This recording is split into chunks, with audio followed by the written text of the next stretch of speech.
Have you ever dreamed of escaping it all? Leaving the noise and the crowds behind for total solitude, surrounded by nothing but nature. For many, the job of a fire lookout seems like the perfect getaway. You're perched in a tower, high above the world, with breathtaking views stretching for miles in every direction. Your only job? Watch the horizon for smoke. It sounds peaceful. Idyllic even. But what happens when that isolation becomes a trap? What happens when you realize you're not as alone as you thought? In the story we're about to hear, a fire lookout station deep in the vast wilderness of Arizona discovers that their dream job is about to become a living nightmare. A series of strange and terrifying events begins to unfold, all stemming from what seemed like a small, insignificant choice. As they would soon find out, it was a deadly mistake. Get ready for a true scary story that proves sometimes the most beautiful places hide the darkest secrets. My name is Clara Atwell. As per my seasonal contract with the U.S. Forest Service, my official title is Fire Lookout for the West Peak Tower in the Safford Ranger District of the Coronado National Forest. It's a title that carries a certain stoic romanticism, a sense of splendid isolation that I, a doctoral candidate in American history, found irresistible. My dissertation focuses on the socio-economic echoes of 19th century boom and bust cycles in the Arizona Territory. To live for a season in the very heart of that history, to breathe the air that once filled the lungs of prospectors, pioneers, and outlaws, seemed less like a job and more like a field study of the most profound kind. I envisioned months of quiet contemplation, academic productivity, and panoramic sunsets. I was, in my scholarly naivete, catastrophically wrong. The history here is not a silent echo, it is a living, breathing entity. And it is incandescent with rage. The lookout itself is a stark and lonely sentinel. A 14 by 14-foot cabin perched atop a 100-foot steel skeleton. It's the highest point for miles in any direction. The climb up the 7 flights of stairs is a daily pilgrimage that leaves my legs burning and my lungs gasping in the thin, dry air. But the reward is the view, a staggering 360-degree panorama of raw, untamed wilderness. By day, the mountains ripple under a mercilessly blue sky, their slopes a rugged tapestry of pine oak and manzanita. I can see the distant shimmer of the Gila River and the ghostly white alkali flats of the Wilcox Playa. It is a landscape that forces a sense of humility, a stark reminder of one's own insignificance. My days settled into a rhythm dictated by duty and the sun. I'd wake before dawn, the air carrying a surprising chill, and watch the eastern sky bleed from bruised purple to fiery orange. I'd perform my checks, weather readings, radio tests with dispatch. A disembodied, cheerful voice I knew only as Brenda, and the first slow, methodical scan of the horizon with the Osborne Fire Finder. This brass instrument, an alidate on a rotating map, is a beautiful piece of antique technology. It feels like an artifact itself, a direct link to the lookouts who stood in this very spot a century ago, their eyes tracing the same ridges and canyons. The rest of the day would be a cycle of scanning, logging my observations, and immersing myself in my research. The silence was immense, broken only by the whisper of the wind, the distant call of a raven, or the creak and groan of the tower as the steel expanded in the afternoon heat. The area around the now defunct town of Bonita is steeped in the lore of the mining era. The ghosts of ambition and despair cling to these hills. You can feel it. The land is scarred with abandoned shafts, collapsed adits, and the skeletal remains of head frames. The local stories, which I devoured in the archives back at the university, are a litany of lost treasures, violent claim disputes, and men who simply walked into the wilderness and were never seen again. It was this palpable sense of the past that drew me out of the tower on my designated days off. I would hike the winding trails, my boots kicking up clouds of red dust, my historian's eye searching for any tangible connection to the lives lived here before. It was on one such excursion, about a week into my posting, that I found it.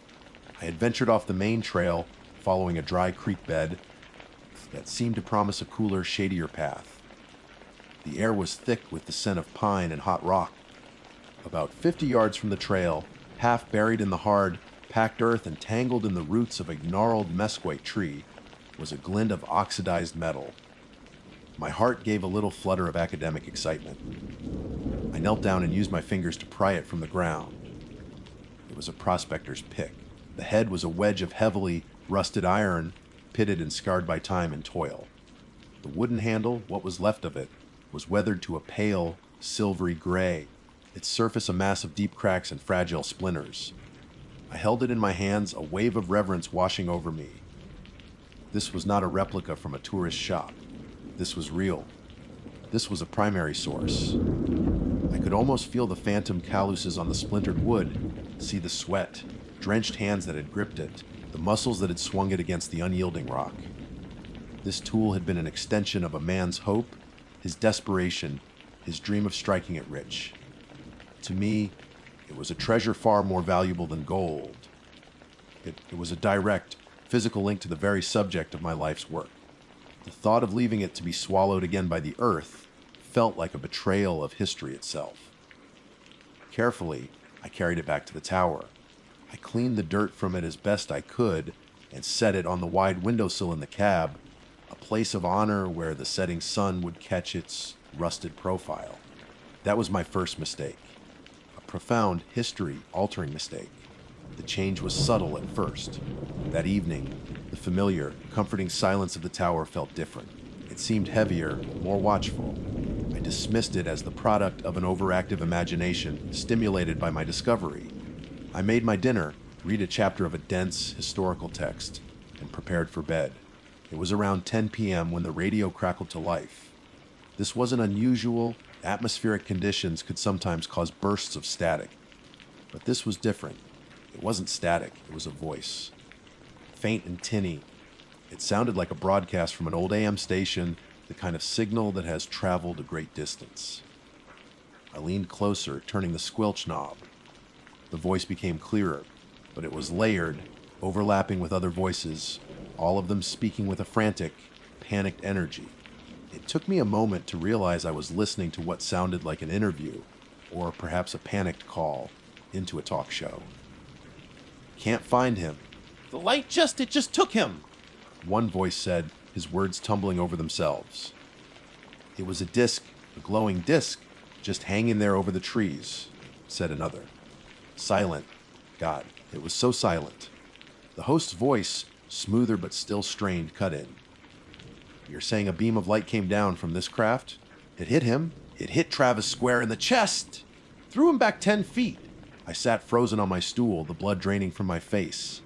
The names. The details.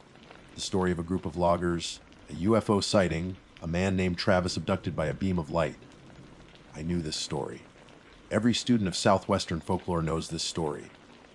It was the Travis Walton incident, a world-famous UFO case that had taken place in the Apache Sitgraves National Forest near Snowflake, Arizona, in 1975.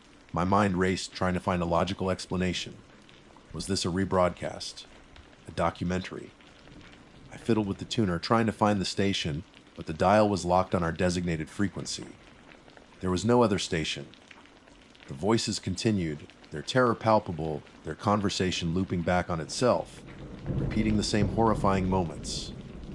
They were describing how they had fled in terror, only to return to find no trace of their friend, Travis, or the craft. I was listening to a ghost. A 50-year-old broadcast of pure terror, somehow resurrected and beamed directly into my isolated tower, hundreds of miles from where it originated. My hand trembled as I reached for the power switch on the radio. I flipped it off. The panicked voices continued unabated. I flipped it on and off again. Nothing. It was as if the sound was no longer being produced by the machine, but was simply in the room, using the radio speaker as a conduit. With a strangled cry, I lunged for the back of the unit, fumbled with the heavy, duty connector, and wrenched the battery cable free. Silence. A profound, deafening silence that was somehow more terrifying than the ghostly voices had been. I stood there in the dark, my heart hammering against my ribs, my breath coming in ragged gasps. My eyes darted to the windowsill, where the prospector's pick sat in a pool of moonlight, a dark, silent witness to the impossible event. The tower, once my sanctuary of scholarly solitude, now felt like a cage, and I had just willingly brought the monster inside. I did not sleep that night. I simply sat and watched and waited for the sun. The sun rose the next morning, but it brought no comfort. Dawn in the mountains is usually a moment of pristine, crystalline beauty, but on this day, it felt like an interrogation. The harsh light exposed every corner of the small cabin, leaving no shadows for the impossible to hide in. I felt raw, sleep-deprived, and acutely foolish. My logical, academic mind was at war with the undeniable memory of the previous night. A ghost broadcast. A 50-year-old recording of a UFO incident. It was absurd. It had to be a waking dream, a hallucination brought on by the altitude and the profound isolation. I clung to this explanation like a drowning woman to a piece of driftwood.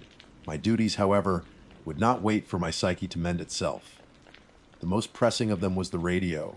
It sat inert on its shelf, the heavy battery cable lying beside it like a dead snake. My contract, my training, my own survival instincts screamed at me that leaving it disconnected was not an option. It was my only lifeline. What if a fire broke out? What if I had an accident, fell down the stairs, and broke a leg? My romantic notion of splendid isolation had evaporated, replaced by a stark awareness of my own vulnerability. The silence I had once craved now felt predatory. It took me nearly an hour to work up the courage. My hand shook as I picked up the heavy connector. I told myself it was a fluke, a freak atmospheric event, a 1 in 8 million radio skip that had bounced a signal from some late-night conspiracy theory show across the state. It had to be. With a deep breath, I jammed the cable back into its socket. The radio hummed to life with a familiar, comforting crackle of static. I held my breath, waiting. And waiting. Nothing. There were no panic voices, no talk of glowing discs or abducted loggers. There was only the gentle hiss of an open channel. Relief washed over me in a wave so powerful it left me weak-kneed. I sank onto my stool, laughing a shaky, unhinged laugh, a dream. A stress-induced auditory hallucination. I felt a surge of embarrassment, picturing myself cowering in the dark, unplugging my vital equipment because of a bad dream. I spent the rest of the day in a flurry of determined normalcy. I made my weather reports to Brenda at dispatch, my voice only slightly strained. I scanned the horizon with the finder with meticulous, almost obsessive, focus. I forced myself to work on my dissertation, typing out paragraphs about mineral rights and railroad expansion with a frantic energy.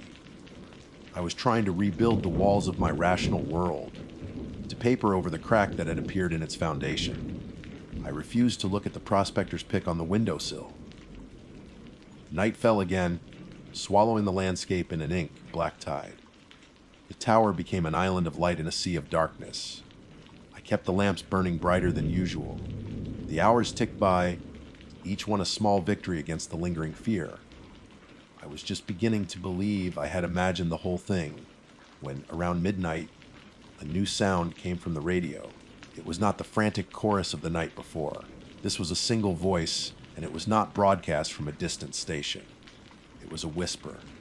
A dry, rasping whisper that sounded like it was coming from right beside me, as if someone were leaning close to the radio's speaker, their lips almost touching the grill. It was faint, yet possessed a terrifying clarity. Stole it. The voice hissed, a sound like sand scraping against rock. My claim, the assay showed color, they all saw it. I froze a half-eaten apple in my hand. The voice was ancient, filled with a venom that had been brewing for a century. It was the sound of pure, undiluted rage. It didn't loop like the previous broadcast. It rambled a continuous, disjointed litany of betrayal. Drank my whiskey, shook my hand, called me partner. The whisper continued, rising and falling in a cadence of madness. Then the cave, in not an accident, they blocked the entrance, left me for dead in the dark, my gold, my mountain. The words painted a horrifyingly vivid picture, a prospector, betrayed by his partners, murdered for his discovery, and left to die in the cold, black earth. The voice went on for what felt like hours, a seamless monologue of resentment and a vow of eternal vengeance. He spoke of his mine, the one they had killed him for. He said he would guard it forever. He said the gold was his, and it was cursed. Anyone who sought it would share his fate. My eyes were drawn, as if by an unseen force, to the windowsill. The rusted pickaxe sat there, silhouetted against the star-dusted sky. The moonlight seemed to cling to it, tracing its pitted, scarred surface. A wave of profound nausea rolled through my stomach. The relic I had so treasured, the tangible piece of history, was not just an object. It was an anchor. It was the focus of this tormented spirit's rage. The man I was listening to was not just any ghost. He was the ghost who had once wielded that very tool. I had not simply found an artifact, I had disturbed a grave. A new kind of fear seized me, colder and sharper than the last. This was not a random, inexplicable phenomenon. This was personal. The spirit was in my cabin because I had brought its possession here. I had to get it out. Scrambling from my stool, I snatched the pickaxe from the windowsill. The rusted iron was shockingly cold, a deep, unnatural cold that seemed to suck the warmth from my hand. It felt heavier than it should, weighted down with the gravity of its history. The whispering from the radio intensified, the words becoming more agitated. "Thief, you have it, you touched it." I didn't hesitate. I flung open the trapdoor to the stairs, the cool night air rushing up to meet me. I clattered down the metal steps, my bare feet slapping against the cold steel, the pickaxe held out in front of me like a talisman of disease. I didn't stop until I reached the ground, my heart pounding a frantic rhythm against my ribs. Without a thought, I drew my arm back and hurled the pickaxe with all my strength into the surrounding darkness. I heard it crash through the underbrush and land with a dull, final thud somewhere out in the night. Panting, I scrambled back up the 7 flights of stairs, sealing the trapdoor behind me, as if I could lock the horror out. The whispering from the radio had stopped. The silence was back. For a few blessed moments, I allowed myself to believe it was over. I had returned the object. The connection was broken, but it didn't help. The silence was a lie. After perhaps 10 minutes, the whispering started again. But this time, it was not coming from the radio. It was coming from everywhere. It was in the low moan of the wind as it pressed against the cabin's windows. It was in the rhythmic creak of the tower's steel legs. It was a faint, multi-layered murmur that seemed to emanate from the very air around me. The words were the same, but now they were directed at me. You know you touched it, you know where it is. My sanctuary had become a resonating chamber for a dead man's fury. I huddled in the center of the room, wrapping my arms around myself, tears streaming down my face. The history I had wanted to study was now studying me, its spectral eyes boring into my soul. Then, through the cacophony of whispers, I saw it. A light, down in the trees, at the edge of the clearing where the trail to my tower began. It was not the brilliant, golden light of the UFO broadcast. This was a single, small, flickering light, the unsteady, greasy yellow of an old oil lantern. It bobbed and swayed as it moved, slowly but deliberately, up the trail, up towards my tower. Through the wind and the whispers, a new sound reached my ears. The slow, steady crunch of heavy boots on gravel, and something else, a man humming, a tuneless, mournful, and utterly desolate song. The history here doesn't stay buried, it walks, and I think the prospector has come back for his pick. Panic is a cold, sharp thing. It bypassed thought and seized my limbs, rooting me to the floor of the cabin. 100 feet below, a dead man was climbing my hill. The crunching of his boots on the gravel was agonizingly slow, each step a deliberate beat in a funeral dirge. The bobbing lantern cast long, dancing shadows that writhed like living things among the pines. The humming grew louder, a grating, tuneless sound that vibrated in my teeth. And the whispers were a storm, swirling around the tower, pressing in on the glass, a torrent of rage and accusation. My gold, my mountain, you know the spot you'll show me. My mind, the academic mind I had always trusted, fractured into 1,000 pieces. This wasn't history. This wasn't folklore. This was a physical presence, an entity with weight and purpose, and it was coming for me. My first coherent thought was of the radio. Brenda. Dispatch. A human voice. I scrambled to the shelf, my hands shaking so violently I could barely grip the microphone. I pressed the transmit button. Mayday! Mayday! Mayday! West Peak Lookout! This is Clara Atwell. I have an intruder! Someone is on the trail, coming up the tower! Please respond! I yelled, my voice cracking with terror. The only reply was a burst of deafening static, followed by the dry, rasping whisper, now amplified, booming from the speaker as if the prospector were standing right behind me. No one can hear you, thief. The voice was no longer just in the wind or the radio. It was inside my head. It was a violation. I threw the microphone down as if it had burned me. The connection was completely severed. The ghost owned the frequency now. He owned the airwaves. He owned the night. The crunching of boots stopped directly below the tower. The humming ceased. An even more terrifying silence descended, broken only by the ceaseless, accusatory whispers and the frantic pounding of my own heart. I crawled to the edge of the trapdoor, my body trembling uncontrollably, and peered through the grate of the catwalk. The lantern sat at the base of the steel legs, casting a sickly yellow circle of light on the ground. But the man holding it was gone. Then I heard a new sound. Scraping, a metallic, rhythmic scraping on one of the tower's steel support beams. He was climbing. Not the stairs. He was climbing the structure itself. A primal scream built in my throat, but I choked it down, clamping a hand over my mouth. Making a sound felt like a death sentence. The scraping continued, slow and steady, accompanied by a low, guttural groaning. It was the sound of ancient bones and desiccated ligaments straining with unnatural effort. Each scrape was a second closer. Each groan was a measure of his ascent.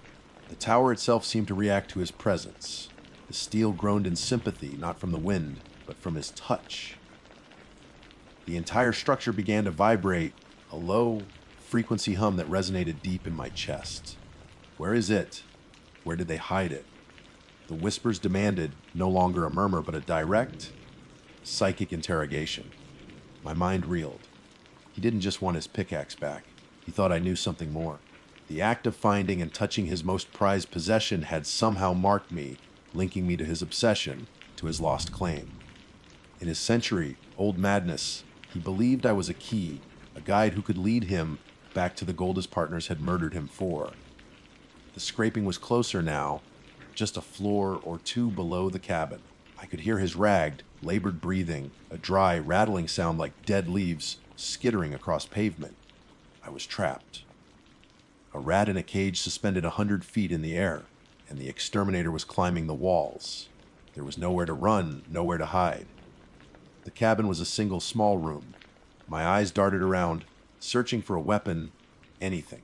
My gaze fell upon the Osborne Firefinder. Heavy brass solid. It was my only chance. I wrenched the alidade from its mounting, its weight a small comfort in my hands.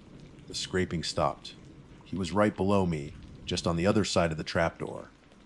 I could feel his presence, a palpable aura of cold and decay that seeped through the floorboards. The whispers ceased, replaced by a single, guttural word that seemed to shake the very foundations of the tower. Open. I backed away from the trapdoor, holding the heavy brass instrument like a club. My back hit the far wall of windows. I had a vertiginous view of the world of darkness outside, a world that offered no escape. I don't have it, I screamed, my voice thin and reedy. I don't know where your mine is! I just found the pickaxe! I threw it back. The trapdoor rattled violently in its frame, as if struck by a sledgehammer. The wood splintered. Liar! The voice boomed, a sound of pure, condensed fury. You touch the iron! You carry the scent of the rock! You know the way. With a deafening crack, the lock on the trapdoor shattered. Slowly, with an agonizing creak of rusted hinges, the door began to rise. I watched, paralyzed with a terror so absolute it felt like a religious experience. First, a hand appeared skeletal and brown, its flesh stretched like dry parchment over the bones. It gripped the edge of the opening. Then another. Then a head rising into the lamplight. It was a face from a nightmare. The skin was the color of old leather, pulled taut against a skull. The eye sockets were dark, hollow pits, but within them, 2 points of malevolent, phosphorescent light burned like embers. Wisps of gray hair clung to the scalp, and the jaw hung agape, revealing a black maw of broken, yellowed teeth. The stench of grave dirt and decay filled the small cabin, a thick, cloying odor that made me gag. He pulled himself up, his movements stiff and jerky, his tattered clothes hanging off his emaciated frame. He was a mummified corpse, animated by nothing but a century of rage. He took a shuffling step towards me, the burning lights in his eyes fixed on mine. The brass alidade in my hands felt as useless as a child's toy. "Show me," he rasped, his voice a dry rustle of death. My historian's mind, in its final desperate act, threw a Hail Mary, the stories, the details, the betrayal. "They left you."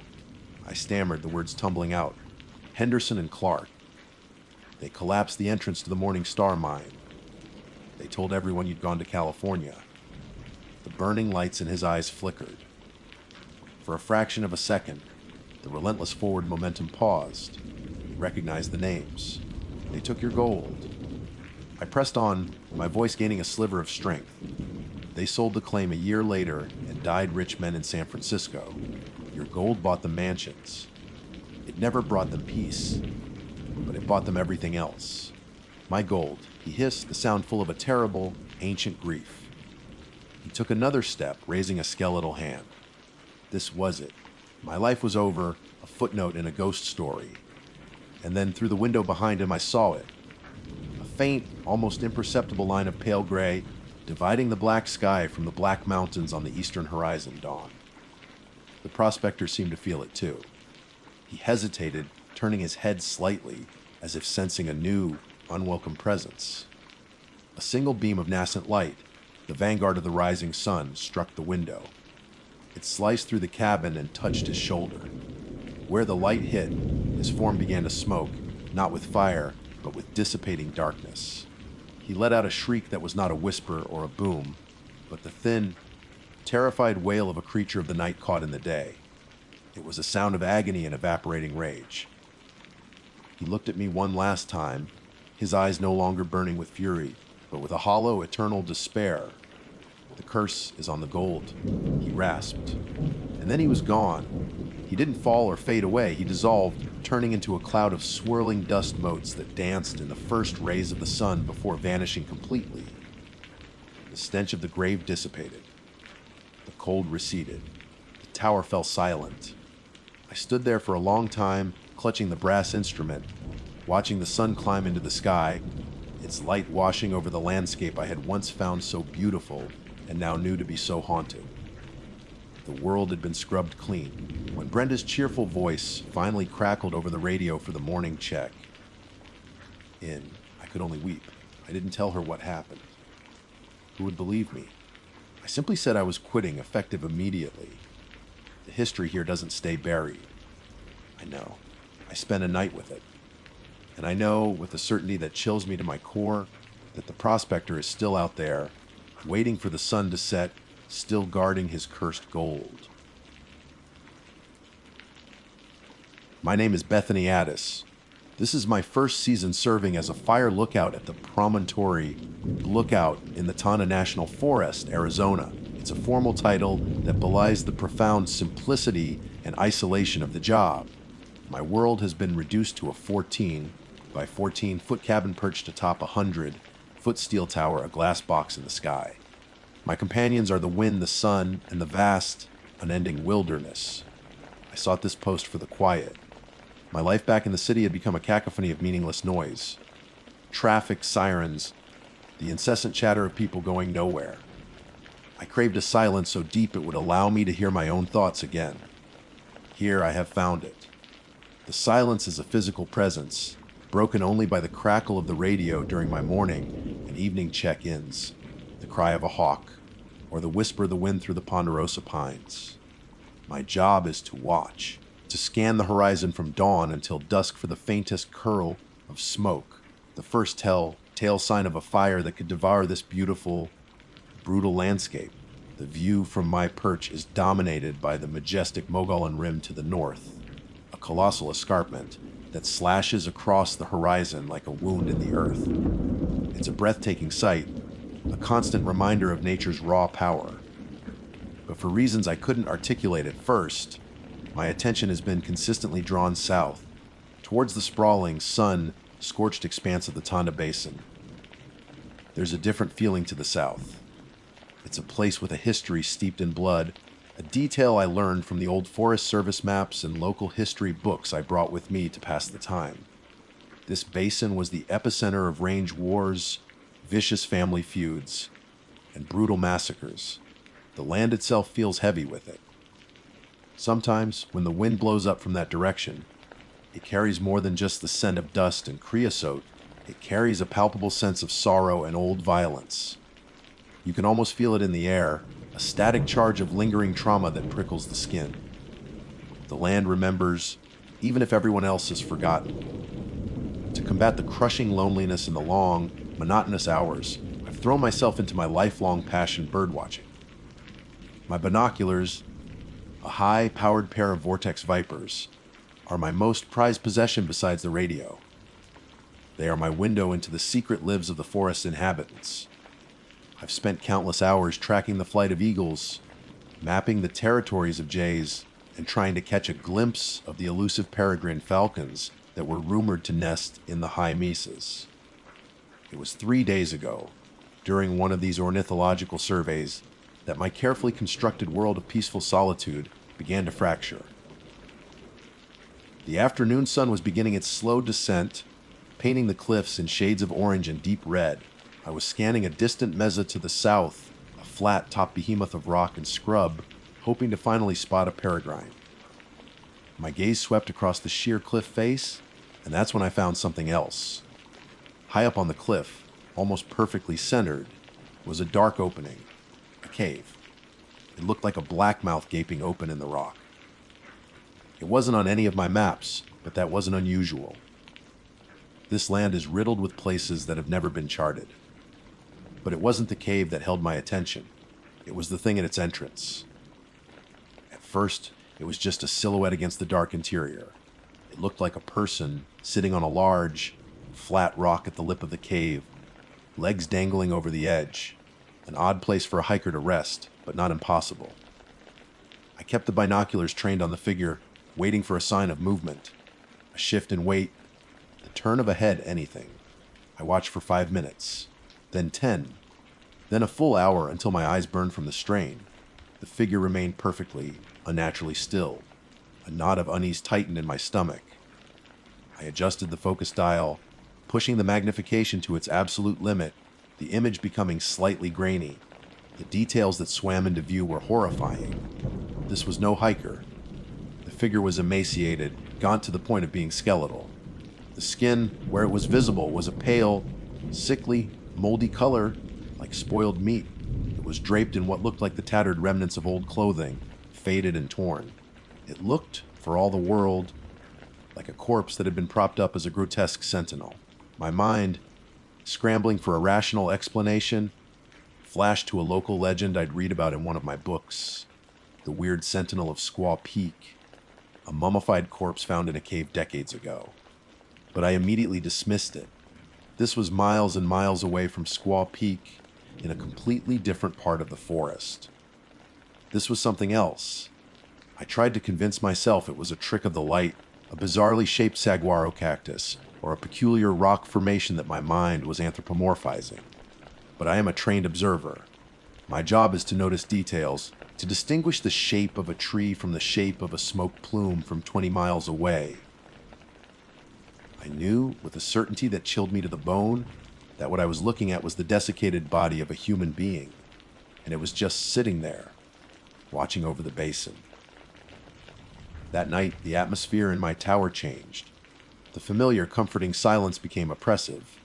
The air was dead calm, not a single breeze to stir the pines or rattle the windows of my cabin.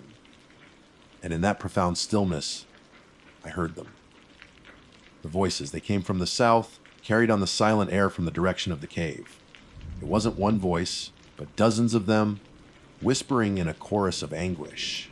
The language was guttural and strange, a tongue I didn't recognize, but which my mind instinctively labeled as Apache, the tribe that had once fought and died in the basin below. The words were unintelligible, but the emotion was not. The whispers were saturated with pain, fear, and a desperate, pleading terror. Then, through the whispers, came another sound. Gunshots. They weren't the loud, sharp cracks of modern rifles. They were faint, distant popping sounds. Pop, pop, pop, pop, like old black powder weapons. Over and over, the ghostly pops echoed from the basin, followed by faint, thin screams that were swallowed by the vast emptiness of the night. It was the sound of a massacre, playing out as a faint, auditory ghost, a sound stain left on the fabric of time. I huddled in my chair, hands clamped over my ears. But the sounds weren't just in the air. They were in my head. I have been watching the cave for 3 days now. The seated figure is still there, an unmoving fixture on the cliff face. But it is not alone anymore. Each night, after the ghostly symphony of whispers and gunshots fades into the pre-dawn silence, a new figure appears beside the first. On the second morning, there were 2 of them. Last night, there were 5. 5 gaunt, motionless figures sitting in a silent row, all with that same livid, moldy flesh, all draped in the same tattered rags. They just sit there, a silent, dead audience, staring out over the blood-soaked basin. They are waiting, I don't know what for, but the sight of them fills me with a primal dread that I have never known. My job is to watch for fire, but now I find myself watching them, unable to look away. Tonight, everything has changed. For 3 days and nights, the horror was a distant spectacle, a ghostly play unfolding on a faraway stage. The figures in the cave, the spectral sounds of a long-forgotten battle, they were unsettling, yes, but they were over there. My tower was a sanctuary, a glass and steel bubble of safety suspended between the haunted earth and the indifferent sky. I was an observer. Now, I am the observed. The change began with the wind. For the past 3 nights, the wind, when it blew at all, had been a southern breeze, carrying its phantom cargo of whispers and gunfire up from the basin. But tonight, the wind has shifted. It's blowing from the north, cool, steady current flowing down from the high country of the Mogollon Rim, past my tower, and out towards the basin. The air feels different. Cleaner somehow, but charged with a new and terrible energy. And the whispers are different. They aren't coming from the south anymore. They are no longer the faint, sorrowful echoes of the dead. These whispers are close. They are sharp, distinct, and filled with a chilling, predatory focus. They are coming from right below my tower. At first, I told myself it was the wind whistling through the steel support beams, a sound I had heard 100 times before, but this was no metallic moan. This was the sound of voices. Dozens of them layered one on top of the other, a sibilant, rustling sound like dry leaves skittering across pavement. I couldn't make out words, but the intent was unmistakable. It was the sound of a crowd gathering, waiting. My heart hammered against my ribs, a frantic drumbeat in the sudden, suffocating silence of my cabin. My hand, slick with sweat, trembled as I reached for my flashlight, a heavy-duty maglite that suddenly felt as flimsy as a child's toy.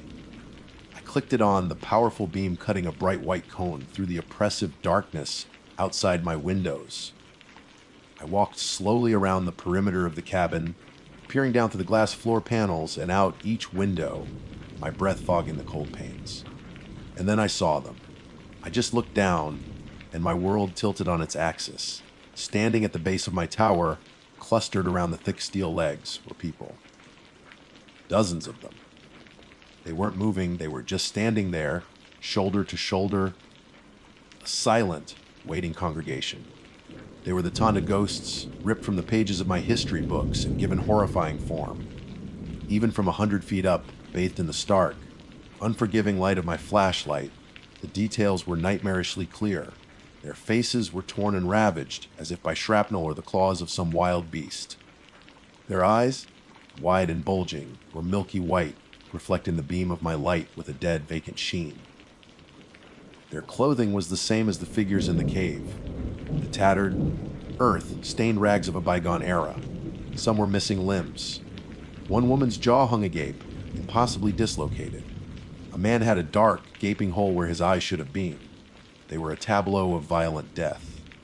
A wave of nausea and terror washed over me so intense that my knees buckled, and I had to grip the central map table to keep from collapsing. These were not the faint, ethereal spirits of folklore. They were horribly, terrifyingly solid. They were real. For what felt like an eternity, I could only stare, paralyzed. My mind raced, trying to find a foothold in logic. A prank. Some kind of elaborate, cruel hoax by local kids. But the sheer number of them, their gruesome appearance, the profound, unnatural silence that surrounded them. No, this was no prank. This was the land itself, vomiting up its dead. The most terrifying part was their posture. They weren't looking at me. Not yet. Every single one of them, every mangled face, every pair of dead, bulging eyes was turned south. They were all looking towards the distant mesa, towards the cave. It was as if they were an army, assembled and waiting for their commander. Waiting for a signal. My gaze, drawn by their collective focus, snapped back to the south.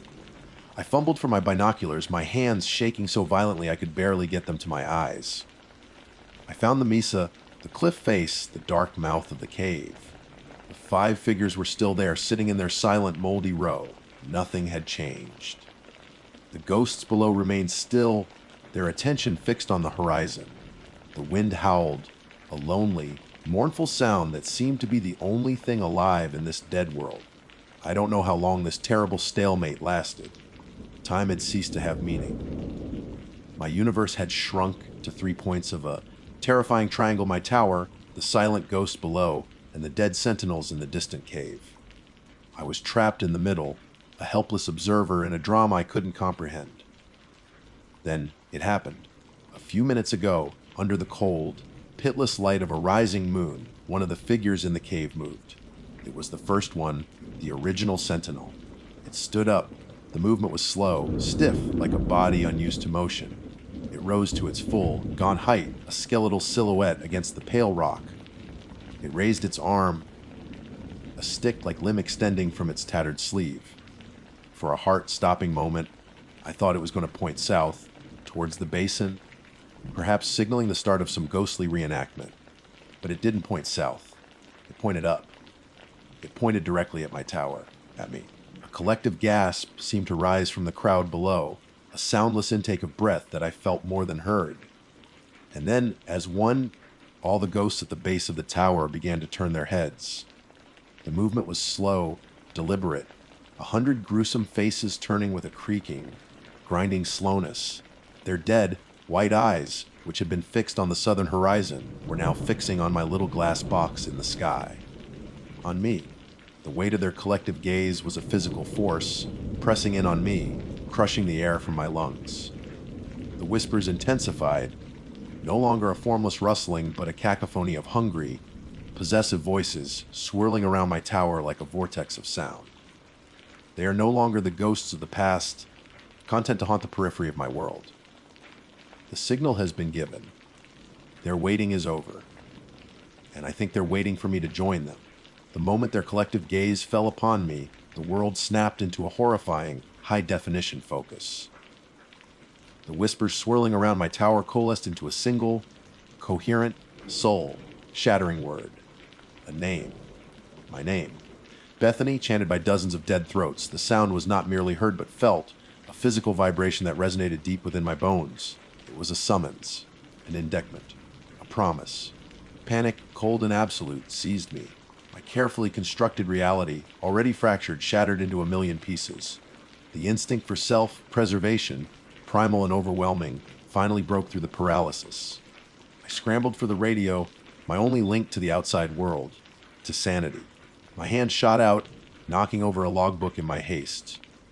The slap of the book hitting the floor was a small, mundane sound in a world that had gone utterly mad. My fingers closed around the cool plastic of the handset. I thumbed the transmit button. Mayday, mayday. I choked out, my voice a ragged, unfamiliar croak. This is Promontory, but look out. I am not alone. I repeat, I am not alone.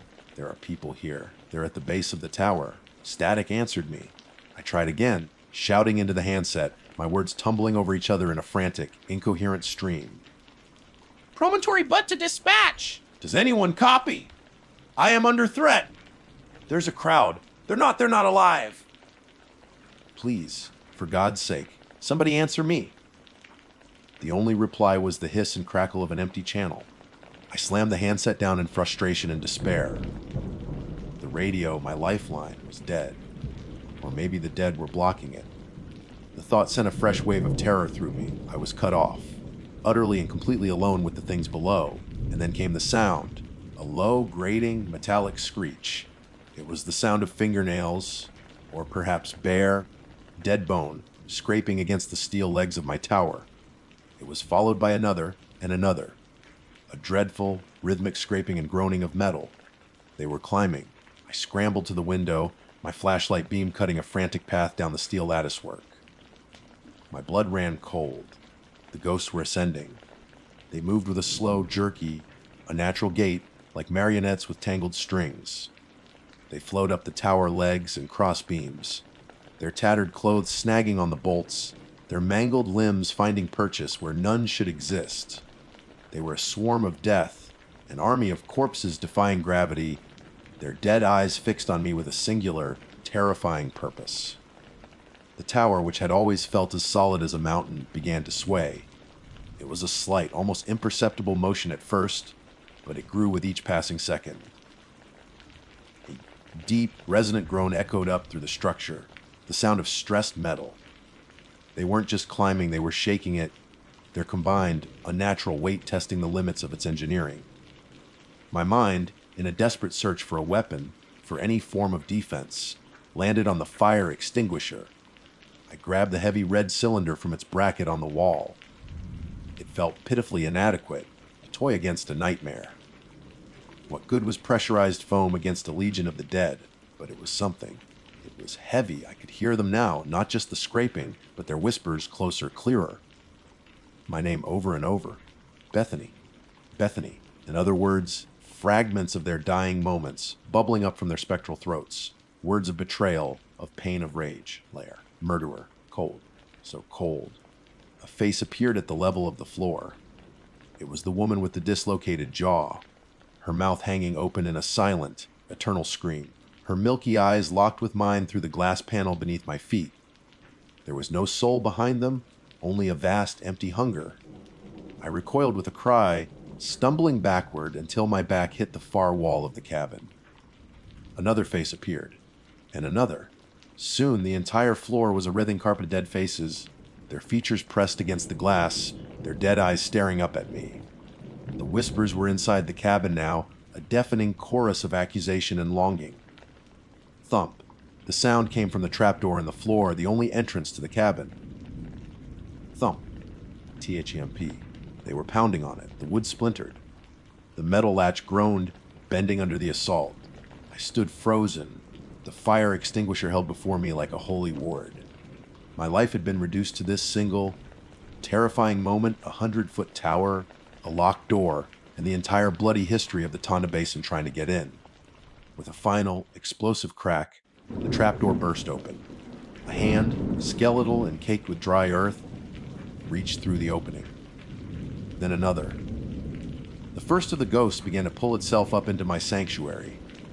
It was the man with the hole where his eyes should have been. He fixed his one good eye on me, and in its dead, white depths, I saw not malice, but a profound and terrible loneliness. He wasn't here to kill me. He was here to collect me. More of them followed, pouring into the small cabin, a silent, inexorable tide of death. They crowded the small space, their torn bodies pressing in on all sides. The air grew thick with the smell of grave dirt and decay. They didn't touch me. They just stood there, their dead eyes watching, their whispers filling my head until I thought my skull would crack open. They were waiting. My gaze was drawn to the open trapdoor, and through it, I saw him. The first sentinel, the one from the cave. He was the last to ascend. He pulled himself into the cabin, his movements slow and deliberate. He stood before me, his moldy skin stretched tight over his bones, his eyes like hollow pits of shadow. He raised his arm, the same arm that had pointed me out from the cliff face. He extended a single bony finger and pointed. Not at me. He pointed to the empty space beside him. The invitation was clear. I am a fire lookout. My job is to watch, but my watch is over now. The sun is rising, painting the Mogollon Rim in shades of pink and gold. It's a beautiful morning. The ghosts have grown quiet. They are all looking at me, waiting for me to take my place among them. To become another silent, seated figure. Another sentinel to watch over this bloody basin. I don't think they are ghosts of the past anymore. I think they are the future. My future. I am writing this last entry in my logbook. I don't know who will find it. But tell them I'm joining the watch. My name is Nora Varial, and this document may be the last record of my existence. I am writing this from the glass, enclosed cabin of the Monte Vista Lookout, a solitary post perched 7,000 feet up in the rugged Chiricahua Mountains of Arizona. By trade, I am a fire lookout for the U.S. Forest Service. By passion, I am a geology student, just one semester shy of my master's degree. It was that passion, that insatiable curiosity for the secrets buried in the earth, that led me into this waking nightmare. I took this job for the solitude, for the chance to be surrounded by the raw, unfiltered beauty of the wilderness while I worked on my thesis. The city, with its incessant noise and suffocating crowds, had become unbearable. Here, the only sounds are the whisper of the wind through the ponderosa pines, the distant cry of a hawk, and the crackle of the radio that serves as my only link to the outside world. My world is a 14 by 14 foot room, walled with windows that offer a breathtaking panoramic view of 100 miles of forested peaks and sun-scorched valleys. Below me, a skeletal steel framework plunges 80 feet to the rocky ground, connected to the earth by a dizzying series of 113 metal steps. For the past 2 months, this tower has been my sanctuary, my laboratory, and my home. Now I fear it will be my tomb. The Chiricahua Range is steeped in history, a land that bears the scars of its violent past. This was the last stronghold of the Apache, a place where warriors like Cochise and Geronimo fought and died to protect their ancestral lands. The very rocks seem to hold the echoes of their struggle, but it is also old mining country. In the late 1800s, prospectors swarmed these hills, chasing dreams of silver and gold. They gouged the mountainsides, leaving behind a legacy of abandoned shafts and the skeletal ruins of forgotten camps. My mistake, the one that has sealed my fate, was not in acknowledging this history, but in failing to respect the dead who are a part of it. As a geology student, the lure of these old mines was an irresistible siren song. On my designated days off, I would descend from my perch in the sky and hike the winding, overgrown trails, my rock hammer at my belt, and a geologic map in my pack. I was searching for interesting pegmatites and unique crystalline formations, but I was also drawn to the silent history of the abandoned sites. There's a unique melancholy to a place that was once filled with hope and toil, now reclaimed by nature. Last week, on a clear, warm Tuesday, I ventured further than usual, following a barley, their trail that snaked down into a narrow, shaded canyon I'd spotted from the tower. The air grew cooler as I descended, the scent of pine and damp earth thick around me. After an hour of careful hiking, I found it. Tucked into the side of a granite cliff face was a collapsed mine entrance. The main support beam, a massive log of what might have been Arizona cypress, had long since snapped, and the earth had slumped inwards, sealing the shaft under tons of rock and soil. A few rotting timbers, like the broken ribs of some ancient beast, were all that remained of the entrance. It was a dead end, a failed venture. I felt a familiar twinge of disappointment mixed with respect for the unknown men who had wagered their lives against the mountain and lost. As I was about to turn back, something caught my eye a few dozen yards away in a small clearing dappled with sunlight. It was a small, fenced-in area, the fence itself so rotten it had mostly collapsed into the undergrowth. Curious, I pushed through the scratchy manzanita bushes.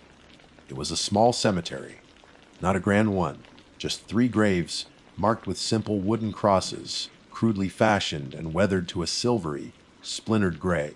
Time and the harsh mountain elements had scarred the names from the wood, but the dates, carved deep, were still hauntingly cleared 1881, and below the dates the ages 7, 9, and 12. A profound and heavy sadness washed over me, colder than the canyon air. These weren't miners who had perished in a cave-in. They were children. I tried to imagine their lives, so far from civilization, in this rugged, unforgiving landscape. What had their days been like? What joys did they find here? And what sickness or tragedy had stolen their futures in the same year? The silence of the canyon seemed to hold the answer, but it offered no comfort. The graves were neglected, choked with weeds, and covered in a thick blanket of pine needles. I felt an overwhelming urge to do something, to offer some small gesture of remembrance across the century and a half that separated us. It felt wrong to leave them like this, forgotten and untended. I spent the next hour carefully clearing the weeds from their small plots, my hands pulling at the stubborn roots. I brushed the accumulated debris from the wooden crosses, my fingers tracing the carved numbers. When I was done, I took 3 small, beautiful quartz rocks from my collection pouch. They were milky white, shot through with delicate veins of rose and gold, stones I had found earlier that day. They seemed too lovely to be locked away in a bag. I placed one on the center of each grave, a small, shining tribute to the young lives lost. It was a simple, kind gesture. Or so I thought. I believed I was honoring the dead. I had no idea I was inviting them back. That night, the wind picked up, a common occurrence at this altitude. It moaned and whistled around the corners of the cabin, a familiar lullaby that usually soothed me to sleep. But just as I was drifting into unconsciousness, another sound sliced through the gale. Giggling, my eyes snapped open. My heart hammered against my ribs. It was unmistakably the sound of children's laughter. It wasn't joyful or playful. It was thin and ethereal, and it seemed to be coming from directly outside the tower, carried on the wind. I scrambled out of my cot, the floorboards cold beneath my bare feet. My breath fogged the window pane as I peered down into the churning darkness. I saw nothing. Just the frantic dance of the pine trees, their branches thrashing in the moonlight like skeletal arms. I stood there for a long time, straining my ears, but the sound was gone. All I could hear now was the wind. I told myself it was an owl. Their calls can sometimes sound unnerving, almost human. I told myself it was a trick of the wind, whistling through the steel structure in a peculiar way. I told myself I was just tired, my mind isolated and on edge, playing tricks on me. I repeated these rationalizations like a mantra as I climbed back into my cot, pulling the thin blanket up to my chin. But deep down, in a place where logic couldn't reach, I knew what I had heard. I had acknowledged the children in the forgotten graves, and now, it seemed, they were acknowledging me. The next morning, I woke to the piercingly bright Arizona sun, feeling foolish and sleep-deprived. The wind had died down, and the world outside my glass box was serene and still. The memory of the giggling felt distant and absurd in the daylight, a phantom conjured by exhaustion and the lonely mountain winds. I shook my head, chiding myself for my overactive imagination.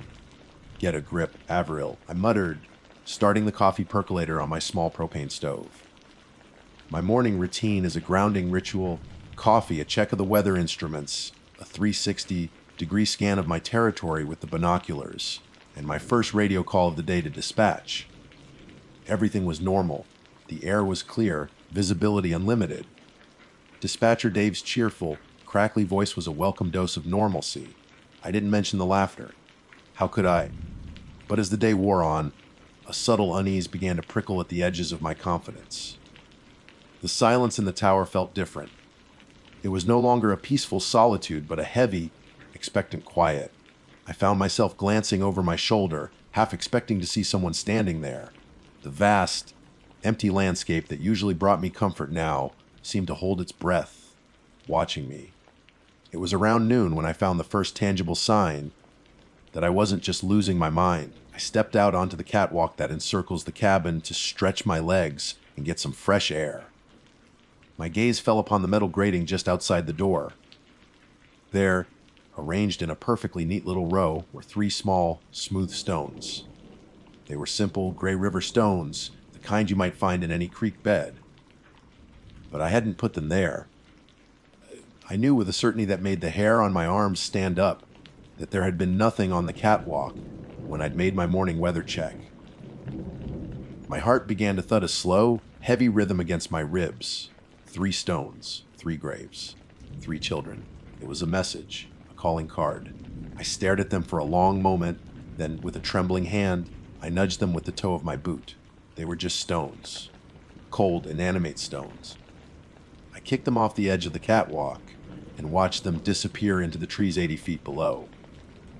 I went back inside and bolted the door, a completely useless gesture in a room made of glass.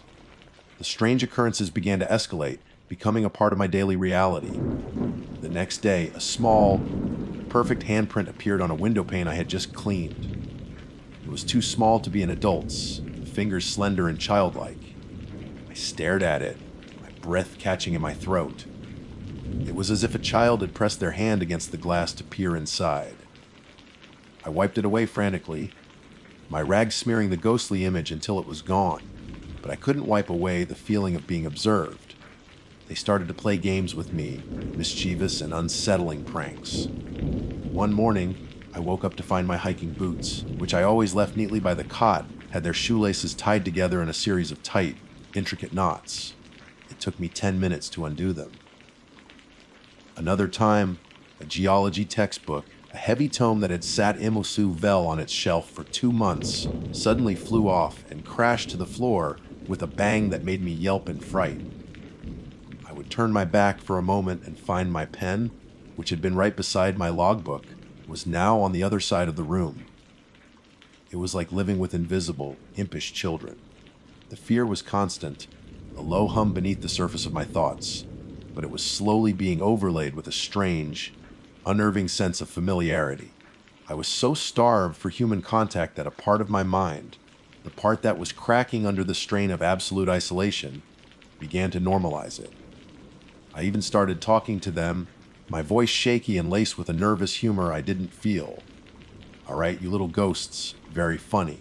Cut it out," I'd say with a hollow laugh after finding my silverware rearranged into a smiley face.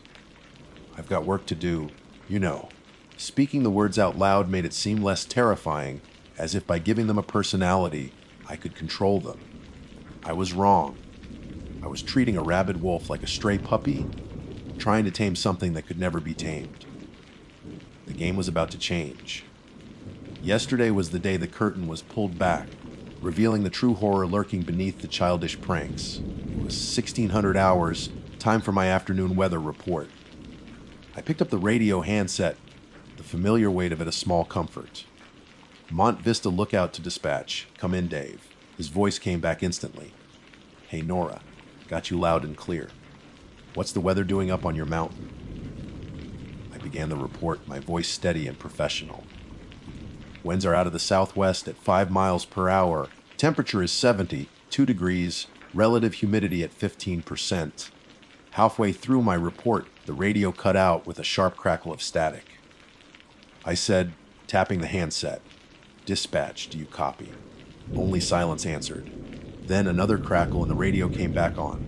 But it wasn't Dave's voice. It was a child's voice singing. It was a girl, her voice impossibly clear and sweet, as if she were standing right next to me. The melody was a nursery rhyme I hadn't heard in years. "Ring around the rosy, a pocket full of posies." The blood in my veins turned to ice. Every rational thought evaporated, replaced by a primal, bone-deep terror. This wasn't in my head. This was coming through the radio. Then a second voice joined in, a boy's slightly deeper but just as clear. Then a third. A chorus of ghostly children singing in perfect, chilling harmony right into my ear. "Ashes, ashes, we all fall down." On the last word, down, the radio went completely dead, not static, just a profound and absolute silence. I dropped the handset as if it were red hot. My entire body was trembling. I smelled smoke. My training kicked in, instantly overriding the terror. Smoke means fire. I grabbed my binoculars, my hands shaking so badly it was hard to hold them steady. I scanned the horizon quadrant by quadrant, my eyes darting across the endless sea of green. Nothing. No plume, no haze, nothing out of the ordinary. The sky was painfully blue and clear, but the smell was getting stronger. It wasn't the familiar, almost pleasant scent of burning pine. This was acrid and chemical. It was the smell of sulfur, of brimstone. My stomach churned. I spun around, realizing the smell wasn't coming from outside. It was coming from inside the cab with me. My eyes fell to the floor, near the heavy wooden trapdoor that serves as my main entrance. The 3 smooth, gray stones were back. I don't know how they got there. I had bolted the door. But they were there, and they weren't gray anymore. They were glowing a dull, angry red, pulsing with a malevolent inner heat. The wooden floorboards around them were starting to blacken and char, tiny wisps of foul-smelling smoke curling up towards the ceiling. And then the giggling started again. It wasn't outside anymore. It wasn't carried on the wind. It was in the room with me, a stereo of childish mirth coming from all corners at once. They are not mischievous ghosts. They are not playful spirits. They are something else entirely. A horrifying realization dawned on me, a truth so terrible I could barely comprehend it. The crosses on their graves, they weren't there to mark the resting place of Christian children. They were a warning, a ward, a lock. And with my misplaced sympathy and my pretty quartz rocks, I hadn't honored them. I had given them a key. I had let them out. They don't want to play. They want me to fall down with them. Panic is a cold, sharp thing. It bypassed thought and seized my limbs, turning my blood to ice water. For a full minute, I was paralyzed, a statue in a glass cage, while the world devolved into a nightmare. The sulfurous smoke from the smoldering floorboards clawed at my throat, and the giggling. Oh God, the giggling. It was everywhere now. It echoed in the small space, a high, piercing sound that seemed to vibrate in my bones, coming from no single direction but from the very air itself. My sanctuary had become a cage, and the hunters were inside with me. My eyes were locked on the 3 stones. They pulsed with a sickening, ruddy light, like the dying embers of a hellish fire. The wood around them wasn't just burning, it was decaying, turning a brittle, greasy black. This wasn't a fire I could fight. This was an unmaking. My survival instinct finally broke through the paralysis. I had to get out. The door was bolted, but that was meaningless. The real door, the trapdoor in the floor, was blocked by the glowing stones. My only other option was the windows. I grabbed the heaviest thing I could find, my large metal cased flashlight, and swung it with all my might against the nearest pane of glass. The flashlight connected with a deafening thud that reverberated through the cabin, but the glass didn't even crack. It was like hitting solid steel. I struck it again and again, my grunts of effort lost in the cacophony of laughter. Nothing. Not a scratch. It was impossible. This was standard issue safety glass, but it shouldn't have been able to withstand such a focused assault. It was being held together by something else. Their will. Let me out. I screamed, my voice raw with terror. The giggling stopped. In the sudden, ringing silence, a single, soft voice whispered directly behind my ear, "But we just want to play." I spun around, brandishing the flashlight like a club. There was nothing there. Just the empty space of the cabin, but the air was cold, a pocket of unnatural chill that clung to my skin. I could feel the presence there, the way you can feel the pressure change before a storm. Then, a movement in the corner of my eye. A shadow detached itself from the larger shadow of my cot. It was small, no taller than my waist, but its shape was wrong. It writhed and twisted, its edges indistinct, like heat haze, but dark. As it moved, the giggling started again, this time lower, more menacing. Another shadow peeled away from the wall, and then a third. They weren't solid, but they were there. 3 small, distorted silhouettes of children, their forms flickering in the dying light of the sunset, and the hellish glow from the floor. What do you want? I whimpered, backing away until my shoulders hit the unyielding glass of the opposite window. A new game. The first voice whispered, now seeming to come from one of the shadows. "We're tired of being in the ground. It's cold in the ground." "I want to play Ashes," said a second voice, this one rougher, like a young boy's. You know how it goes. We'd all fall down. The smoldering on the floor began to spread, the black, charring wood creeping outwards from the stones in a spiderweb of dark veins. The sulfurous smoke thickened, making my eyes water and my lungs burn. I scrambled for the small fire extinguisher mounted by the door. I pulled the pin and aimed the nozzle at the glowing stones, blasting them with a cloud of white chemical foam. It was like spraying water on a grease fire. The foam hissed and evaporated instantly, having no effect whatsoever on the pulsing red light. The stones seemed to mock me, their glow intensifying for a moment. The children's laughter grew louder, filled with genuine, cruel amusement at my pathetic attempt to fight back. Desperation gave way to a strange, terrifying clarity. I couldn't fight them. I couldn't escape. My mind, the rational, scientific mind of Nora Averill, was scrabbling for an explanation, for some foothold in reality, but there was none. I had trespassed. I had disturbed something ancient and malevolent, something that wore the guise of children to lure in the sympathetic. The crosses weren't a warning to keep people out. They were a seal to keep them in. And I, in my ignorant compassion, had broken that seal. The trapdoor in the floor began to rattle, a heavy, rhythmic banging from below. It sounded like someone was trying to get in, but I knew it was the opposite. They were trying to get it open. They wanted me to fall. I am writing this now on my laptop. The battery is at 17%. The light from the screen is a small, sane island in a room that has surrendered to madness. The shadows are bolder now, their shapes more defined. I can almost see their faces, pale and smudged with dirt, their eyes black, empty pits. They dart around the room, their movements too quick, too jerky to be human. One of them just ran a freezing cold finger down my spine.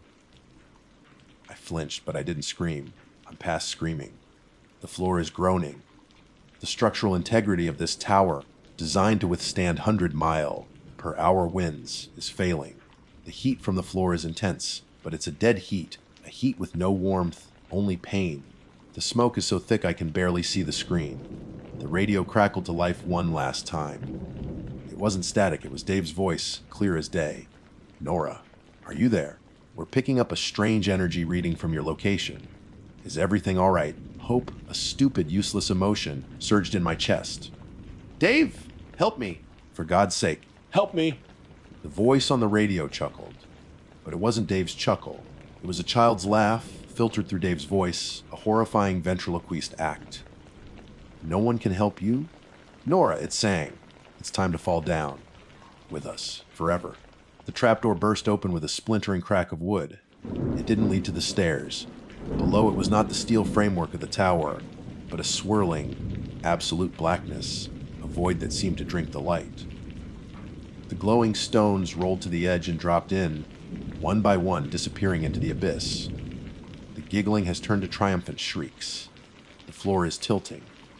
The metal legs of the tower are groaning, the sound of tortured steel echoing up from below. This whole structure is coming down. They didn't just want me, they wanted my tower, my sanctuary.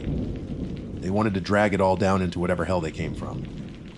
I know what I have to do. I can't let this document, this warning, be consumed by the black fire. I'm putting my laptop in the fireproof document box. Maybe someone will find it in the wreckage. Maybe they'll understand. Don't pity the dead. Don't disturb their rest. Some graves are not memorials, they are prisons. The tower is falling. I can feel the lurch, the sickening drop in my stomach. The glass is finally cracking, splintering into 1,000 pieces. The wind is screaming. But louder than the wind, louder than the tortured metal, is the sound of the children singing, their voices joined in a joyous, terrible chorus as I begin to fall. Ashes, ashes, we all fall down. My name is Hazel Anning. This is my 10th season serving as a fire lookout for the U.S. Forest Service, stationed here at the Barfoot Lookout Tower in the heart of the Chiricahua Mountains. 10 years of solitude, of watching the sun rise and set over a sea of green and gold, of learning the language of the wind and the subtle signs of a forest in distress. Most people think this job is about loneliness. They're not entirely wrong, but they miss the point. It's not loneliness. It's a profound, all-encompassing solitude, a state of being where the world simplifies itself into sky, stone, and trees. You become a part of the landscape, a silent guardian perched atop the world. The Chiricahuas are what we call a ski island. Drive an hour in any direction from here, and you're in the high desert, a world of scrub brush and blistering heat. But climb these mountains, and you ascend into a different reality. The air cools, and the desert gives way to sprawling forests of oak, juniper, and, higher up, the majestic ponderosa pines that whisper stories to the wind.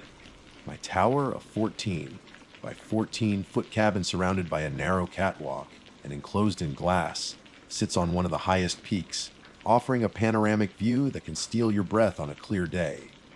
To the east, the Peloncillo Mountains of New Mexico. To the west, the Dragoon Mountains, where Cochise once hid, and all around, the endless, undulating expanse of the Coronado National Forest. My life is governed by routine. I wake before dawn, the air crisp and cold even in July. I make coffee, its bitter aroma filling my small living space. Then, the first check of the day, I walk the catwalk, binoculars in hand, scanning the horizon in a slow, methodical 360-degree sweep. I know this land intimately. I know which distant ranch throws up dust devils in the afternoon and which canyon holds the morning fog the longest. My primary tool, besides my own eyes, is the Osborne Firefinder, a brass and steel contraption that looks like a relic from a steampunk novel. It's a circular map of my territory, overlaid with sighting wires that allow me to pinpoint the exact bearing of any smoke I see. It's old technology, but it's reliable. In a world of satellites and drones, there's still no substitute for a pair of experienced eyes in a high place. For the past decade, I've seen my share of fires. I've watched single, tree lightning strikes blossom into multi-acre blazes. I've heard the drone of air tankers and the thumping chop of helicopters ferrying water. I've spent sleepless nights tracking the orange glow of a fire line as it crawls across a distant ridge, my radio a constant companion, a lifeline to the men and women on the ground. The radio is the voice of the forest, a network of call signs and clipped, professional chatter that connects the scattered lookouts, engine crews, and dispatch centers. It's a community bound by frequency. Every rookie learns about the tragedies. They are the ghost stories we tell to instill respect for the fire. The Man Gulch fire, the South Canyon fire, but the one that always haunted the crews in Arizona, the one that was our cautionary tale, was the Dude Fire. It burned in 1990, a monster of a blaze under the Mogollon Rim, a place once described as a breathtaking ponderosa pine forest. After the fire, they called it a moonscape. 6 firefighters from the Perryville Fire Crew, men who were barely out of their teens, were overrun by a sudden wall of flame. They died deploying their fire shelters, a last, desperate act of self-preservation. Their story is a sacred, somber text in our world, a reminder of how quickly the forest can turn from a place of beauty to a tomb. A few nights ago, the monsoon season began to show its hand. The days were still hot and dry, but the afternoons brought towering cumulonimbus clouds, their anvil-shaped heads scraping the stratosphere. It's a tense time of year. We pray for the rain but dread the lightning that comes with it. I was monitoring a large thunderstorm system moving in from the southwest. The sky was a dramatic display of bruised purples and angry grays, periodically illuminated by silent, flickering veins of lightning. The radio was alive with the usual traffic. Dispatch, this is Rustler Park. Seeing strikes about 5 miles to my north, no smoke yet. Copy Rustler. Keep an eye on it. Chiricahua Peak, what's your weather? Standard procedure. A familiar, comforting rhythm against the backdrop of the brewing storm. The wind began to pick up, whistling through the support struts of my tower. Rain started to lash against the glass panes, blurring the world outside into a watercolor wash. Then, through the crackle of static and the din of the storm, a new voice broke through. It was different from the calm, measured tones of the other lookouts. This voice was thin, high-pitched, and stretched taut with pure panic. "We're trapped! The fire's jumped the line! We need an escape route now." The voice was raw, choked with what sounded like smoke and terror. I straightened up in my chair, my heart giving a sudden, hard thump against my ribs. I didn't recognize the call sign he used. It was a jumble of letters and numbers I'd never heard before. My eyes darted to the firefinder, then to the large wall map of the entire region. I scanned the sectors he seemed to be referencing. There were no active fires there. Not even a wisp of smoke had been reported for weeks. My hand went to my own radio handset. Before I could press the button, dispatch came on, her voice a beacon of professional calm. Unidentified station, say again your location. We have no fire reported in that area. A moment of static, then another voice, just as frantic as the first, but deeper. It's everywhere! It's crowning in the pines! We're deploying shelters! Repeat, we are deploying shelters. My blood ran cold. The phrase hit me like a physical blow. Deploying shelters. You don't say that unless you're about to be burned over. It is the absolute last resort, the final admission that you have been beaten, that your only hope for survival is a flimsy cocoon of aluminum foil and silica cloth. It's a phrase no one ever wants to hear. My mind raced, trying to make sense of it. A drill. No, never in the middle of a major thunderstorm, and never with this level of genuine panic. A prank. The most tasteless, fireable offense imaginable. I listened intently as the first voice came back, shouting coordinates. My hands, suddenly trembling, moved across my map. My finger traced the lines, my brain struggling to connect the numbers to a place. The coordinates weren't in my district. They weren't even in the Chiricahuas. They were miles and miles to the north, under the Mogollon Rim. And then I heard one of them shout a name I recognized from the Dude Fire fatality report. The realization washed over me not in a wave, but in a slow, icy tide that crept up from my feet. The terminology they were using, the specific type of fire behavior they were describing. A crowning fire in dense ponderosa pines. It was all textbook. Textbook from a 30-year-old tragedy. I was listening to a ghost crew. I was listening to the final, desperate moments of the men who died in the Dude Fire.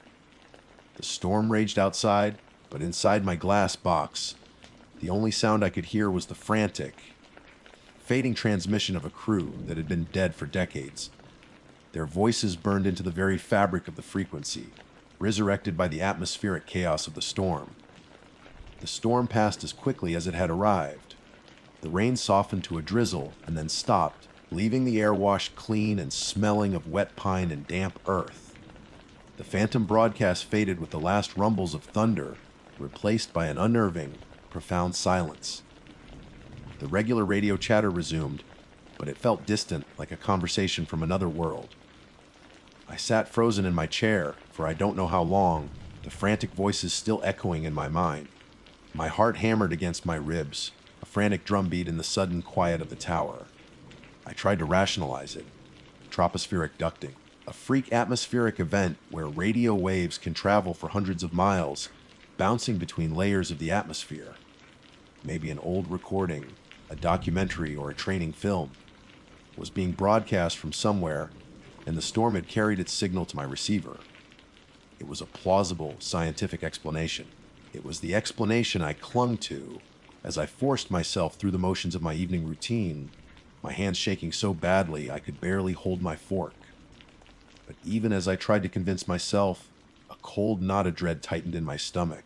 The fear in those voices, it wasn't acting, it was real. The next day, I said nothing. Who would I tell? What would I say? Hi, dispatch? I think I heard ghosts last night. They'd have me down from this tower and in a psych evaluation before sunset. A lookout's mind is their most important tool. If your superiors think you've lost it, you're done. So I kept it to myself, a toxic secret festering in the solitude of my cabin. I did my scans, reported my weather, and tried to pretend that the night before had been nothing more than a bizarre, storm-induced dream. The sun was bright, the sky was a brilliant, cloudless blue, and the forest was peaceful. It was easy to believe I had imagined it all, but the peace was shattered at 2100 hours.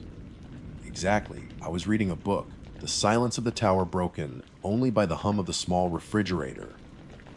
Then, a faint crackle from the radio speaker. I looked up, my body instantly tense. It started with static, then a voice, faint but clear, broke through. Need a spot weather forecast. The wind is shifting. It was the same crew, the same ghost fire. I listened in horror as their final hours played out again, a spectral reenactment broadcast just for me. I heard them discuss their position, the fire's behavior, the growing sense of dread in their voices. It was the same transmission, a ghostly loop of tragedy. I scrambled for the radio, my hand closing around the power knob. I twisted it hard to the left. The green power light went out. The speaker fell silent. I let out a shuddering breath, my forehead pressed against the cool glass of the window, staring out into the impenetrable darkness. It was over. But it wasn't. A whisper of static came not from the radio, but from the air itself. The voice returned, no longer tinny and metallic, but ethereal and close, as if the man were standing right behind me. It's crowning in the pines! I spun around, a scream caught in my throat. The cabin was empty. Of course it was empty, but the voice was still there, a disembodied sound in the dead air of the tower. I backed away, stumbling over my chair, my eyes wide with terror. I couldn't turn it off. The voices weren't just on the frequency anymore. They were burned into it, and somehow they were burned into this place. The broadcast continued for nearly an hour, a detailed, horrifying account of their last stand, before fading back into the silence it had come from. I didn't sleep that night. I sat with my back against the far wall, watching the radio as if it were a venomous snake. Every night since, it's been the same. At 2100, the phantom broadcast begins. I don't try to turn the radio off anymore. It doesn't work. The voices are a part of my routine now, a nightly appointment with the dead. I've learned their names, or at least the names they call out to each other. I know who was the crew boss, who was the joker, who was the one praying at the end. I am a reluctant audience to a 30-year-old horror show. Then, last night, things changed. The broadcast began as usual, but this time something else accompanied it, a smell. Faint at first, I thought I was imagining it, my panicked mind manufacturing new terrors, but it grew stronger, the unmistakable scent of burning pine, not the pleasant, fragrant smell of a campfire, but the acrid, choking stench of a forest fire. It was thick, resinous, and terrifyingly real. I grabbed my flashlight and scrambled out onto the catwalk, my heart pounding. The night was still and clear, the stars a brilliant canopy overhead. I scanned the horizon, my light cutting a nervous path through the darkness. Nothing. No glow, no smoke column, nothing but the vast, silent silhouette of the mountains. The forest below was dark and peaceful, yet the smell was undeniable, thick enough to taste. It was coming from the north, the direction of the Mogollon Rim. I stumbled back inside and grabbed the handset, my training taking over despite my fear. Dispatch, Barfoot. I'm smelling heavy smoke. Can't see a column, visibility is clear. The reply came a few seconds later, the dispatcher's voice calm and routine. Copy, Barfoot. We're not showing anything on satellite. No other lookouts are reporting smoke. Can you give me a direction? It feels like it's coming from the north. I said, my voice trembling slightly. Like it's everywhere. All right, Barfoot, keep us advised of any changes. The smell is still here today. It didn't fade with the dawn. It hangs in the air, a constant, oppressive presence that stings my eyes and scratches at the back of my throat. And now there's something else. I first noticed it this afternoon. A fine, gray powder settling on the railing of the catwalk. I wiped my finger along the steel, and it came away gray. Ash. There is no fire. I have been scanning for hours, my eyes raw from staring through the binoculars. The sky is clear. The satellite shows nothing. The other lookouts report nothing. There is no fire. But the ash is getting thicker, dusting the windows of my cabin, coating the solar panels. It's like a gentle, malevolent snowfall. And the ghost crew is on the radio again. It's early tonight. They started before 2100. Their voices are louder, more desperate. They're yelling, screaming over the roar of a fire that I can now almost hear. A low, rumbling phantom on the edge of my hearing. One of them is calling for a medevac. He's describing his burns in agonizing detail. I feel sick, my stomach churning with a mixture of pity and terror. The ash is falling faster now, a steady gray curtain that is beginning to obscure the trees below. It's starting to look like a moonscape out there. I think the dude fire isn't a memory anymore. I think it's happening again, and this time I'm in the middle of it. The world outside my windows is gone. It vanished not in a sudden cataclysm, but piece by piece, stolen by the relentless gray snowfall. The ash is no longer a dusting, it's a blanket, inches thick on the catwalk, clinging to the glass like a shroud. I can't see the trees. I can't see the ground. There is only the tower and the swirling, choking gray. The concept of north has ceased to have meaning. The smoke and ash are coming from everywhere at once. They are the world, and there is heat. A dry, oppressive heat that has nothing to do with the outside temperature. It radiates from the windows, from the very walls of the cabin. It's the breath of a blast furnace, and it's getting stronger. I press my hand against a pane of glass and snatch it back with a hiss. It's hot to the touch. Outside, there is no fire. Inside, I am slowly being cooked. The radio is a constant, chaotic symphony of terror. The disembodied voices are no longer just in the speaker. They fill the room, echoing off the glass. Their panic a physical presence. They are shouting over a deafening roar now, the sound of a million freight trains, the sound of the world being torn apart. It's the sound of a firestorm.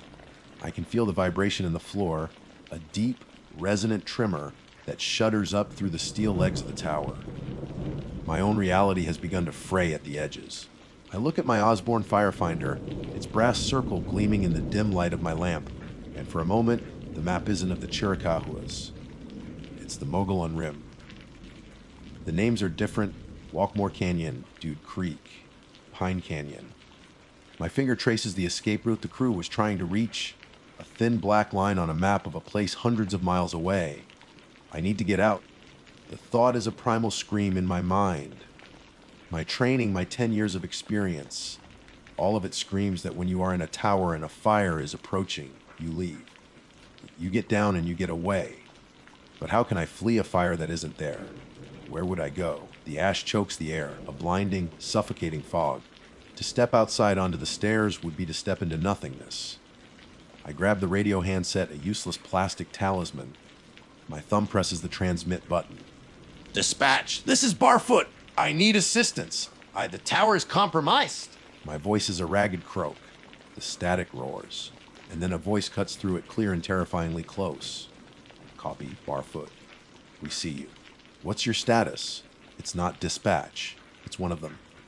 It's the crew boss from the ghost transmission. Who is this? I whisper, my blood turning to ice. This is Perryville crew. The voice says, his words strained over the sound of the roaring wind and fire. We're trying to make it to the safety zone. The fire's right on our heels. We've got spot fires all around you. It's jumping the line. Can you see a way out? I stare out the window into the gray void. See a way out. I can't even see the stairs. The boundary has collapsed. I am no longer an observer listening to a tragedy. I am a character in it. They think I'm one of them. Or, worse, they know I'm here, another soul caught in their temporal echo. Through the swirling ash, a flicker of movement. My eyes strain, peering into the maelstrom. A shape. A human silhouette running, stumbling through the gray. Then another. They are carrying tools.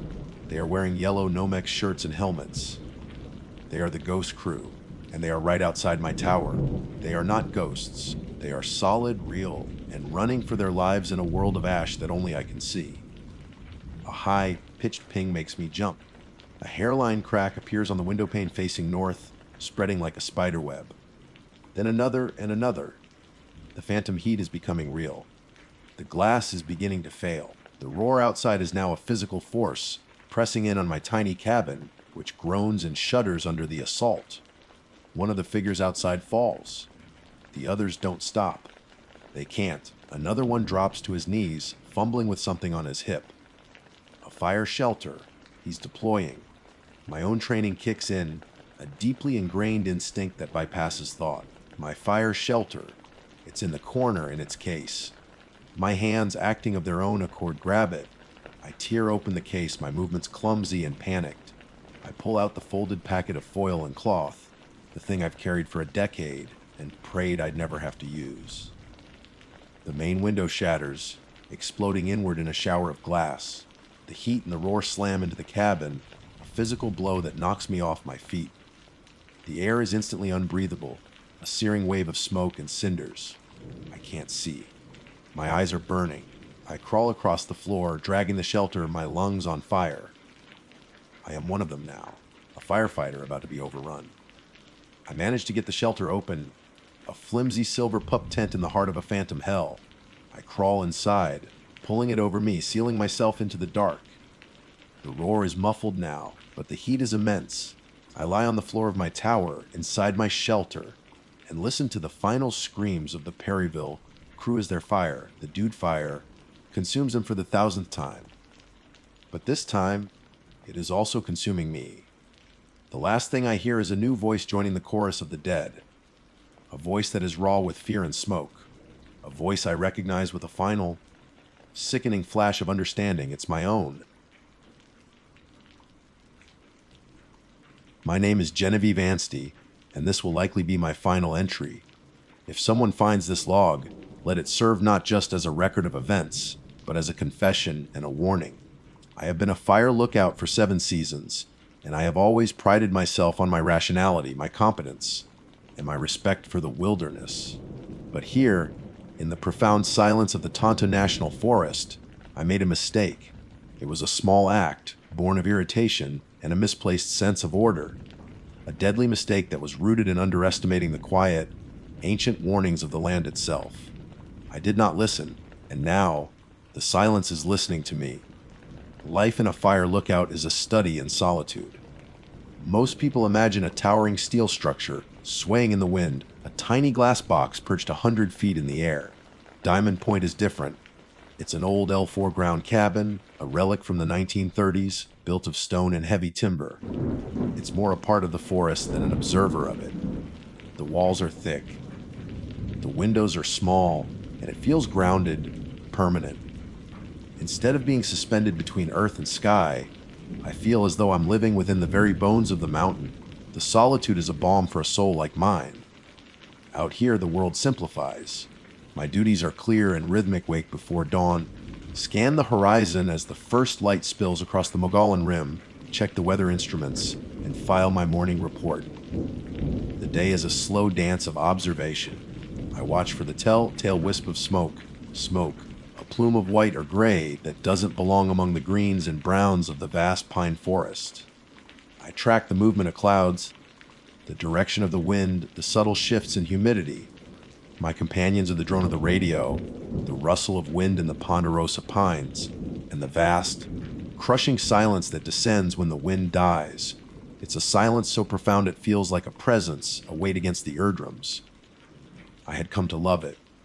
Near the cabin, perhaps 50 yards from my front door, is a feature not marked on any of my official maps. It's a trail faint and barely discernible that winds down from the ridge into a small, shadowed canyon. I noticed it during my first week here. It's not a game trail. The path is too deliberate for that. And it's not an old Forest Service trail. There are no blazes on the trees, no signs of past maintenance. It's marked only by cairns, small, carefully placed piles of stones. They were beautiful in their own stark way. Each one was a small sculpture of balance and patience. Some were tall and slender, others were low and wide. They followed the path down into the canyon until it disappeared from my view. I'm not an expert on local indigenous culture, but I know this is a patch of land steeped in history and reverence. My orientation binder had a section on cultural sensitivity, a brief but firm chapter on leaving things as you find them. Ancient sites, artifacts, and ceremonial markers were to be respected and left untouched. The binder mentioned that building your own cairns in the wilderness is deeply frowned upon. It can confuse hikers, leading them off established routes. But more importantly, it can be an act of desecration. You might be disturbing something sacred, a place not meant for casual visitors. For weeks, I treated the trail and its stone sentinels with a distant respect. I imagined they were ancient, a remnant of a time long past. They were part of the landscape as much as the gnarled junipers and the lichen-covered rocks. I never walked the trail. It felt like an intrusion, a violation of a space that did not belong to me. It had its own quiet dignity, and I was content to observe it from afar. The change began last week. It was a Tuesday, I remember, because the air was exceptionally clear after a brief overnight shower. As I did my morning perimeter walk, a routine to stretch my legs and inspect the cabin's exterior, I noticed something new at the head of the unmarked trail. A new cairn had appeared, one I had never seen before. It was small, starkly different from the others. It consisted of just 3 stones, black as obsidian, worn smooth by water and time. They were perfectly balanced, one atop the other, in a way that seemed to defy gravity. My first reaction was not fear, but annoyance. A sharp, hot spike of it. The other cairns felt old, anonymous. This one felt new.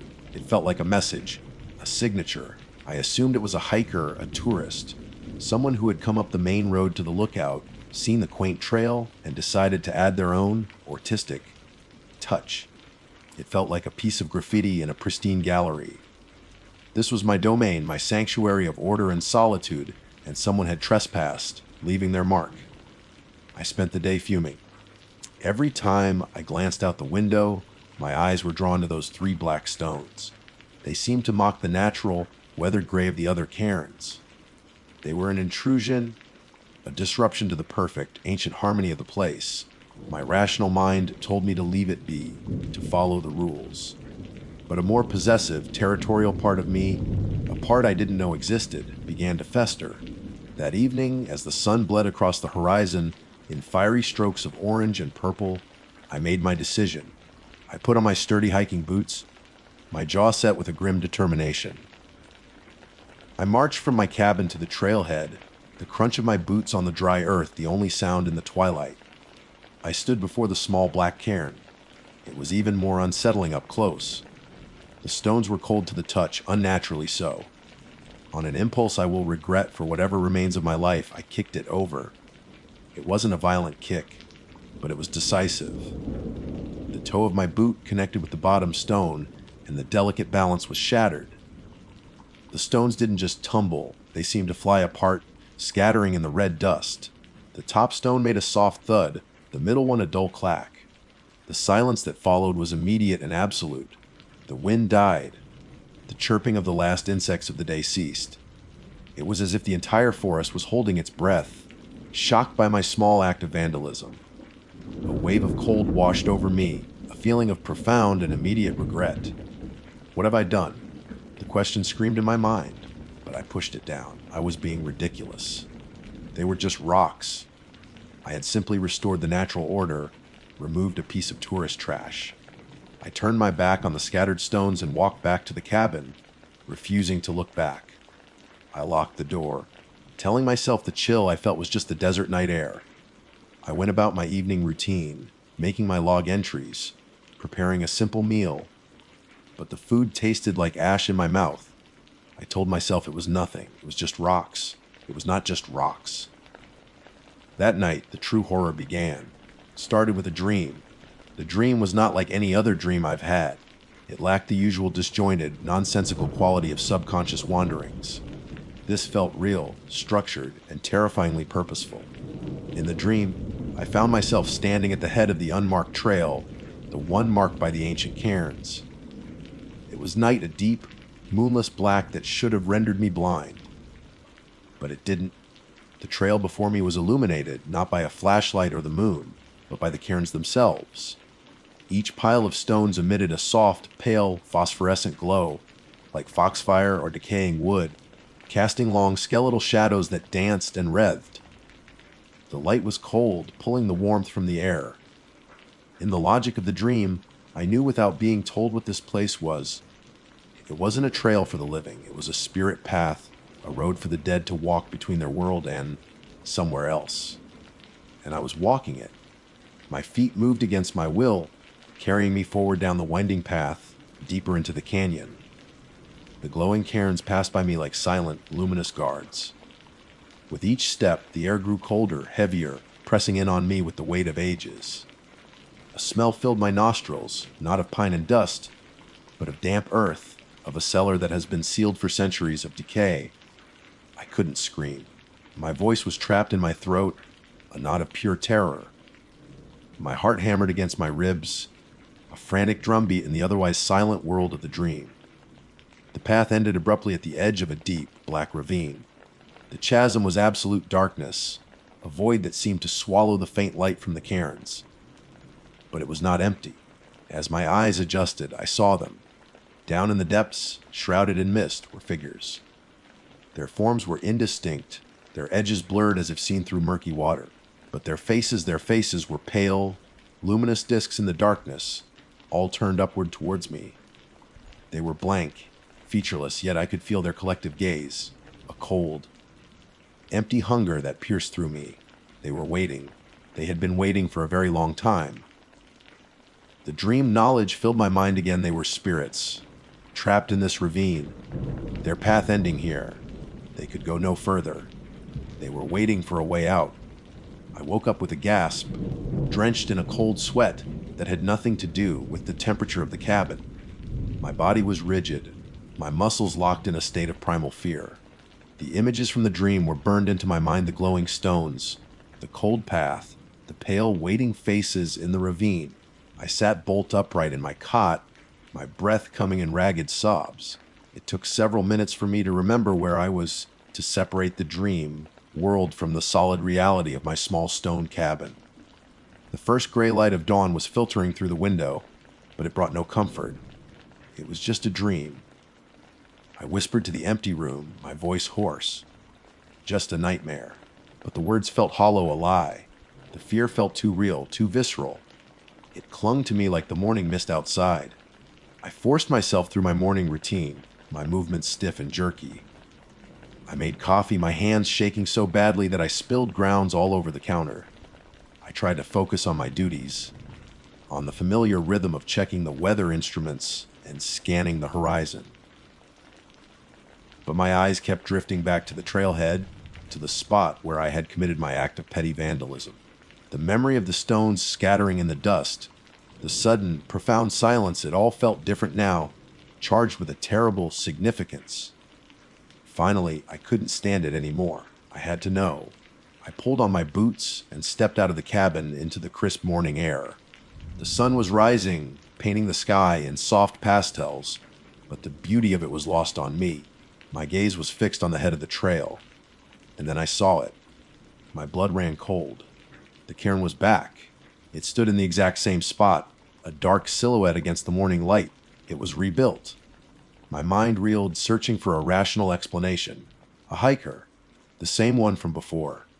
Did they come back in the dead of night, find their handiwork destroyed, and patiently rebuild it? It seemed unlikely, almost impossible. Who would be hiking in this remote area in the pitch dark?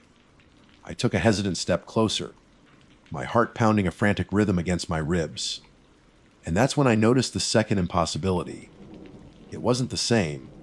The cairn I had kicked over was made of 3 smooth, black stones. This one was made of 4.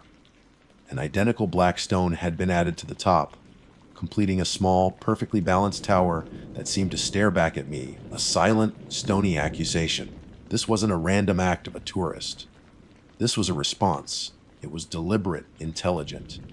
It was a message I couldn't decipher, but understood on a primal level. You have been noticed. Your actions have consequences. A wave of pure, unadulterated panic washed over me. I turned and fled back to the cabin, slamming the heavy wooden door behind me and fumbling with the lock. I spent the rest of the day huddled inside, a prisoner in my own lookout. I tried to read, but the words swam before my eyes.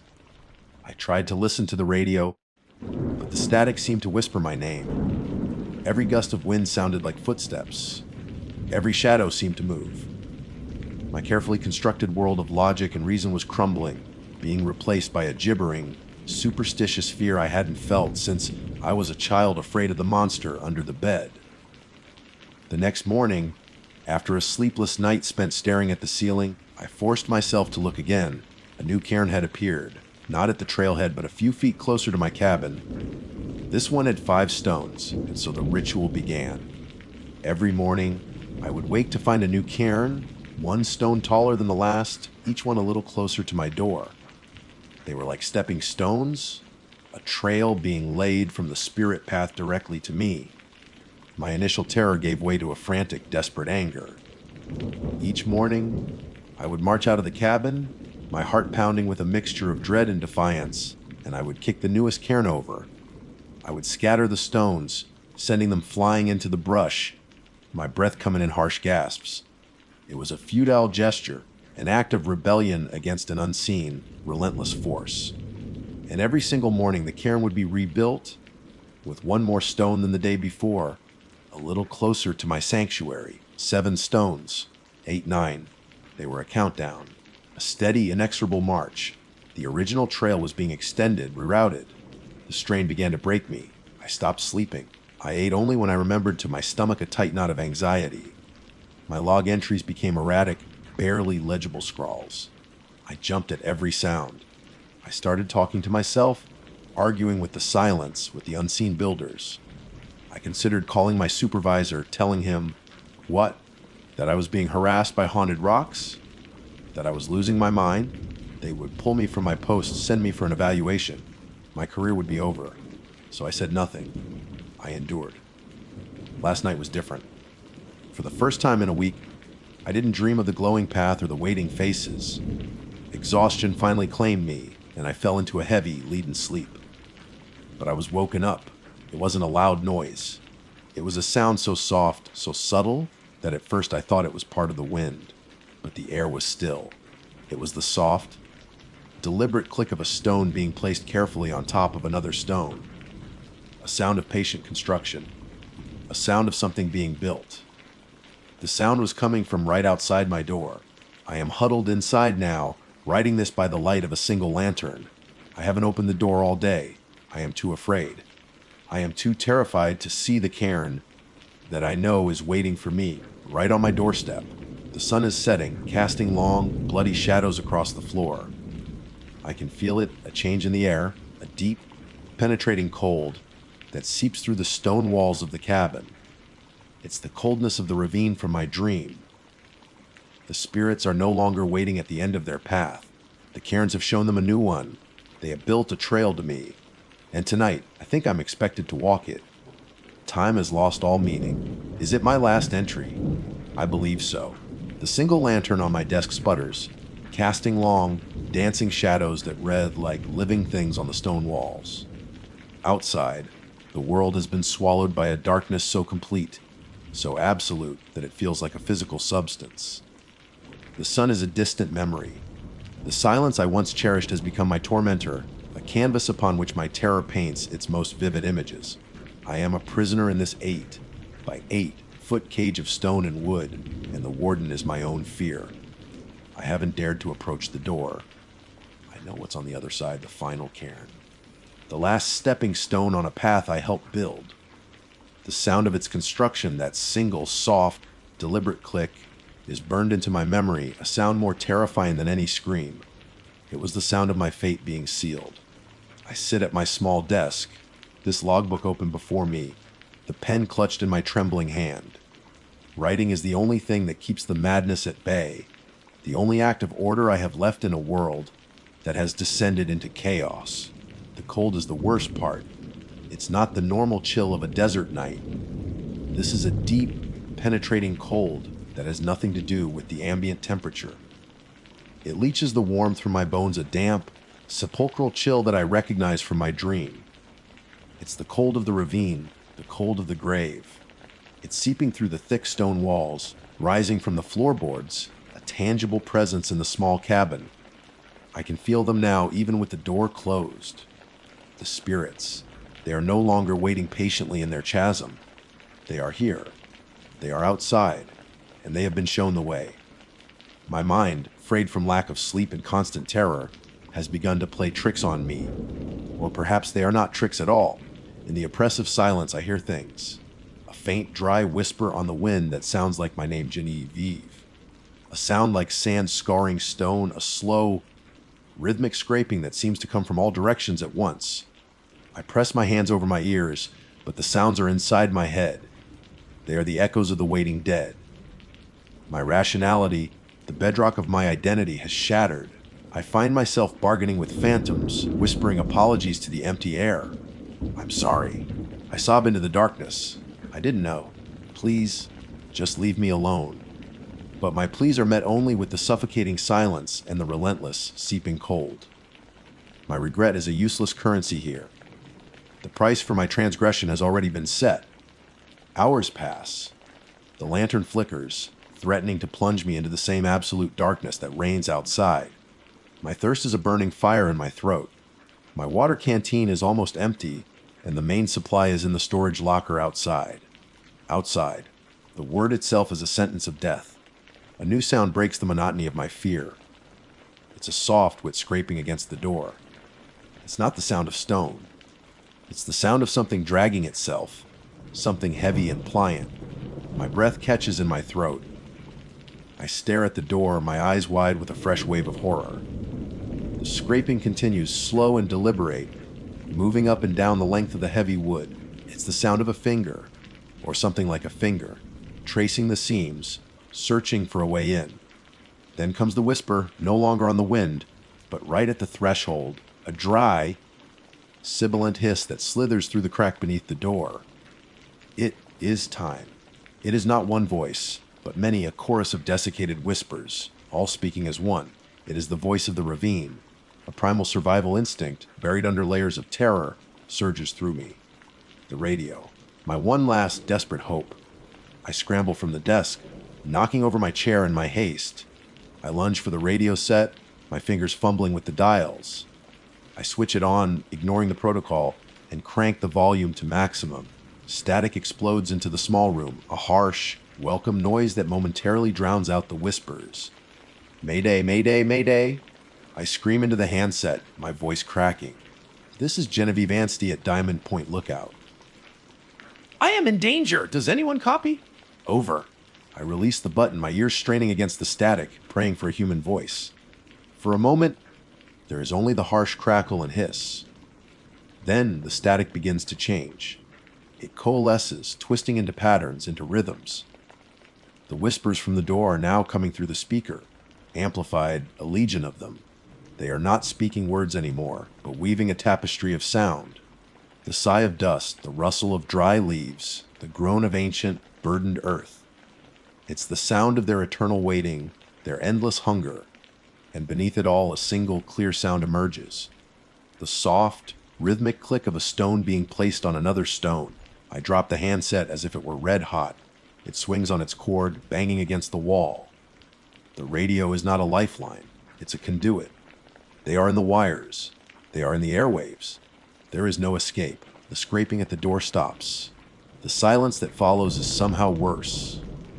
I hold my breath, my entire being focused on that wooden barrier. A shadow moves under the door, a sliver of deeper black against the darkness. Slowly, impossibly, the old brass doorknob begins to turn. I watch, mesmerized, as it rotates with a smooth, silent deliberation. The heavy, duty lock I had trusted, the deadbolt I had thrown with such a feeling of security, offers no resistance. There is a soft snick as the bolt slides back into its housing. The door is unlocked. A strange calm descends upon me. The frantic, screaming terror recedes, replaced by a cold, hollow resignation. The fight is over. I cannot win against this. I cannot reason with it. I cannot hide from it. My small act of arrogance, of kicking over 3 black stones, was not just vandalism. It was an invitation. I broke their boundary, and in doing so, I gave them permission to break mine. The door creaks open. It moves inward just a few inches, revealing a vertical slice of the profound night outside. In that slice of darkness, something glows. It's the final cairn standing right on my doorstep, a tall, slender tower of black stones. It emits the same pale, cold, phosphorescent light from my dream. It is not just a marker, it is a beacon. Beyond it, another glowing cairn is visible, and another beyond that. A new path has been laid, leading away from my cabin, away from the world of the living, and back towards the shadowed canyon. At the edge of the light, where the path disappears into the trees, I can see them. The figures from the ravine, pale, indistinct, their featureless faces turned towards me. They are not waiting anymore. They are welcoming. I understand now. They don't want to harm me in this cabin. They don't want to tear me apart. They want me to walk. I desecrated their path, and now I must become part of it. I am the final stone. I walk back to my desk, my movements steady. The fear is still there, a cold, hard knot in my stomach, but it is no longer in control. I pick up the pen. My hand is perfectly still as I write these last words. This log is my final cairn, the only marker I can leave behind. A warning to whoever finds this place. Respect the silence. Do not disturb the stones. Do not underestimate the quiet warnings of the land. The door is open. The cold air beckons, carrying the scent of damp earth and decay. The trail is lit. They are waiting for me. I must go now. My name is Graham Ainley. This will likely serve as my final official entry, though I doubt it will ever be filed into the neat manila folders I saw back at the district office. My personnel file number 774G states that I am 34 years of age, in excellent physical and psychological health, and possess a background in data analysis that, ironically, made me a good candidate for this job. They said a man who can find a single anomalous data point in a sea of terabytes can certainly spot a plume of smoke in a forest of green. I left that world of humming servers and stereo, air-conditioned rooms for this. For the silence. I had grown tired of the noise of the modern world, the constant, meaningless chatter of data streams and digital voices. I craved a silence so profound it had a sound of its own. I got my wish. My post is in the Kaibab National Forest, a sprawling, wild expanse of ponderosa pine and juniper that borders the north and south rims of the Grand Canyon. I was not assigned to one of the modern steel towers that pierce the sky like skeletal fingers. My station is a living thing. It's a lookout tree, a relic from the earliest days of the U.S. Forest Service. Specifically, I was assigned to the Grandview Lookout Tree, a registered historic site. The tree itself is a ponderosa pine of truly colossal proportions, a leviathan of bark and needle that has stood here for centuries, long before any nation laid claim to the land beneath it. The journey here was a baptism of sorts, a shedding of the world I knew. After the long drive from Phoenix, the meeting at the ranger station felt like a final handshake with civilization. A grizzled ranger named Dave, whose face was a roadmap of sun and wind, gave me the keys to the supply locker and a final, searching look. It gets quiet out there, he said, a statement that was both a promise and a warning. The tree, she's old. Got a lot of history. The final leg of the journey was a hike, carrying my gear up a dusty trail that wound through the woods. The air grew thinner, cleaner. The scent of pine and dry earth was intoxicating.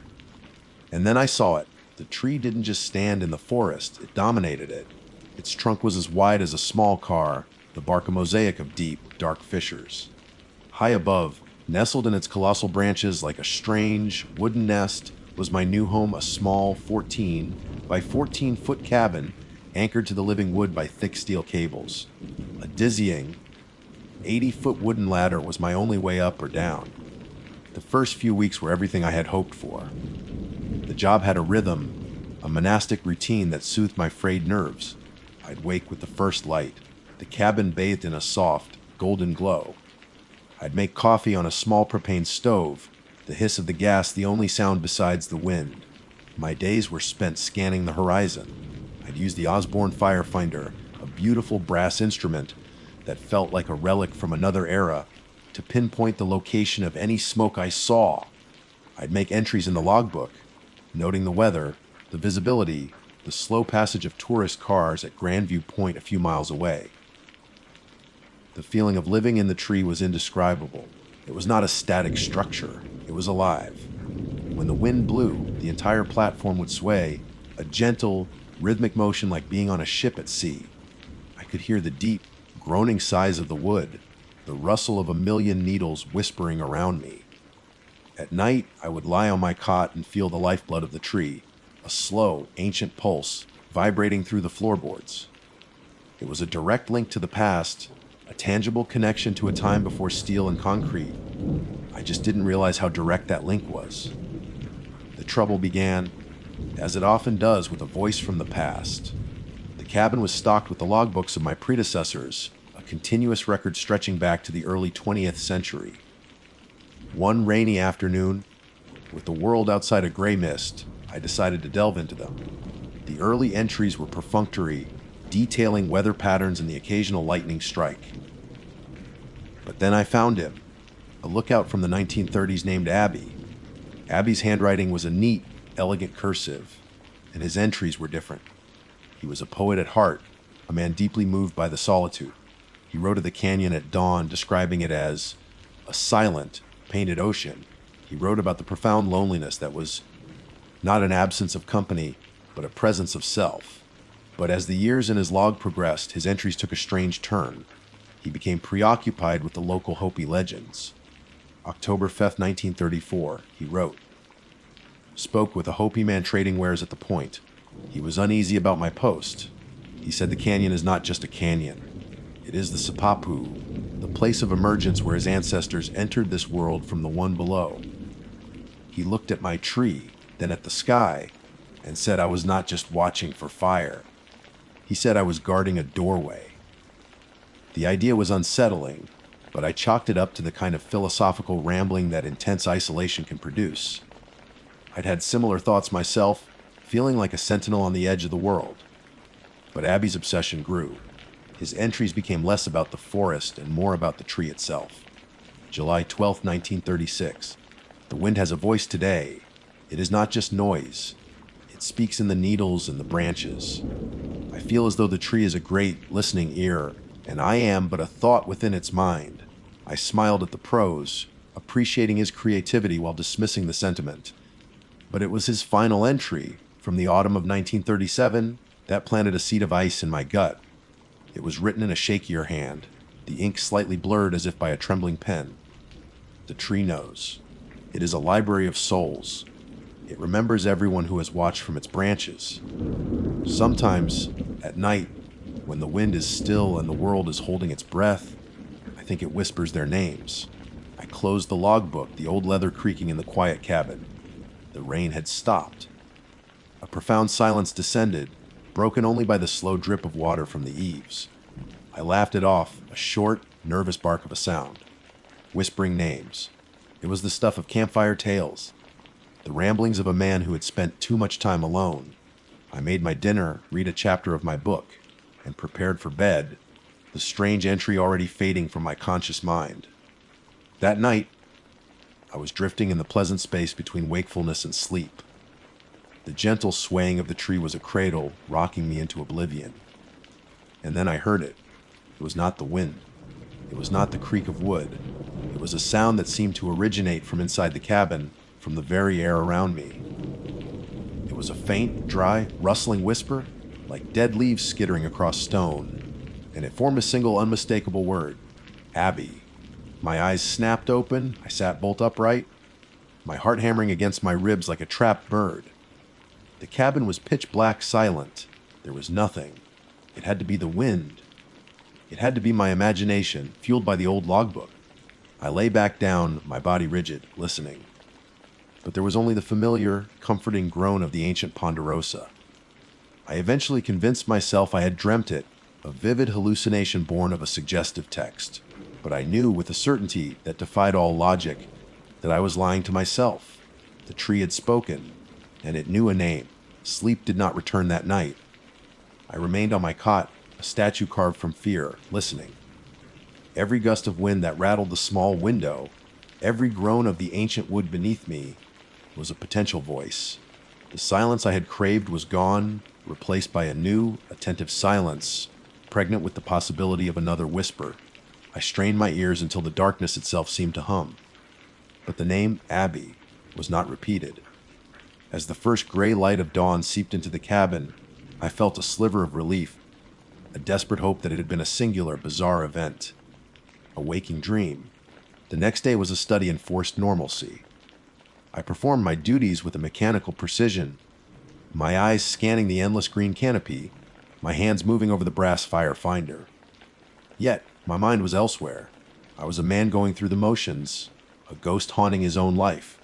My focus kept snapping back to the leather-bound logbook sitting on the small desk. To Abby, had he heard it too?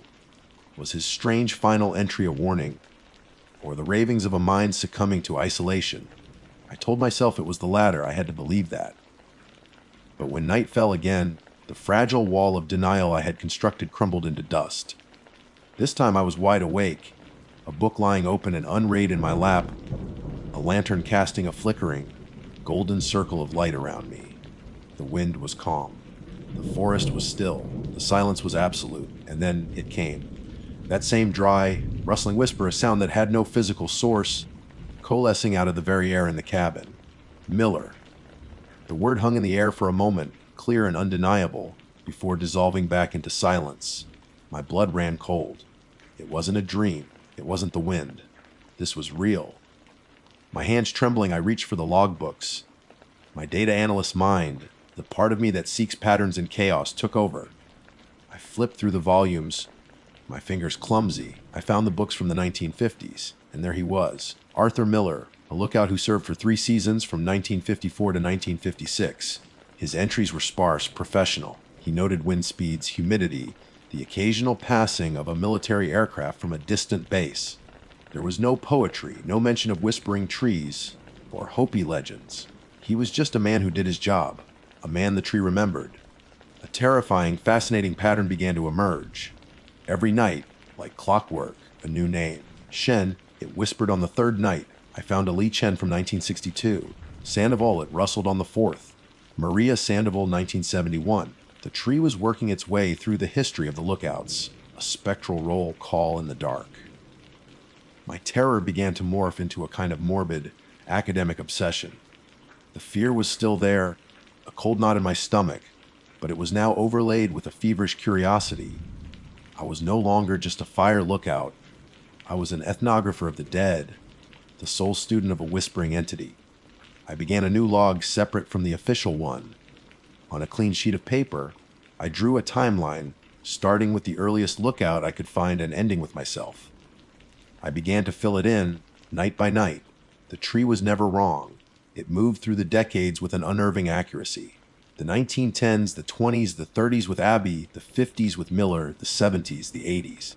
My official duties became an afterthought. The vast, beautiful wilderness that had once captivated me was now just a backdrop to my nightly vigils. I subsisted on coffee and canned soup, my body growing gaunt, my eyes shadowed with sleeplessness. The solitude I had once cherished became my tormentor. During the day, the silence was a held breath, an anticipation of the night to come. The wind in the ponderosa needles no longer sounded like a whisper. It sounded like it was clearing its throat. I started talking to it. Not out loud, at first. Just thoughts directed at the wooden walls, the floorboards, the ceiling. Who are you? What do you want? The only answer was the nightly name, a single, sterile piece of data offered without context or explanation. 1 week into this madness, I made a chilling discovery. I was reading the log from the early 1910s, the era of a woman named Hallie Dubois. Her entries were cheerful, full of life. She wrote about the wildflowers, the antics of the Abert squirrels, the beauty of the summer thunderstorms. Then, her entry stopped abruptly in August of 1914. The next entry was from a different lookout, a man sent to relieve her. He wrote, arrived at post to find it empty. Ms. Dubois's personal effects are here, but she is gone. Search parties have been dispatched. There were no further entries from her. A later, official note from a district ranger was clipped to the page. Search for Hallie Dubois called off. Presumed lost to the canyon. I waited for nightfall with a sense of dread that was heavier than any I had felt before. This wasn't just a memory game. This was about life and death. As the moon rose over the canyon rim, the whisper came, softer than usual, almost mournful. Hallie. I didn't sleep at all. I sat with the lantern on, staring at the door, as if a woman who had vanished a century ago might walk in at any moment. The tree wasn't just remembering its guardians. It was remembering its victims. Was Abby a victim? His last entry was in 1937. The log for 1938 was started by a new man. There was no explanation for Abby's departure. He was just gone. The whispers continued their inexorable march through time, a slow, chronological procession toward the present. I knew the names before I heard them. I would read the logs during the day, find the next lookout in the sequence, and wait for the tree to confirm it. A man named Peterson from the 90s. a young woman named Jess from the early 2000s. The names were getting closer to my own time. These weren't historical figures anymore. These were people I could have known, people who had used this same stove, this same fire finder. Last night I was ready. According to the logbooks, the next name in the sequence was a man named Ben Carter, who served from 2008 to 2012. I sat on my cot, my timeline spread out before me, my pen poised to check off his name. The cabin grew still. The familiar, expectant silence descended. I held my breath. But the tree didn't whisper. Carter. It broke the pattern. It jumped the queue. It skipped over a decade of history and spoke a name that was not on my list of the past. The whisper was different this time. Not a dry rustle, but clearer, closer.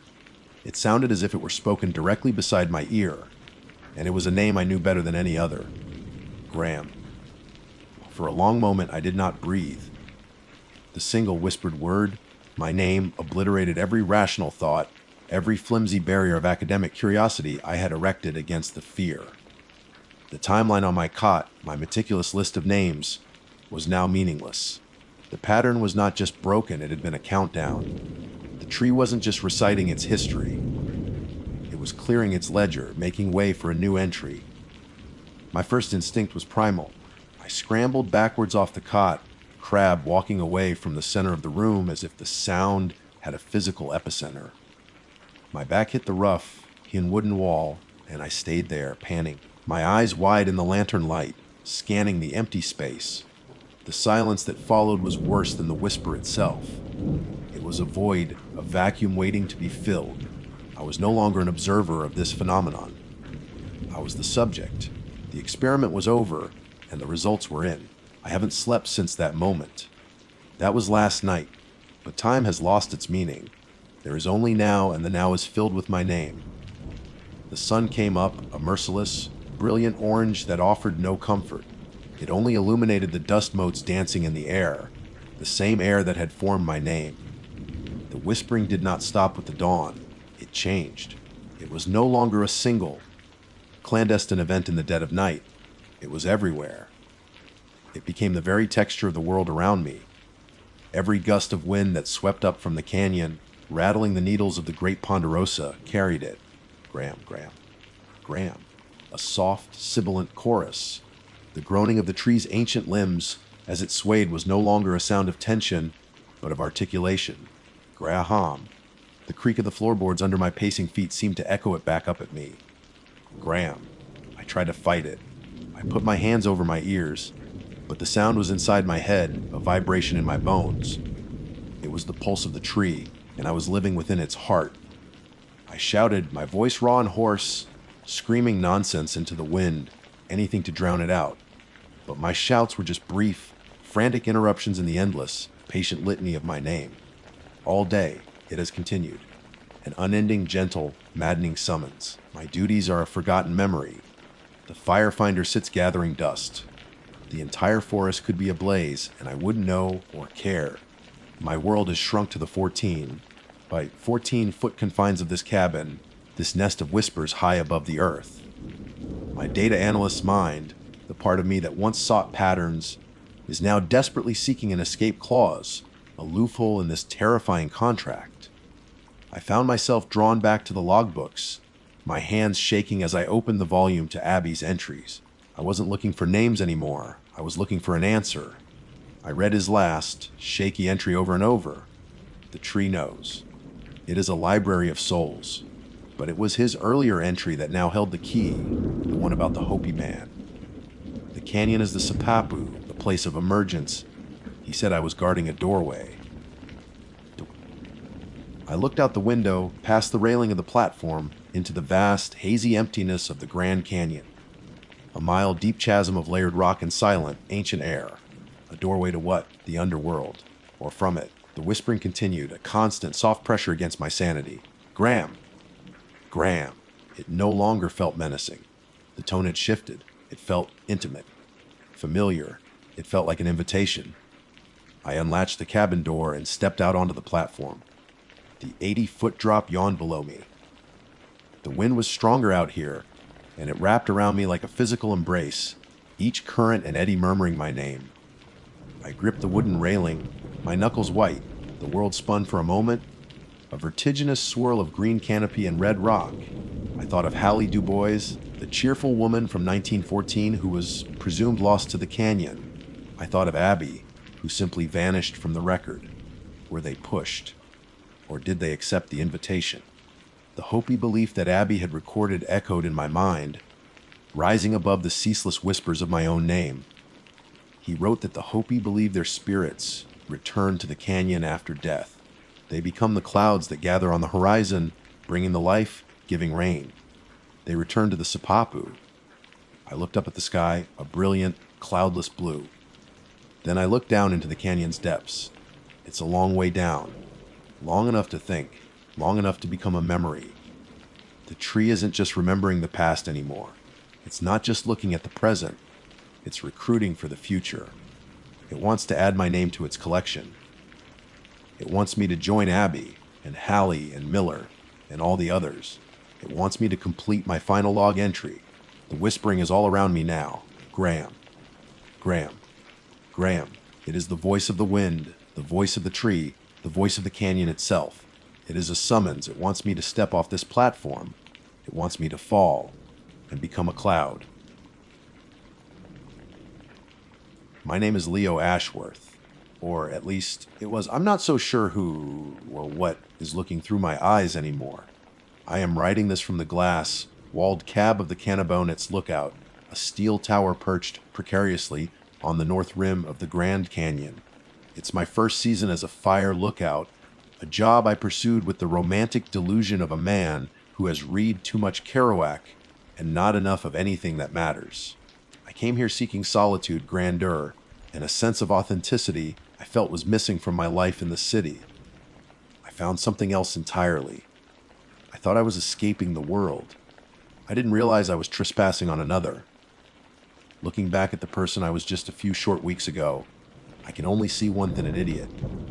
A profound, monumental idiot whose arrogance has cost him more than he could ever have imagined. The journey here was an adventure in itself.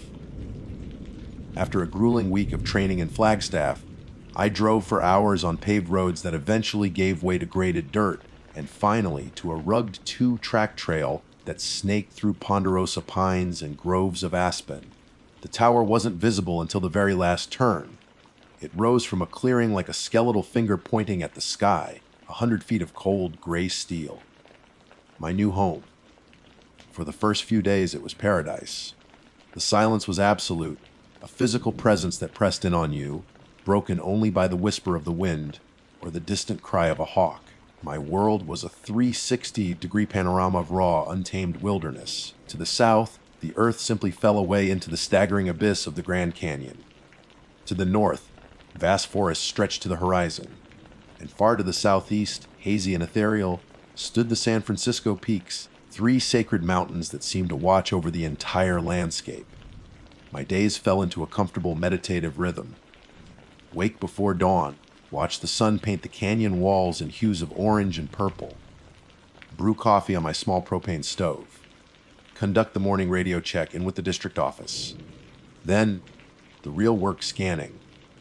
I'd spend hours with my binoculars, sweeping the horizon in methodical, overlapping arcs, my eyes trained to spot the faintest wisp of smoke. The job required a strange combination of intense focus and profound patience. In between sweeps, I'd read, write in my journal, or simply sit and absorb the immense scale of my surroundings. I felt a sense of ownership, a smug satisfaction in my choice to trade traffic jams and office cubicles for this sublime isolation. I was the king of a silent, empty kingdom. That illusion was shattered about 3 weeks into my season. A Forest Service truck rumbled up the track, carrying a small maintenance crew tasked with servicing the solar panels and backup generator. Among them was an older man, a Hopi elder named Thomas. While the younger men worked, he made the long climb up the tower stairs. He moved slowly, deliberately, his hands polished smooth from a lifetime of work. His face was a magnificent tapestry of wrinkles, each line telling a story I was too ignorant to read. He didn't say much at first, simply standing beside me and looking out at the distant peaks. Finally, he spoke, his voice low and gravelly. "You have a beautiful view," he said. "The best office in the world." I replied with a confident smile. He didn't return the smile. His gaze remained fixed on the San Francisco peaks. "That is Nuvatukia Ovi," he said, gesturing with his chin. "A sacred place. It is the home of the Katsinam." The word was unfamiliar to me, but I'd taken an anthropology class in college. I had a vague, academic understanding of what he meant. Spirits, God's ancestral beings. I nodded, trying to look respectful. "They are the spirits of the clouds, the rain, the corn," he continued, his eyes never leaving the mountains. "The spirits of our ancestors, they live in the peaks, but in the winter they come to the villages. They walk among us." He turned to look at me then, and his dark eyes held a weight I couldn't comprehend. "This whole land is sacred. You are a guest here. You must show respect. Do not take what is not offered." I gave him the easy, patronizing smile of a 21st century rationalist. "Of course, I always pack out my trash," I said, completely missing his point. He just shook his head slowly, a deep sadness in his eyes. He saw my dismissal, my shallow understanding. He knew I heard only the words, not the warning. He thanked me for the water I offered him and made his slow descent, leaving me alone once more in my glass box. As the truck disappeared down the trail, I scoffed to myself. Katsinam, old tribal stories, quaint folklore. It was a fascinating part of the local culture, of course, but nothing to be taken seriously. Not by a modern, educated man like me. To combat the long stretches of boredom, I had brought my one expensive indulgence with me, my camera. It was a high-end DSLR, and my prized possession was a powerful telephoto lens, capable of making distant objects feel immediate and intimate. I fancied myself an amateur wildlife photographer. I spent hours trying to capture the perfect shot of a soaring eagle, a shy coyote, or the rare California condor.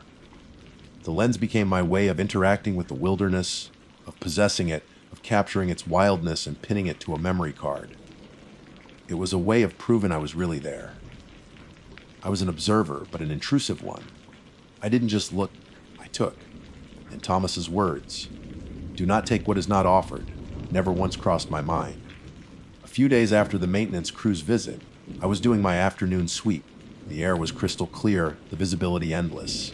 My binoculars passed over a distant trail miles away on a neighboring mesa. I stopped. There was movement. A group of people. This was unusual. Hiking trails in this remote section of the park were rarely used.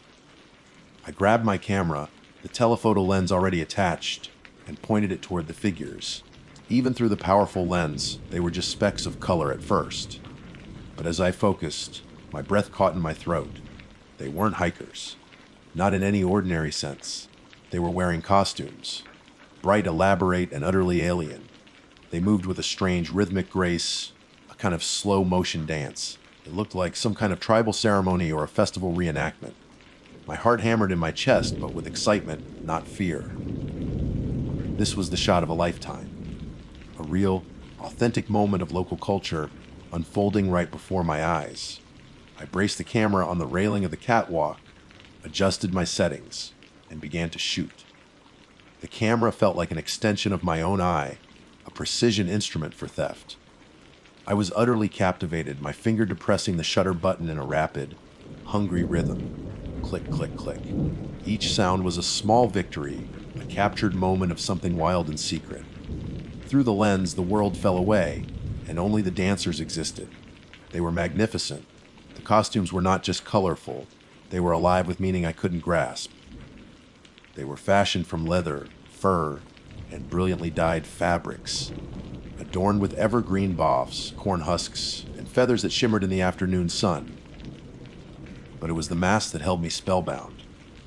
They were not the cheap, mass-produced things you'd find in a costume shop.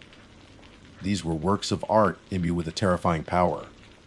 One was a great, horned beast with a fearsome snout. Another was a bird with a long, curved beak, painted in stark geometric patterns of black and white.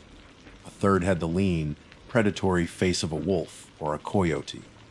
They were not meant to be realistic depictions, but rather essences, distilled spirits of the animals they represented. Their dance was unlike anything I had ever seen. It was not for an audience. It was a conversation with the earth, the sky, the very air itself. Their movements were slow, deliberate, yet possessed an underlying energy that made the air around them seem to hum. They would stomp, and it felt as if the distant misses should tremble. They would raise their arms, and it seemed they were pulling the clouds from the sky. There was no music that I could hear, only the profound silence of the canyon, yet they moved in perfect, eerie unison. I was so engrossed in the act of capturing them, of framing the perfect shot, that I lost all track of time. The sun began to dip lower, casting long shadows that stretched like grasping fingers across the landscape. And then, as suddenly as they had appeared, they were gone. One moment they were there, a vibrant splash of impossible color against the red rock, and the next, the trail was empty. It wasn't that they walked away or disappeared over a ridge. They simply vanished, leaving behind nothing but the wind and the silence. A cold shiver traced its way down my spine, a primal unease that had nothing to do with the dropping temperature. The excitement of the photographer gave way to a strange and unsettling feeling. I lowered the camera, my eyes suddenly feeling naked and exposed. I scanned the empty mesa with my binoculars, my heart thudding against my ribs. Nothing. It was as if they had been a mirage, a heat haze hallucination. But I knew they weren't. I had the proof, stored safely on my memory card. I tried to shake off the feeling, attributing it to the isolation and the sheer strangeness of what I had witnessed. I was just spooked, that was all. I retreated into the cab of the tower as dusk settled, locking the door behind me. A meaningless gesture in a place where the only threat, I thought, was the wilderness itself. That night, the air grew heavy and still. The usual chorus of crickets and nocturnal creatures was absent. The silence was different now. It was not peaceful, but expectant. It felt like the held breath before a scream. I made a simple dinner, but my appetite was gone. I couldn't stop thinking about the dancers. I was eager to see the fruits of my labor, to relive the experience on the screen of my laptop. I plugged the memory card into the reader, a triumphant grin on my face. These photos, I thought, were my masterpiece. They would be my proof of the strange and beautiful things I had seen out here in the wild. The first few images loaded, and they were stunning. The telephoto lens had done its job, bringing the figures into sharp, clear focus despite the distance. The colors were even more vibrant than I remembered, the details of the costumes more intricate. I felt a surge of pride. I scrolled through them, admiring my own work, my technical skill. I decided to zoom in on one of the images to check the focus. I chose a striking shot of the dancer in the bird mask. The mask was of a crow or a raven, its beak long and wickedly sharp, its surface painted with symbols that seemed to shift before my eyes. I zoomed in closer, focusing on the eye holes. They were small, dark circles cut into the wood, and through them, staring directly back at me, were the eyes. My blood ran cold. A jolt, like touching a live wire, shot through my entire body. Those were not the eyes of a man. They couldn't be. There was no white, no iris, no pupil in the human sense. They were the flat, black, unblinking eyes of a bird of prey, ancient and intelligent, and utterly devoid of any emotion I could recognize. My hand trembled as I moved the mouse. I quickly opened another photo, this one of the dancer in the wolf mask. My breath hitched in my throat. I zoomed in. Through the eye holes, 2 points of light gleamed with feral intensity. They were yellow, with vertically slitted pupils. The eyes of a predator looking out from the dark. A wave of nausea and terror washed over me. I scrambled through the rest of the photos, my hands shaking so badly I could barely control the trackpad. Each one told the same impossible story. The horn mask, the badger mask, the sun mask. Behind every one of them, the eyes were wrong. They were ancient, inhuman, and they were all looking directly at me, through the lens, through the screen, through time and space. I had not photographed men in masks. The realization hit me with the force of a physical blow, knocking the air from my lungs. I had photographed the Katsinum themselves. Thomas's words echoed in my mind, no longer quaint folklore, but a deadly serious warning. This is a sacred place, home of the spirits. You must show respect. Do not take what is not offered. I had not only looked upon them and act the hope ye believe is a powerful and dangerous taboo, but I had done so with the cold, arrogant eye of my camera. I had stolen their images. I had taken what was not offered. My rational modern world crumbled into dust, replaced by a terrifying, ancient reality I had arrogantly dismissed. As if on cue, a sound broke the suffocating silence. A low, guttural rumble that seemed to come from all directions at once. I looked out the window. The sky, which had been perfectly clear and studded with stars just moments before, was now blotted out. A single, impossibly black cloud had formed directly over my tower, swirling in a vortex of silent, menacing energy. There was no lightning, no distant thunder, just a growing, oppressive darkness. Then came the first impact, a loud srasque against the window pane that made me cry out in shock. Then another and another. Hail. But this was no ordinary hailstorm. They were the size of golf balls, then baseballs, solid chunks of ice hammering against the glass and steel of my tiny sanctuary. The windows bowed inward, threatening to shatter. The wind began to howl, not like a natural gale, but like a voice, a chorus of enraged voices screaming my name. Ashworth. It was a shriek, a roar, a sound of pure elemental fury. The tower, which had always felt so solid and immovable, began to sway, groaning under the assault. I scrambled away from the windows, huddling on the floor in the center of the cab, my hands over my ears, but I couldn't block out the sound of my name being torn from the throat of the storm. This was it. This was their answer. The revenge of the Catsinum. The storm did not fade. It ceased. One moment the tower was a drum being beaten by an angry god, the wind a chorus of souls screaming my name.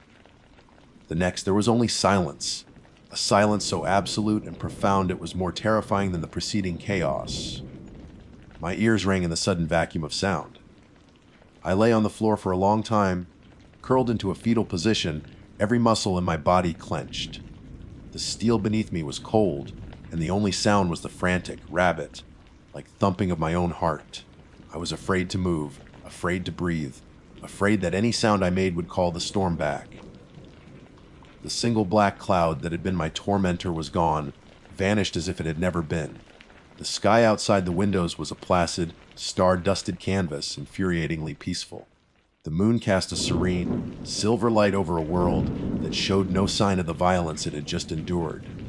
There was no shredded foliage, no giant hailstones melting on the ground. There was only me, shaking in the dark. Sleep was impossible. I spent the night sitting with my back against the wall, staring at the door, my camera lying discarded in a corner like a dead thing. I had deleted the photos, frantically stabbing at the keys until every last one was erased, but it was a useless gesture. The images were burned into my memory, the sight of those inhuman eyes forever seared onto the back of my eyelids. Every creak of the tower settling in the cooling night air was a footstep on the stairs. Every whisper of the wind was my name being spoken. I was a prisoner in my own mind, trapped 100 feet in the air with a terror that defied every rational law I had ever known. When dawn finally broke, it was with a gentle, mocking beauty. The sun rose over the canyon, setting the world ablaze with color, just as it had every other morning. The routine, the sheer normalcy of it, felt like a personal insult. My body ached, and my mind felt frayed, stretched to its breaking point. I forced myself to my feet and did a damage assessment, my movements stiff and robotic. One of the thick glass panes had a spider web of cracks radiating from a central point of impact, a testament to the storm's impossible force. The radio was dead, not surprising, given the localized atmospheric disturbance, or whatever the hell it was. I was truly cut off. My throat was raw, and I drank water from my canteen with a trembling hand. A part of me, the rational part that was now screaming for its life, told me to get on the emergency satellite phone and call for an evacuation. But what would I say? I took pictures of local spirits, and they got angry. They would think I'd lost my mind. The terrible truth was I wasn't sure I hadn't. An irresistible urge began to build within me, a dreadful curiosity that overrode my fear. I had to go outside. I had to see the base of the tower. I didn't know why, but I knew with a bone, deep certainty that something was waiting for me. I fought the feeling for an hour, pacing the small confines of the cab like a caged animal, but it was no use. The compulsion was a physical pull, a hook in my gut dragging me towards the door. Unlocking it felt like opening my own tomb. The climb down the steel stairs was the longest journey of my life. The world spun around me, the 100-foot drop a dizzying void. My hands, slick with sweat, slipped on the cold metal railings. With every step, the feeling of being watched intensified. It wasn't coming from the trees or the rocks, but from the sky, from the very air itself. I reached the concrete footing at the base of the tower and stood for a moment, catching my breath. The ground was undisturbed. No giant hailstones, no broken branches, nothing. And then I saw it, placed directly in the center of the square concrete base, as if carefully arranged for display, was a mask. My heart stopped. It was a Katsina mask, carved from a single piece of what looked like cottonwood root, and painted with exquisite, painstaking detail. It was a masterpiece of folk art, something that should have been in a museum. But it wasn't the artistry that made me gasp for air, my lungs refusing to work. It was the face. The mask was a perfect, life-sized, terrifyingly accurate replica of my own. Every detail was there. The slight asymmetry of my eyebrows, a small, white scar just above my left eye from a childhood accident, the 2 vertical lines that formed between my brows when I was concentrating, the precise shape of my lips, my nose, my chin. It was me, but a version of me drained of all life, all warmth. The expression on the wooden face was one of placid emptiness. The eyes were not holes, but were carved in, painted a flat, lifeless blue, staring forward at nothing. It was the face of a man whose soul had been scooped out, leaving only the shell behind. I stumbled backward, tripping over my own feet, and landing hard on the dusty ground. I finally understood. The full weight of my transgression, of the cosmic transaction I had blundered into, crashed down upon me. Do not take what is not offered. I had taken their faces, their sacred images, with my lens, and now they had come to take mine. It wasn't just revenge. It was a trade. A face for a face. Or, more accurately, faces for a face. I had stolen the likenesses of the spirits, and in return, they had brought me my own, rendered in dead wood. I scrambled back up the tower, my limbs moving with a desperate, primal fear. I didn't dare touch the mask. I didn't even want to look at it again, but the image was fixed in my mind. I slammed the door to the cab shut and threw the bolt, leaning against it, panting. I spent the rest of the day in a state of near catatonia. I couldn't eat. I couldn't think. I just sat, watching the sun crawl across the sky, waiting for something to happen. I obsessively covered every reflective surface in the cab. The dark laptop screen, a small shaving mirror, even the now cracked window pane, which caught the light in just the wrong way. I could not bear to see my own reflection. I had a sickening feeling that if I looked, the face staring back at me would not be the one I knew. As night fell again, a new kind of horror began to creep in. It was an internal feeling, a sense of crowding. My own thoughts felt distant, muffled.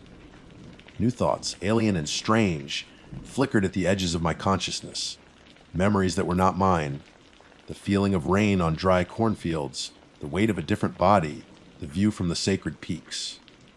My own identity felt like it was dissolving, eroding like sandstone in the wind.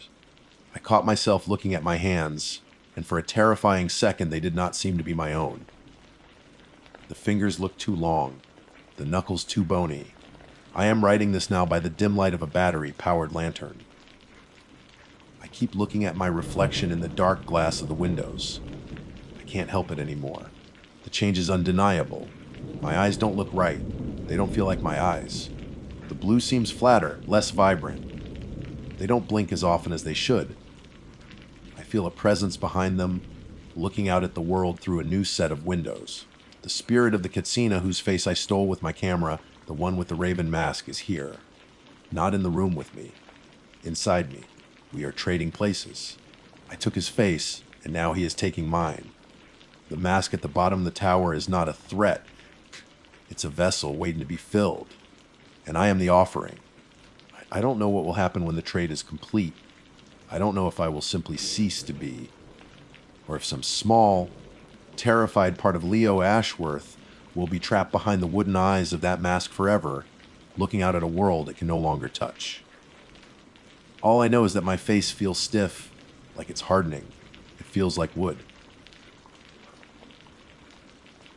My name is Owen Asplin, and this is my official log for the Atascosa Lookout Station, Coronado National Forest, Arizona. It feels strange to even write that, to see my name next to such a formidable title. Back in Phoenix, my name was just a line of text in an email signature, a digital ghost in a server farm. I was a systems analyst, a job that required me to stare into the blue, white glare of a monitor for 10 hours a day, translating the chaos of human interaction into the cold, clean logic of code. I spent years building firewalls, not watching for fires. But the digital world has a way of burning you out from the inside, leaving you feeling like a hollowed out shell. I needed silence. I needed something real, something I could see and touch that wasn't made of pixels and plastic. So I traded the hum of servers for the whisper of the wind through the pines. The drive to Atascosa was a journey of shedding layers. First, the sprawling suburbs of Tucson gave way to smaller towns, then to dusty, sun-baked hamlets. Then the paved roads turned to graded dirt, and finally, the dirt track became a rugged, winding path that clawed its way up the side of the mountain. My sedan, a practical city car, protested with every rock and rut. By the time I reached the base of the lookout tower, I felt like I had arrived at the edge of the world. The tower itself was a skeleton of steel and wood, a 100-foot tall relic from another era, piercing the vast, blue sky. It stood on the highest peak for miles, a lone sentinel watching over an ocean of green and brown that stretched all the way to the hazy silhouette of the Mexican border. The man I was replacing, Miguel, was waiting for me. He was a wary, leather-skinned man whose eyes seemed to hold the permanent squint of someone who has spent a lifetime staring into the sun. He gave me a tour that was as brief as it was practical. This is the generator. This is the radio. The comms protocol is on the desk.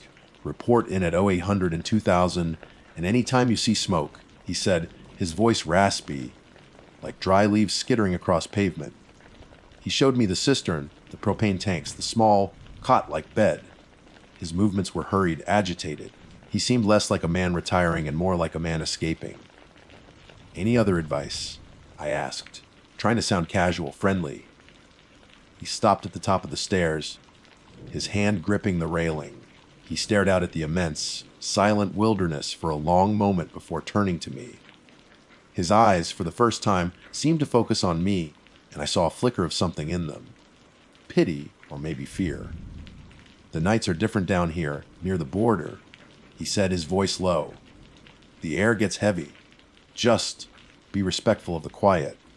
He then descended the stairs without another word, and the sound of his truck fading down the mountain was the last sound of the civilized world I would hear. The first few weeks were a kind of paradise. The solitude I had craved was absolute. My days fell into a simple, soul-soothing rhythm. I'd wake with the sun, the light spilling over the eastern peaks and setting the forest ablaze with gold. I'd make coffee, scan the horizon with the powerful binoculars, and report a calm, clear seeing to the dispatcher. The silence was a balm broken only by the caw of a raven or the rustle of some small creature in the brush below. The sunsets were the main event, a spectacular, violent display of color that painted the entire sky. In those moments, perched atop my steel throne, I felt a sense of peace I hadn't known in years. I was the sole observer of a world that was ancient, powerful, and utterly indifferent to me. It was during my third week, while cleaning out a dusty supply cabinet, that I found the list. It was a single sheet of yellowing paper taped to the inside of the door, written in a neat, deliberate hand. Miguel's, I assumed. At the top, it just said, Rules for Atascosa. I smiled, expecting a list of inside jokes or mundane tips, but as I read, the smile faded from my face. 1. Don't leave food out after dark. Not because of bears. 2. If you hear tapping on the glass, don't look. 3. If you hear your name called from the darkness, don't answer. 4. Never ever mimic the sounds you hear at night. I laughed, but the sound was thin and uncertain in the small cabin. It had to be a joke.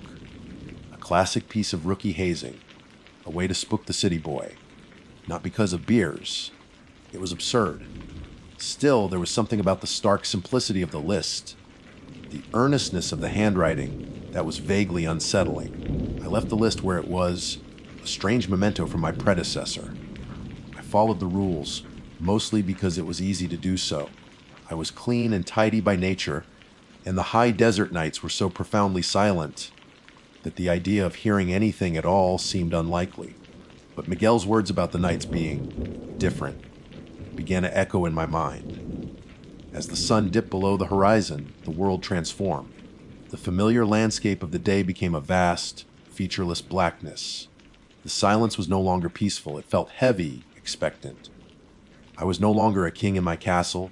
I was a man in a glass box, suspended in an endless, dark void. Every creak of the tower in the wind, every distant snap of a twig, seemed amplified, taking on a significance it didn't have in the daylight. I started locking the trapdoor at the top of the stairs each night, a ritual that felt foolish and necessary at the same time. The quiet period ended last week. I was jolted from a light sleep by a sound. It was 3:42 a.m., according to the glowing face of my digital watch. The sound was sharp, distinct, and unmistakable. Tap, tap, tap. It came from the east window, the one that faced the deepest, darkest part of the valley. It wasn't the gentle patter of a moth or the scrape of a branch. It was the sound of a fingernail, or something like it, rapping deliberately on the glass, 3 times. My blood ran cold. My heart began to hammer against my ribs, a frantic drumbeat in the oppressive silence. Every rational part of my brain screamed that it was nothing. The wind, the tower settling, an animal. But my gut, a primal instinct I didn't know I possessed, knew better. Rule Fate 2 flashed in my mind, as clear and bright as a warning light. If you hear tapping on the glass, don't look. The urge to scramble up, to peer out the window and confront the source of the sound, was immense. My body was coiled, every muscle tight with a fight or flight response. But the rule held me in place. Miguel's haunted eyes, his hurried departure. I lay perfectly still in my cot, my eyes wide open, staring at the wooden planks of the ceiling just a few feet above my face. I listened. The silence returned, deeper and more menacing than before. I didn't sleep again. I waited, rigid with fear, for the first gray light of dawn to creep over the mountains, chasing the shadows back into the trees. When the sun finally rose, I felt like a survivor. I told myself it was a dream, a hallucination brought on by the isolation. But I knew it wasn't. The night was no longer empty. Something was out there, and it knew I was here. The days following the tapping were a blur of exhaustion and hypervigilance. Sleep offered no escape, only a shallow, fitful state of awareness where every gust of wind against the tower was the prelude to another visitation. During the day, the sun felt like an ally, its harsh, revealing light burning away the phantoms of the night. But my relationship with the forest had irrevocably changed. It was no longer a beautiful, indifferent wilderness. It was a mask. When I scanned the horizon with my binoculars, I was no longer just looking for smoke. I was searching for movement in the deep shadows between the trees, for anything that seemed out of place. The familiar shapes of rocks and juniper bushes would twist themselves into crouching figures in my peripheral vision, only to resolve back into mundane objects when I stared at them directly. I was a systems analyst. My mind was trained to find patterns, to see the logic beneath the chaos. But there was no logic here. This was something else entirely, something ancient and operating on rules I couldn't possibly comprehend. My world had shrunk to the 4 glass walls of the cabin and the yellowing piece of paper taped inside the cabinet. The rules were no longer a joke. They were scripture. I would read them over and over, my fingers tracing Miguel's neat handwriting as if the words themselves held a protective power. 1. Don't leave food out after dark. Not because of bears. I became meticulous, sealing every crumb in airtight containers and storing them in a locked metal footlocker. 2. If you hear tapping on the glass, don't look. I had followed that one, and I was still here.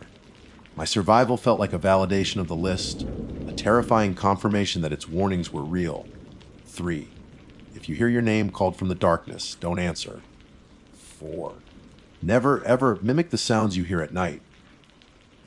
I contemplated these last 2 rules with a cold, creeping dread. They implied a progression, a series of tests. The tapping was just the opening move. I started talking to myself, my whispers loud in the oppressive silence. It was the building settling. I'd say my voice lacking any conviction. A woodpecker, a big one. But I couldn't rationalize the timing, 3:40 a.m., or the deliberate, rhythmic nature of the sound. It was a signal, an announcement. We know you're in here. My 8 a.m. and 8 p.m. radio check-ins with dispatch became my only anchor to reality.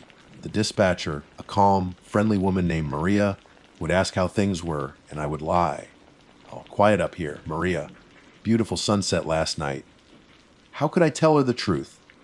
How could I say that I was a prisoner in a glass cage, haunted by something that tapped on the windows in the dead of night? They would pull me out, send me for a psych evaluation. I would lose the one thing I had come here to find, my solitude. The irony was a bitter pill to swallow. The second incident occurred 2 nights ago. The day had been unnaturally still. No wind, no birdsong, just a heavy, suffocating silence that pressed in from all sides. As darkness fell, a thick fog rolled up from the valley floor, swallowing the forest and then the tower itself. I was completely blind, enveloped in a dense white cloud. The world beyond my windows had ceased to exist. I was floating in a sea of nothing, the silence so absolute it was like a physical weight on my eardrums. I tried to read, but the words swam on the page. I tried to listen to music on my phone, but the cheerful melody sounded profane and intrusive. I was sitting on my cot, my back against the cold wall when I first heard it. It was faint at first, a soft, melodic sound drifting up through the fog. It was a woman's voice, and it was calling my name. Owen. It was the most beautiful and heartbreaking sound I had ever heard. It wasn't a shout or a scream, but a whisper, imbued with a profound sense of sweetness and loss. It sounded like it was coming from the base of the tower, 100 feet below, a woman lost in the fog and the darkness. My first instinct, the instinct of any decent human being, was to jump up, to grab my most powerful flashlight, and to answer her, to yell down, "I'm here." "Are you okay? Can you see my light?" But then, Rule Fate 3 seared itself into my brain. If you hear your name called from the darkness, don't answer. My body was at war with itself. My heart screamed help her, but the cold terror that had been my constant companion for days held me in a vise, like grip. I stood up, my legs trembling. I took a step towards the catwalk door, my hand reaching for the handle. Oh, and I'm so lost. The voice was closer now, clearer. It was filled with such genuine despair, such pleading vulnerability, that tears pricked my eyes. This wasn't a monster. This was a person in trouble. The rules, Miguel, the tapping, it all seemed like paranoid fantasy in the face of this real, human suffering. She was down there, alone in the dark, and I was up here, safe in my box. Answering her wasn't just an urge, it felt like a moral imperative. I took another step. My hand was on the cold metal latch of the door. My mouth opened, the words, "I'm here," already forming on my tongue. And then I remembered Miguel's face, the look in his eyes. It wasn't just fear. It was the haunted look of a man who knew something terrible, a man who had perhaps failed one of these tests himself. I snatched my hand back from the door, as if it were red hot. I stumbled backwards, falling onto the cot, my breath coming in ragged gasps. I clamped both hands over my mouth, my knuckles white. I bit down hard on my lower lip, tasting the sharp, coppery tang of my own blood. It was a small, sharp pain to distract from the overwhelming symphony of my conscience and my fear. "Please, Owen, I'm so cold." The voice was directly below me now, just outside, on the catwalk. I could almost feel her presence, the space she occupied in the fog. I squeezed my eyes shut, picturing her, a hiker, perhaps, who had gotten separated from her group, her face pale with fear, her eyes searching the blanketing fog for any sign of hope. And I was that hope, and I was denying her. I stayed like that for what felt like an eternity, crouched on my cot, shaking, my hands muffling the sobs that threatened to betray my presence. I fought the urge to answer with every fiber of my being. It was the hardest thing I have ever had to do. Then the silence returned. The voice was gone. The fog remained, thick and impenetrable, but the presence was gone. The silence it left behind was not empty. It was mocking. It was filled with the echo of my failure as a human being and my success at following a madman's rules. I didn't know which was worse. I stayed awake until the sun burned the fog away, revealing an empty, indifferent forest. There were no tracks at the base of the tower. There was no sign that anyone had been there at all. The guilt from that night was a poison. In my mind, I had left a woman to die in the fog. And for what? To obey a list of rules that might have been the ramblings of a lonely, sun-addled old man. The silence that followed was worse than any sound. It was a loaded, accusatory silence, confirming my cowardice. My sleep was gone for good, replaced by long, dark hours of sitting on my cot, listening to the frantic beating of my own heart. The line between the real and the imagined had blurred into a meaningless smudge. I was a systems analyst, trained to see the world in binary. Funsa news, true and false. But here, in this glass box suspended over the abyss, everything was a terrifying quantum state of maybe. My sanity began to fray at the edges. I would have long, one-sided conversations with Maria, the dispatcher, long after the radio was off. I'd tell her about the tapping, about the woman's voice, about the crushing weight of the solitude. Her imaginary voice was always calm, reassuring. It was the only comfort I had. The days lost their redemptive quality. The sun was no longer an ally, just a brighter form of interrogation. The forest didn't even bother with the pretense of being a mask anymore. It felt openly hostile, its shadows deep and watchful. I knew with a certainty that defied all logic that I had passed one test only to be faced with another. The thing in the woods was patient. It had all the time in the world. And then, last night, it changed its methods. The oppressive silence I had grown accustomed to was broken by a new sound. It wasn't a tap. It wasn't a voice. It was a whistle. It drifted up from the trees just after midnight, a strange, chittering melody that was both complex and deeply, fundamentally wrong. It had the intricate structure of a bird's song, but no bird on earth had ever made a sound like this. It was full of discordant notes and unnatural trills, a melody that seemed to scrape against the inside of my skull. It was intelligent. It was a language.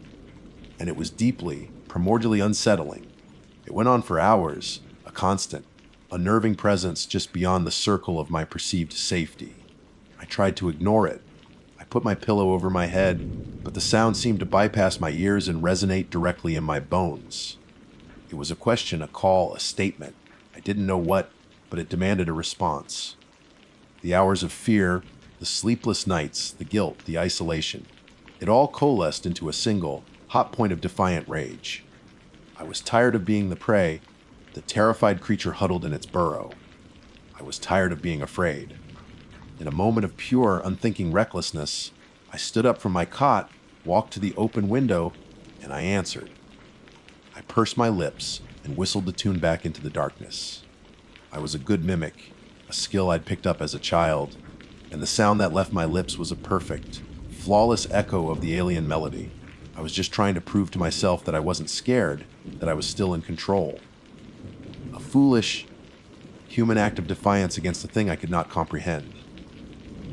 The instant the last note left my lips, the forest went dead. It was a silence unlike any I had experienced before. It wasn't just the absence of the whistle. The crickets stopped. The wind died. The very air grew thick and heavy, charged with a horrifying, expectant energy. It was the silence of a predator that has just heard its prey fall into the trap. The blood drained from my face, and a cold sweat broke out on my skin. I knew, with an immediate and soul-shattering certainty, that I had just made a terrible, irreversible mistake. I had broken Rule 24 that I never, ever mimic the sounds you hear at night. I had answered. My hands were trembling so violently I could barely operate the radio. I needed to hear a human voice. I needed to connect to the world that existed beyond this cursed mountain. fumbled with the handset, my thumb slipping on the transmit button. Tascosa to dispatch. Routine check-in. I stammered, my voice a pathetic, shaky thing. A burst of static answered. Then a voice came through the speaker. But it was wrong. It was horribly, impossibly wrong. It was Maria's voice, but it was distorted, layered. Underneath her calm, familiar cadence was my own voice, shaky and terrified. And underneath that, I could hear the sweet, whispering, pleading tones of the woman from the fog.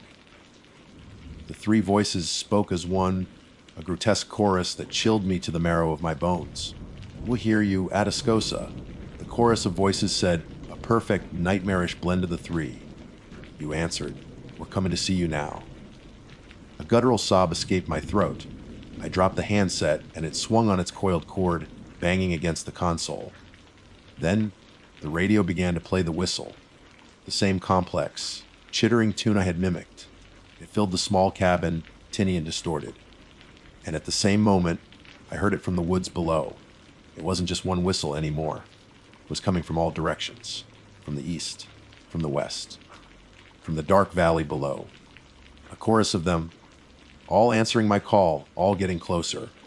My eyes fell upon the list taped to the cabinet door.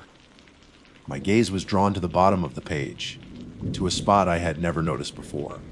Below the fourth rule, scrawled in a shaky, panicked hand that was nothing like Miguel's neat script, was a fifth rule. 5. If you break the rules, it's already too late. They wear your skin. I keep touching my face. The skin feels loose, ill-fitting, like a mask that is about to slip off. The whistling is getting closer, so much closer. It's right outside now, a symphony of alien sounds swirling around the base of the tower. I think they're coming to collect me. Or maybe they're just coming to get their skin back. I think it's a skinwalker. I think I invited it in. My name is Julian Ackers. For the past 15 years, my life has been defined by solitude in the vast, indifferent beauty of the American wilderness. I am a fire lookout, a sentinel posted in remote towers, tasked with being the first line of defense against the ravages of wildfire. I've been stationed in the dense forests of Oregon, the rugged peaks of the Sierra Nevadas, and the sprawling woodlands of Montana. I am a contractor, a specialist brought in for my experience, my steady hand, and my ability to endure profound isolation without losing my mind. I've seen nature in all its fury and all its splendor. I thought I had seen everything. I was wrong. This season, my assignment was different. It was not on Forest Service land, a territory I knew with comfortable familiarity. My post was the roof butt lookout, a steel tower rising 90 feet above the highest point in the Chuska Mountains of northeastern Arizona. The entire mountain range, including the ground directly beneath my tower, is on the sovereign land of the Navajo Nation, the Dine as they call themselves. I was aware of the basics of Navajo culture, or so I believed in my professional arrogance. I'd read the requisite pamphlets, sat through the cultural sensitivity briefings. I understood that certain subjects, like death and the hereafter, were not to be discussed lightly. I knew that pointing with a finger was considered rude, that direct eye contact could be seen as aggressive, and that a deep respect for the land and its history was paramount. I came in with a mindset of a respectful guest, confident that my knowledge was sufficient. It was a fatal miscalculation. It wasn't nearly enough. The lookout itself is more than just a strategic vantage point. It is a sacred place. The Dine believe that these high peaks are the homes of powerful spirits, the Dayan Dine, or the holy people. They are ancient, elemental beings who walk between worlds, and their presence is woven into the very fabric of the landscape. My first day on the job, an elder named Thomas Bigay brought me my initial stock of supplies. He was a man whose age was impossible to guess, his face a roadmap of deep lines, etched by a lifetime under the Arizona sun. He moved with a slow, deliberate grace, and his eyes, dark and intelligent, seemed to take in everything about me in a single, sweeping glance.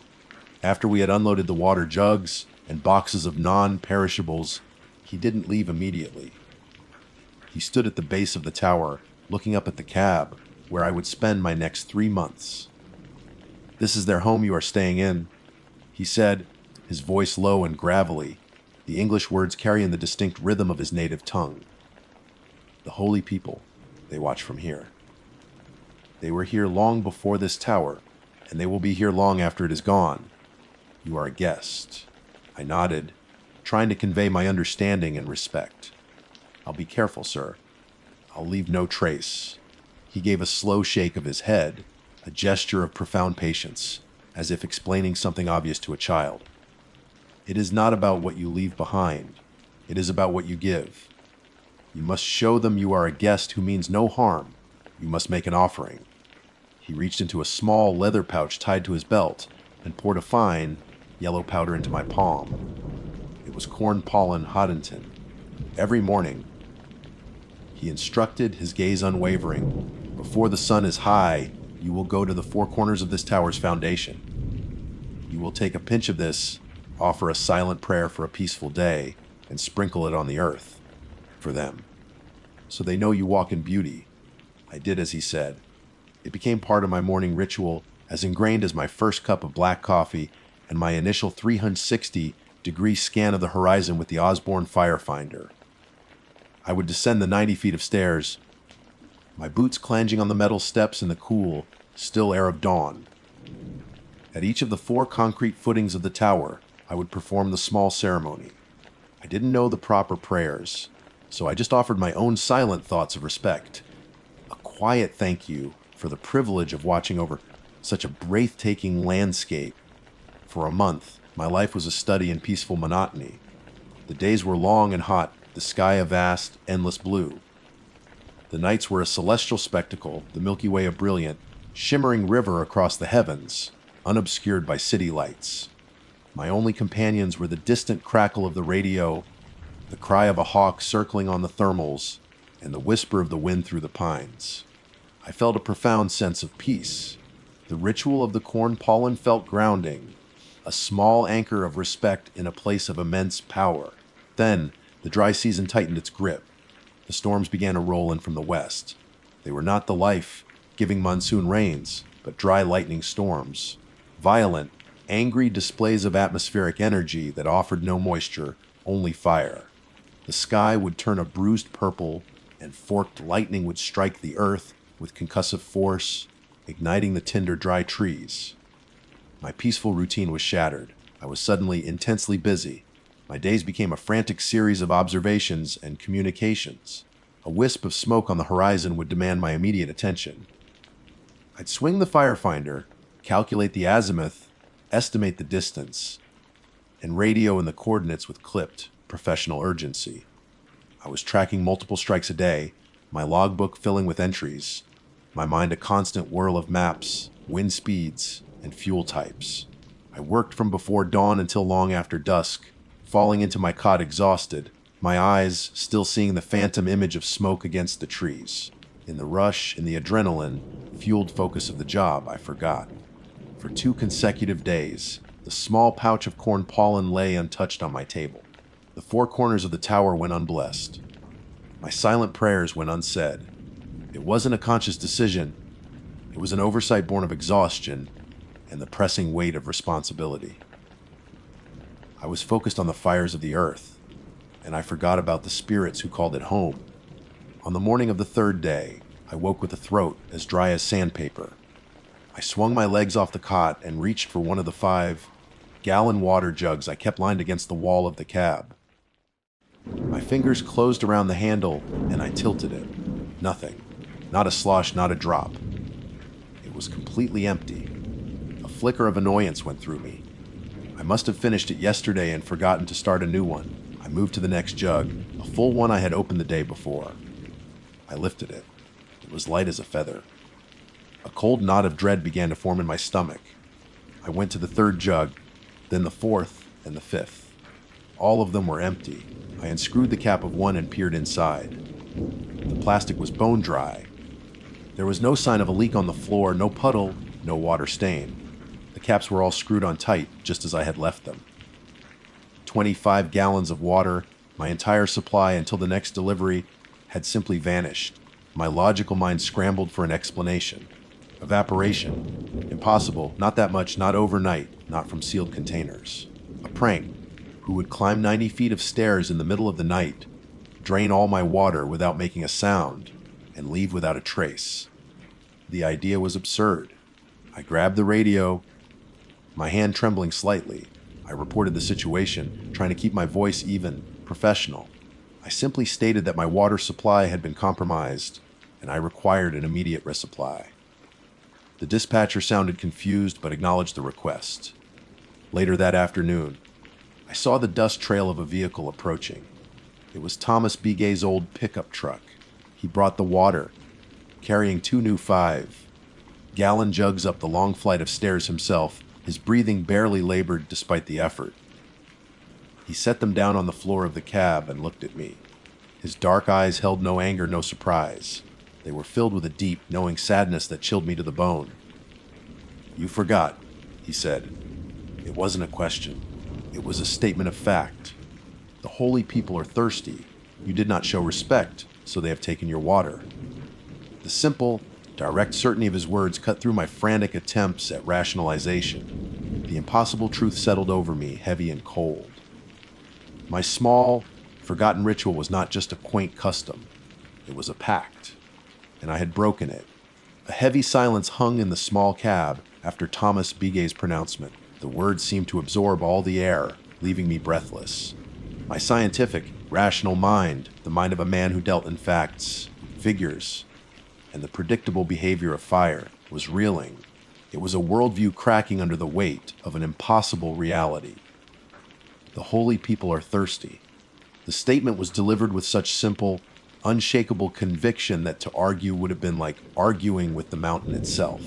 I swallowed, my throat still painfully dry. "What do I do?" I asked, my voice barely a whisper. All my confidence, my professional arrogance, had evaporated like the water from my jugs. I was no longer a seasoned contractor. I was a child who had broken a rule he didn't understand and was now facing the consequences. Thomas regarded me for a long moment, his expression unreadable. "You must apologize," he said finally. "You have shown disrespect. You have taken their welcome for granted. Now you must show you are sorry. You must make a bigger offering. Show them your heart is true." "More corn pollen?" I asked, gesturing to the new pouch he had brought. "Yes, much more," he said, nodding. "But it must be more than that. A gift must have meaning. It must cost you something. Not money. Something of yourself. Something you value. They will know if the gesture is empty." He looked around the small, cluttered cab, his eyes lingering on the books stacked in a corner. The worn photograph of my parents I kept on the small table. The geological survey maps pinned to the wall. His gaze was not intrusive, but it made me acutely aware of how little I had here that held any real meaning. He gave a final solemn nod. "Do it this evening, as the sun sets, and do not forget again." With that, he turned and descended the stairs, leaving me alone with my fear and the 2 jugs of water that now felt less like a delivery and more like a temporary reprieve. The rest of the afternoon passed in a haze of anxiety. The radio remained silent, the sky clear of smoke. The world outside the windows of my tower was peaceful, a stark contrast to the storm raging inside me. My mind kept replaying the events, trying to find a loophole, a rational explanation, but there was none. I was a trespasser who had been warned, and I had been foolish enough to ignore the warning. As the sun began its slow descent, painting the western sky in fiery strokes of orange and purple, I prepared the apology. I took the new, full bag of corn pollen Thomas had given me. I looked around for my gift, for something of value. My eyes fell on a small, polished stone I had been using as a paperweight. It was a piece of smooth, black obsidian, perfectly shaped, that I had found years ago on a hike near Mount St. Helens. It was volcanic glass, born of fire and earth. I had carried it with me to every post for over a decade. It was a piece of my own history, a tangible link to my past, and my identity as a man of the wilderness. It felt right. It had meaning. With the bag of pollen in one hand and the obsidian stone in the other, I descended the stairs. The evening air was still warm, but a strange chill seemed to emanate from the ground itself. The world was quieter than usual. The normal chorus of insects and birds had fallen silent. The only sound was the faint, rhythmic creak of the tower swaying in a breeze I couldn't feel. At the base of the tower, I began the ritual. I didn't just sprinkle a pinch of pollen at each of the four corners. I poured a generous mound, a small yellow pyramid on the dark earth. As I did, I spoke aloud, my voice feeling small and inadequate against the immense silence of the mountain. I apologized for my forgetfulness, for my disrespect. I stated that I was a guest and that I meant no harm. My words felt clumsy, the desperate babbling of a tourist who had offended his host. Finally, I took the obsidian stone. I held it in my palm for a moment, its coolness a familiar comfort. Then I placed it carefully in the center of the four pollen mounds, directly under the heart of the tower, a gift, an apology. Please. I stood there for a long time as darkness swallowed the landscape, hoping for a sign of forgiveness. None came. I retreated to the cab, my duty done, but my anxiety was worse than before. I locked the door, a gesture I had never made before, and sat in the growing darkness, watching the stars emerge. That night, the wind came. It wasn't a natural wind. I have spent half my life in high places. I know the sounds of the wind. I know its whistle, its moan, its roar. This was none of those. This was a voice. It began as a low growl that seemed to vibrate up through the steel legs of the tower. Then it rose in pitch, becoming a shriek that clawed at the glass of the cab. It was a sound of pure, undiluted rage. And woven within the fabric of that impossible gale, I could hear a voice speaking in a language I did not understand, but whose tone was unmistakable. It was a torrent of fury, a litany of hate directed squarely at me. The tower, which had always been my sanctuary, became a cage. It groaned and shuddered under the assault, the metal popping and creaking in protest. I huddled on my cot, pulling my blanket over my head, but I could not escape the sound. It was inside my head, a psychic scream that went on for hours. Sleep was an impossibility. All I could do was lie there, trembling, and wait for the dawn, praying that the sun's light would banish the entity that was trying to tear my shelter from the mountain. The sun did rise, and with its first rays, the wind vanished as if a switch had been thrown. The silence it left behind was just as terrifying. I remained on my cot for a long time, muscles aching from tension. Finally, driven by a desperate need to know, I forced myself to move. I unlocked the door and stepped out onto the catwalk. The air was still and clean, the sky a placid blue. It was as if the storm of rage had never happened. My heart hammered against my ribs as I began the slow descent. Every step on the metal stairs was a thunderclap in the unnatural quiet. I was afraid of what I would find. I was more afraid of what I wouldn't. I reached the bottom and walked cautiously toward the center of the tower's base. The 4 mounds of corn pollen were gone. Not blown away, but gone. The ground was swept clean, as if a giant broom had meticulously brushed every grain away. My offering the apology had been taken. A wave of relief washed over me, so intense it made me dizzy. It was accepted. I was forgiven. But then I saw it. My relief curdled into ice-cold horror. My gift, the polished obsidian stone, had been returned. It sat exactly where I had left it, a stark black shape against the bare earth. But it was not alone. Next to it, placed with deliberate care, were 2 objects. One was a piece of what looked like dried, leathery skin. It was grayish, brown, tough and wrinkled, with coarse black hairs sprouting from it. The other was a single, yellowed tooth. It was a canine tooth, long and cruelly curved, far too large to have come from a coyote or a wolf. It was too big to be from any animal I could name. It was the tooth of a monster. I stared, my mind refusing to process what my eyes were seeing. This wasn't forgiveness. This was a trade, an exchange, a reply. I had offered something from my world, a dead thing, a rock born of the earth's inanimate fire. And in return, they had offered me something from theirs, a piece of themselves, a piece of a skinwalker. The name, the legend I had dismissed as campfire folklore, exploded in my mind. The Yi Naldlushi, the witch who walks on all 4s, the thing that could take the shape of an animal, the ultimate taboo. I had not been dealing with the holy people. My ignorant, arrogant trespass had attracted something else entirely. Something dark and predatory. The vanished water, the rage in the wind. It wasn't a reprimand from offended spirits. It was a predator toying with its prey. I stumbled back, my breath catching in my throat. I turned and scrambled up the stairs, not stopping until I was back in the cab. The door slammed shut and locked behind me. I stood with my back against it, panting, my eyes wide with terror. I was trapped. The tooth and the skin were still at the bottom of the stairs, a grotesque invitation. A claim. They had accepted my apology and in return had given me a part of their own monstrous body. It was a binding contract, and I had no idea what I had just agreed to. For 2 days I have been a prisoner in my own sanctuary. The 90-foot tower has become a cage, and I am the terrified animal pacing within it. I have not left the cab.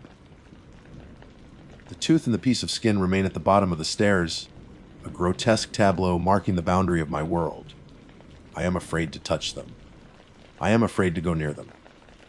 More than that, I am afraid to turn my back on them, even from this height. The door to the catwalk remains locked, the metal hot to the touch under the relentless Arizona sun. The lock feels flimsy, inadequate. It's a barrier for men, not for the thing that hunts me. My waking hours are spent in a state of hyper-vigilance. I scan the tree line constantly, my binoculars pressed to my eyes until they ache. I'm not looking for smoke anymore. I'm looking for movement. A shadow that's too dark, a shape that's out of place. The forest that once seemed beautiful and serene now feels menacing, each tree a potential hiding place, the rustle of leaves a harbinger of doom. The silence is the worst part. The profound, unnatural quiet that fell before the offering has not lifted. It's as if the entire mountain is holding its breath, waiting. Last night, I saw it. The sun had bled out of the sky, leaving behind a bruised, twilight world. I was staring out the western window, my gaze unfocused, when a flicker of movement at the edge of the clearing caught my eye. I raised the binoculars, my hands shaking so badly it took a moment to steady the view. It was standing just inside the line of ponderosa pines, partially obscured by the deep shadows. At first, I thought it was a massive coyote. The shape was right, the pointed snout, the bushy tail, the lean, powerful body. But it was too large, impossibly so. It stood as tall as a man at the shoulder, and then it turned its head, and I saw its eyes. They were not a coyote's eyes. They were not the simple, reflective discs of a nocturnal animal. They were intelligent, and they were glowing, not with a bright, aggressive light, but with a faint, sickeningly familiar luminescence.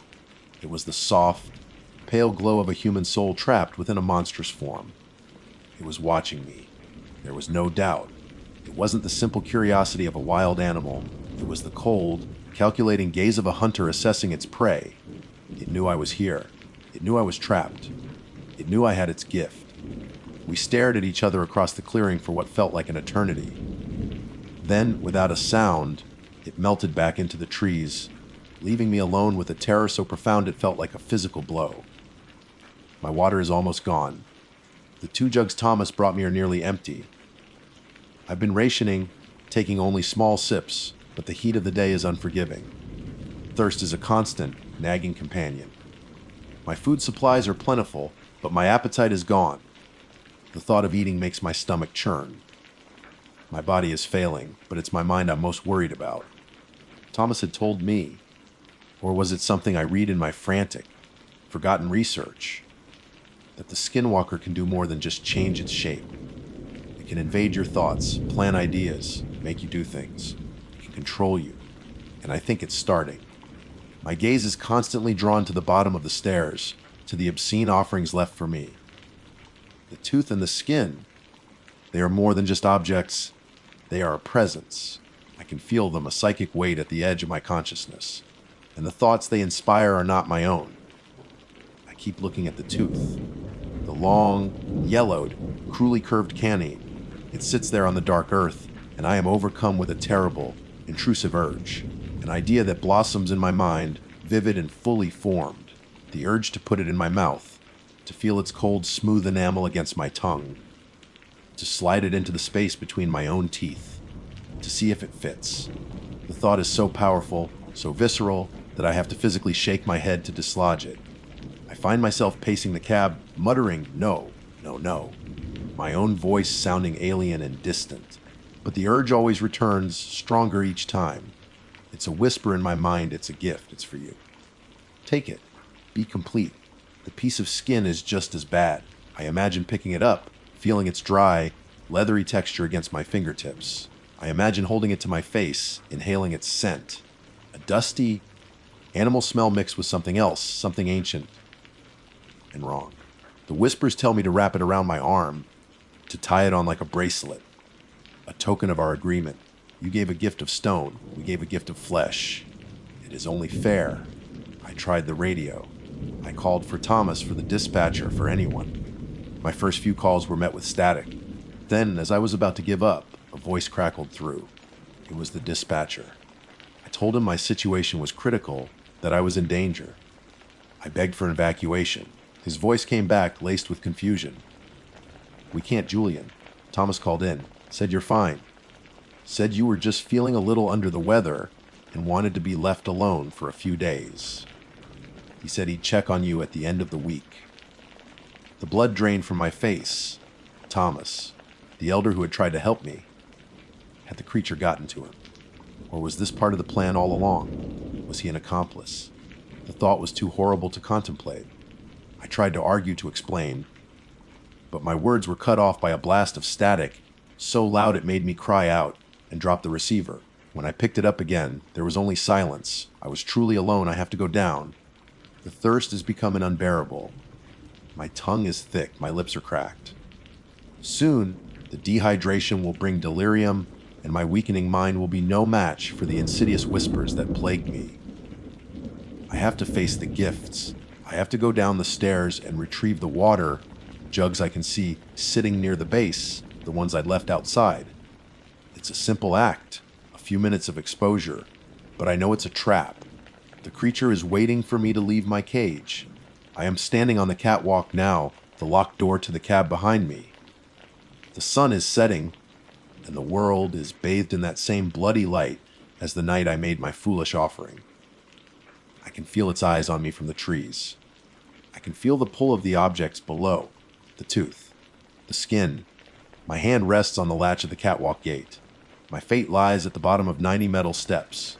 I have to go down. I have to get the water. And as I take that first step, a single, terrifying thought echoes in the silence of my mind, a thought that feels both like a warning and a promise. Let's see if it fits. My name is Caleb Astley, and this is my official log entry for the record. It feels strange to use that formality for what I'm about to write, but protocol is a comforting handrail in the dark, and right now, the darkness is absolute. I am stationed at the Jacob Lake Lookout Tower in the northern section of the Kaibab National Forest, Arizona. From my perch, 100 feet above the forest floor, I can see the world stretch out in a breathtaking panorama of ponderosa pine and aspen, a rolling green carpet that eventually breaks against the distant, hazy purple cliffs of the Grand Canyon's north rim. For the first few weeks, this place was a sanctuary, a hermitage of profound peace. The silence was a physical presence, broken only by the whisper of the wind through the pines and the distant cry of a hawk. The air here is thin and clean, smelling of pine sap and dry earth. The Kaibab is famous for its mule deer, and they were my constant silent companions. In the golden hours of dawn and dusk, I'd watch herds of them emerge from the tree line to graze in the meadows below. They move with a delicate, almost ethereal grace. I used to find their presence calming, a sign that the natural order was intact, that life was proceeding as it should. Now, the sight of them fills me with a cold, crawling dread. Now, they look like victims waiting for a slaughter. It began 3 weeks ago, on a Tuesday. I was making my way back from a routine patrol of the access road, checking for fallen trees or washouts from a recent rain. About a quarter mile from the base of the tower, a flash of tan in the deep green undergrowth caught my eye. I pushed through a thicket of scrub oak and found it a large mule deer buck, its magnificent rack of antlers tangled in the branches. It hadn't been shot, cursory check of the hide confirmed no entry or exit wounds. My first thought was a predator, likely a mountain lion. We have them here, though they're notoriously elusive. But as I examined the scene, a sense of profound wrongness began to settle in my gut. The kill was too clean. A cougar is a powerful animal, but it's also a messy one. There would have been signs of a struggle: torn earth, broken branches, scattered fur. There was none of that. The ground around the deer was undisturbed. And then there was the kill itself. The buck's neck was broken, snapped at such a severe, unnatural angle that its head was nearly turned backward on its shoulders. It was a clean, brutally efficient break. But the body was completely untouched. There were no feeding marks, no torn flesh, no entrails spilled. A predator kills to eat. It doesn't kill for the sheer, silent art of it. I stood there for a long time, the silence of the forest pressing in on me, the only sound my own breathing. I eventually chalked it up to a freak occurrence. Maybe the buck had fallen from a rock outcropping above, or perhaps a lion had made the kill and been scared off before it could feed. I made a note in my log: deceased male deer, apparent predator kill, and tried to put it out of my mind. But nature, I was learning, has a terrifying way of establishing patterns. A few days later, I found another one. This time it was a doe, left in a small clearing not far from the first. The scene was an exact, chilling replica. The same surgically snapped neck, the same lack of struggle, the same untouched corpse left to the elements. The wrongness was no longer a whisper, it was a shout. This wasn't a freak accident. This wasn't a spooked predator. This was deliberate. Over the next 2 weeks, the body count rose. 4 more deer, all found within a mile radius of my tower. Each one was a carbon copy of the last. Neck snapped, body abandoned. It was methodical, it was ritualistic. It felt like something was hunting not for sustenance, but for sport, or for some other purpose my mind couldn't begin to fathom. The peaceful forest of my first weeks had transformed into a graveyard. Every shadow seemed to hold a lurking threat. Every rustle of leaves was a potential footstep. My sleep became thin and fraught with anxiety. I started double, checking the heavy bolt on the trapdoor at the base of the tower each night.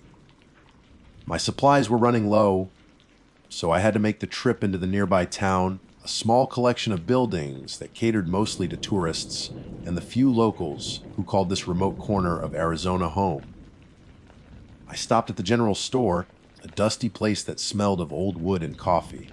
While I was gathering my goods, I struck up a conversation with an old man who was buying tobacco. He was a Navajo man, his face a roadmap of deep lines etched by a lifetime under the sun, his hands gnarled but steady. He introduced himself as Jonah and mentioned he'd been hunting these woods since he was a boy. On a whim, feeling a desperate need for some kind of validation, I told him about the deer. I described the clean kills, the broken necks, the untouched bodies. I expected him to be skeptical, to offer a rational explanation I hadn't considered. Instead, a profound and immediate gravity fell over his features. The friendly light in his eyes vanished, replaced by a deep, ancestral fear. He set his tobacco on the counter and looked at me, his gaze piercing. "You are the new lookout at Jacob Lake?" he asked, his voice low and raspy. I nodded. He leaned closer, his voice dropping to a near whisper. "That is not a lion," he said, the words heavy with certainty. "A lion honors the kill, it eats, it feeds its young. This is a message. It is a warning." "A warning? From what?" I asked, my own voice sounding thin and foolish in the quiet store. "Something is marking its territory," Jonah said, ignoring my question. He glanced out the window, toward the endless expanse of the kebab. "It is showing its power. It is telling everything else what belongs to it. You are in its house. You are sleeping in its bed. You should leave. You should have left after the first one." His words, spoken with such solemn conviction, sent a chill down my spine that had nothing to do with the cool air of the store. I was a man of science and reason. I believed in what I could see and touch, but the fear in this old man's eyes was real, and it resonated with the fear that had been growing in my own heart. I thanked him, paid for my supplies, and left, his warning echoing in my head. But what was I to do? Abandon my post? Tell the Forest Service I was leaving because of a local ghost story? I was a professional. I had a duty. I drove back to the tower, the rational part of my brain warring with the primal fear Jonah had awakened. That night, the war ended. Reason lost. I was jolted from a shallow sleep by a sound from directly below. It wasn't the sound of an animal. It was a heavy, rhythmic, dragging sound. The sound of dead weight being pulled across the hard, packed earth and gravel. Thump. Scrape. Thump. Scrape. My heart hammered against my ribs, a frantic drumbeat in the sudden, suffocating silence that followed. I forced myself out of my cot, my legs unsteady, and crept to the catwalk that encircles the cabin. My hands trembled as I gripped the cold steel railing. The moon was nearly full, casting a stark, silver light over the clearing at the base of my tower. And in that light, I saw it. The figure was tall, disturbingly so, and it walked on two long, spindly legs. But it moved with a loping, unnatural gait that was neither animal nor human. Its body was covered in a coat of thick, dark hair that seemed to absorb the moonlight, making it a silhouette of pure black.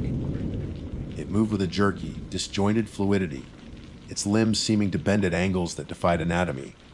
It was dragging its latest kill into the clearing. Another deer.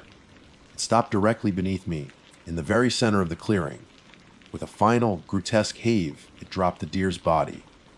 The sound of the impact, a wet, heavy thud, traveled up the steel legs of the tower and vibrated through the soles of my bare feet. The creature stood over its kill for a moment, its head cocked as if listening. It then did something that shattered the last remnants of my disbelief. It looked up. It looked straight up at the cabin, at the exact spot where I stood frozen in the shadows. I couldn't see its face, only a dark, featureless shape, but I felt its gaze on me, a tangible, malevolent pressure. It knew I was there. It had known all along. The deer weren't just warnings. They weren't just territorial markings. They were gifts, offerings. And this one left on my doorstep was a personal delivery. I scrambled back from the railing, my breath catching in my throat like a shard of glass. I slammed the cabin door shut and threw the bolt, my fumbling hands slick with sweat. The flimsy wooden door suddenly felt as useful as a sheet of paper. I stumbled backward until my back hit the far wall, and I slid down to the floor, my eyes locked on the door, expecting it to splinter inward at any moment. My world had shrunk from the vast expanse of the kaibab to the 14 by 14 foot confines of this glass, walled box. The tower was no longer a vantage point. It was a cage. And something was rattling the bars. I spent the rest of the night huddled in a corner, a fire axe clutched in my white, knuckled grip, listening. Every gust of wind that whistled around the cabin was the creature climbing the stairs. Every creak of the tower settling was its weight on the steel frame. Sleep was an impossible luxury. When the first pale light of dawn finally bled across the horizon, it brought no relief, only illumination for the horror below. I had to go down. I had to report it. My duty, the very thing that kept me here, was now a sentence forcing me to confront the evidence of my own private nightmare. Descending the 113 steps of the tower was the longest journey of my life. Every step was a conscious effort of will. The deer lay where the creature had left it, a grotesque centerpiece in the morning mist. The smell of blood and death was thick in the air. I got on the radio, my voice a strained, reedy thing I barely recognized. Jacob Lake to dispatch. Go for dispatch. Caleb, everything okay up there? Yeah, fine. I lied, the word tasting like ash. Just calling to report another predator kill. A big one this time. Looks like that cougar is getting bolder. It's right at the base of the tower. Copy that, Jacob Lake. We'll log it. Keep your head on a swivel. The lie was sickeningly easy, and with it, a new, horrifying reality began to dawn. I was its accomplice now. I was the one cleaning up its messes, providing the cover story. The creature hunted, and I, the official representative of the United States Forest Service, tidied up the paperwork. This became our routine. Every 2 or 3 nights, I would be awakened by the tail thump scrape of a delivery. I stopped going to the catwalk. I didn't want to see it, but I couldn't block out the sound, or or the gut. Wrenching thud as another body was deposited below. My life became a cycle of sleepless, terror-filled nights and anxious, paranoid days. I haven't left the immediate vicinity of the tower in weeks. My world is the cabin, the catwalk, and the 100-foot staircase to hell. My job is to watch for smoke, but now my binoculars are perpetually trained on the tree line. I'm not looking for fires anymore. I'm looking for him. I've started to think of it as a him, which is a terrifying thought. It implies a personality and intelligence. I watch the shadows under the pines, half expecting to see that tall, loping figure watching me back. The isolation is a pressure cooker for the mind. I've started talking to myself, debating the creature's motives aloud in the empty cabin. Is it feeding me? Does it think I'm incapable of hunting for myself? Is this a sign of respect? An offering from one predator to another, acknowledging my dominion over this tower? Or am I its pet, being left scraps by my master? The not knowing is a special kind of torture. The true test of my sanity came last week. A minivan, bright blue and painfully out of place, had rumbled up the access road. A family, a mom, a dad, 2 small children, piled out, laughing and pointing up at my tower. They were tourists, blissfully unaware they had just entered a lion's den. They started wandering around the base, the kids chasing each other, their bright clothes like little flags in the clearing. My blood ran cold. I watched from the catwalk, my heart pounding a frantic rhythm against my ribs. I was paralyzed by a horrifying thought. What if he saw them? What if he thought they were a gift for me? Or worse, a gift from me. Panic gave me strength. I scrambled to the cabin's external PA system, my fingers fumbling with the switch. My voice boomed out over the clearing, distorted and shaking with adrenaline. A10 on. TSRISCLOSD, PLAH2 via CLA MDL. Agidresta VT dupe ATIR ETA and Chis area. They looked up, startled and confused. The father shielded his eyes, trying to see me. Is it a bear? He shouted up. Ritiarnto, you are Vesil no, I roared, putting every ounce of terror and desperation I felt into the words. That did it. They scurried back to the minivan and sped away, leaving a cloud of dust behind. The relief that washed over me was so intense it left me weak-kneed. But it was followed by a wave of nausea. I hadn't just saved them. I had protected him. I had secured his hunting ground. I was no longer a zookeeper. I was a game warden for a monster. Last night, the routine changed. The dragging sound was different, heavier, slower. There was a wet, dragging quality to it that made the hair on my arms stand on end. I knew with a certainty that defied logic that it wasn't a deer this time. I fought every instinct screaming at me to stay inside, to hide under my cot and wait for morning. But I had to know. I was a moth drawn to a flame that I knew would incinerate me. I crept to the catwalk, my body trembling uncontrollably, and looked down. It was a man. From the khaki shorts and bright blue shirt, he was a hiker. The creature was dragging him by the ankle, his head bumping sickeningly along the ground. It pulled him to the center of the clearing, directly below me, and began to arrange him. It was the most horrific thing I have ever witnessed. It laid him out on his back, straightened his legs, and folded his arms neatly across his chest, as if tucking him into bed. It was a mockery of reverence, a desecration. When it was finished, it stood back to admire its work, and then it looked up. The moonlight was bright, and for the first time, I saw its face. It was a nightmarish fusion of animal and man, with a long, canine snout full of needle-like teeth, but the deep, set eyes and broad brow were horribly, recognizably intelligent, and the eyes, they weren't reflecting the moonlight. They were producing their own light, a soft, smoldering, internal red glow. It stared at me, and I felt a connection, a moment of terrible, silent understanding pass between us. Then it slowly raised a long, sinewy arm, a limb that ended in a hand that was halfway between a human hand and a wolf's paw with dirty claw like nails, and it waved. A slow, deliberate, friendly wave. I stumbled back from the railing and collapsed, vomiting the meager contents of my stomach onto the steel grating. The wave wasn't a threat. It was an acknowledgement. It was a greeting between partners. It thinks we have an arrangement. It hunts, and I accept its gifts, and I keep its secrets. The dead deer were an introduction.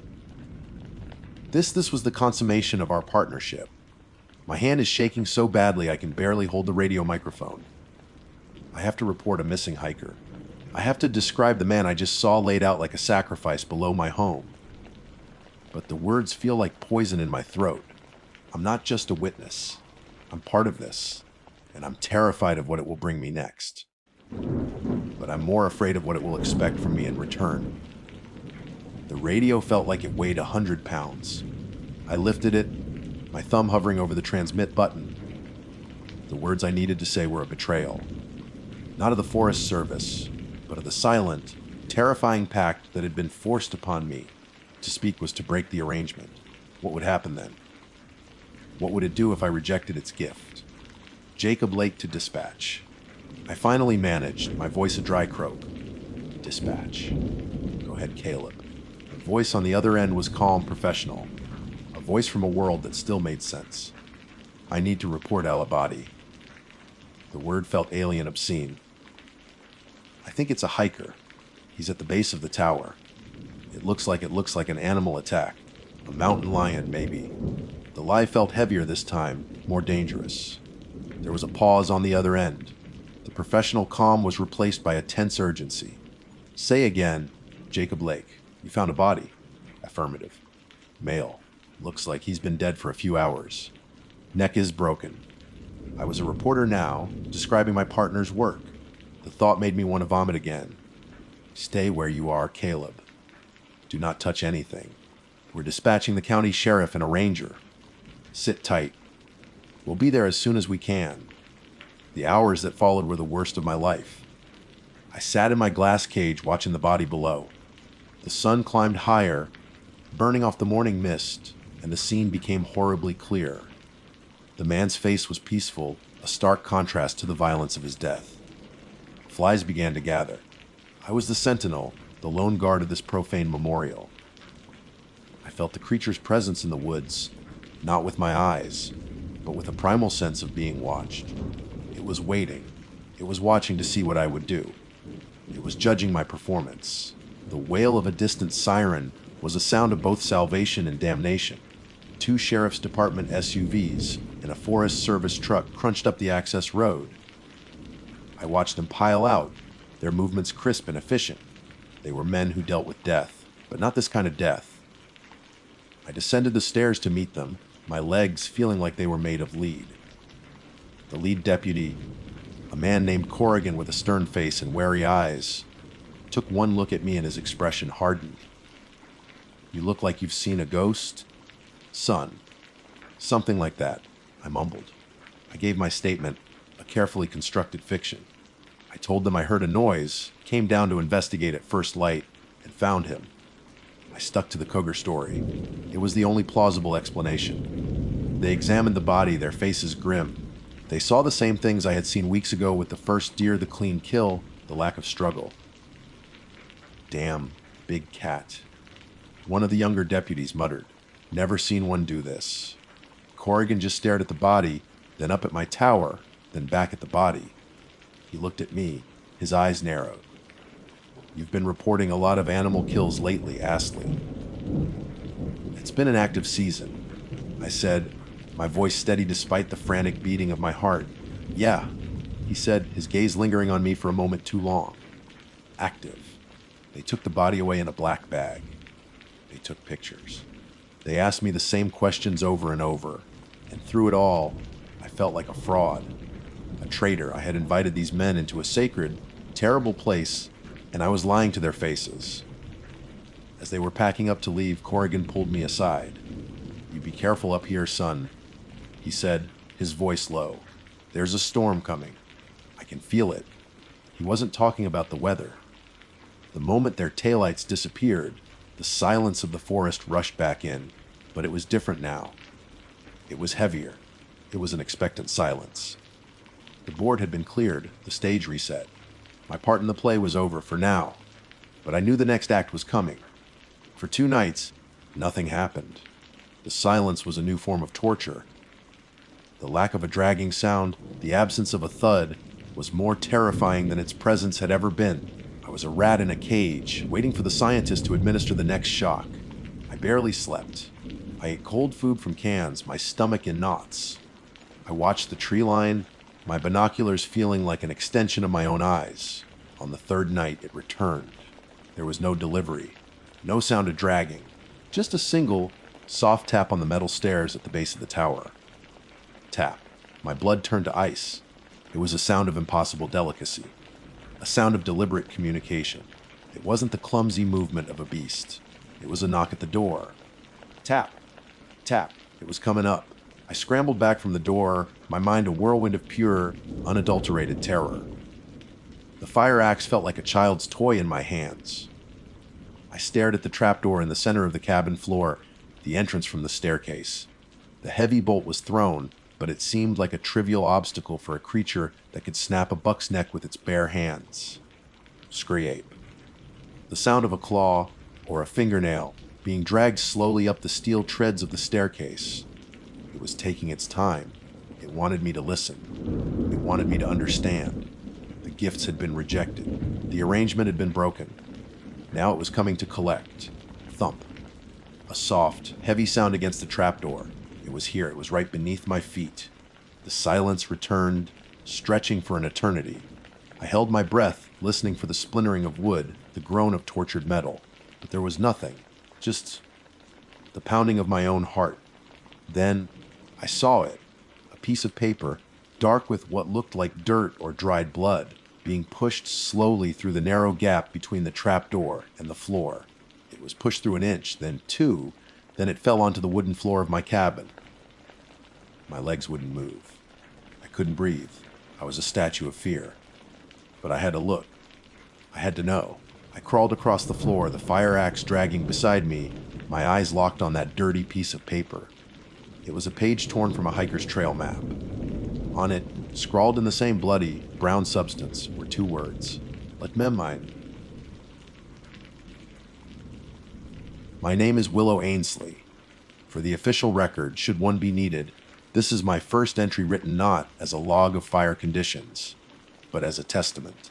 I took the job at the North Rim Lookout in the Kaibab National Forest because of a ghost. Not a literal one, at least not at first, but the ghost of an idea planted by a man long dead, Edward Abbey.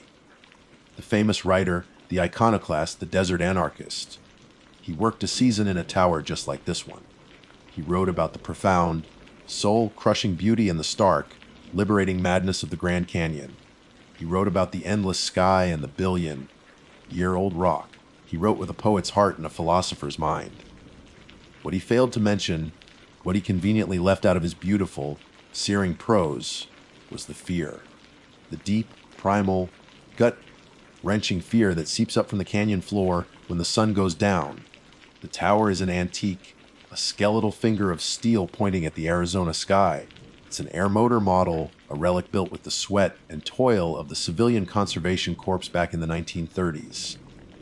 They moved it here piece by piece, bolting it together on this lonely promontory overlooking the Kaibab Plateau. For my glass, cab, a 7 by 7 foot box perched 100 feet in the air, I have a god's eye view of the world. The view is a panorama of terrifying emptiness, a sea of sculpted rock and juniper, pion forest that stretches to the horizon in every direction. The canyon itself, the main attraction, is a wound in the earth's crust. The Hopi, whose ancestors have walked this land for centuries, call it the Sipapu, the place of emergence, the very spot where their people climb from the underworld into this one.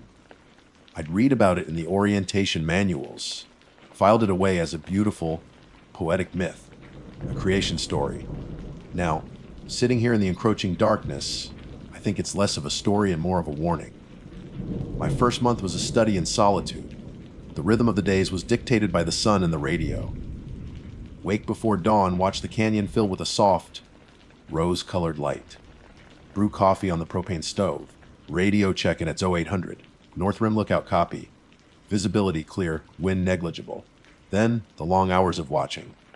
My entire world was framed by the windows of the cab. I learned the shape of every butt, every mesa, every side canyon. I used the Osborne Fire Finder, that brass circle of cartographic genius, to scan the landscape, my eyes tracing the grid of the forest, searching for the faintest wisp of smoke. The silence was an entity in itself, broken only by the whisper of the wind around the tower's legs and the occasional crackle of the radio. It was peaceful. It was what I came for. I was shedding the noise of my old life, the city, the people, the expectations. Here I was anonymous, a mere speck in the vastness. Then, about 2 weeks ago, the quality of the silence began to change. The peace started to curdle. It began with the dreams. They were unnervingly consistent, less like dreams and more like visitations. In them, I was no longer in my tower. I was standing at the very bottom of the canyon, on the banks of a great, dark river.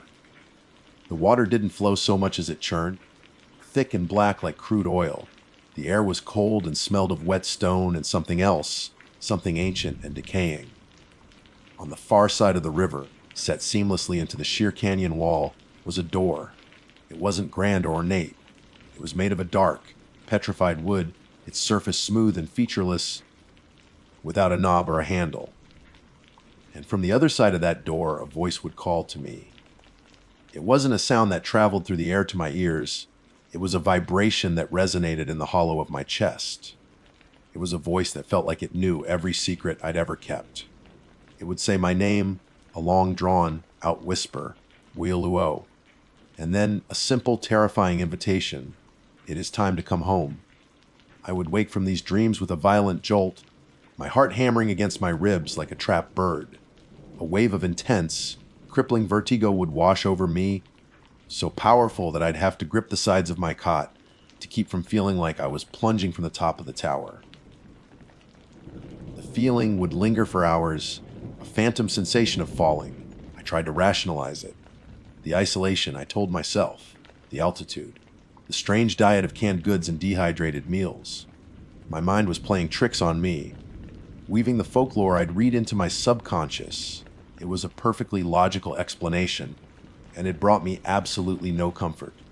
The real turning point, the moment the line between dream and reality irrevocably blurred, came 4 nights ago.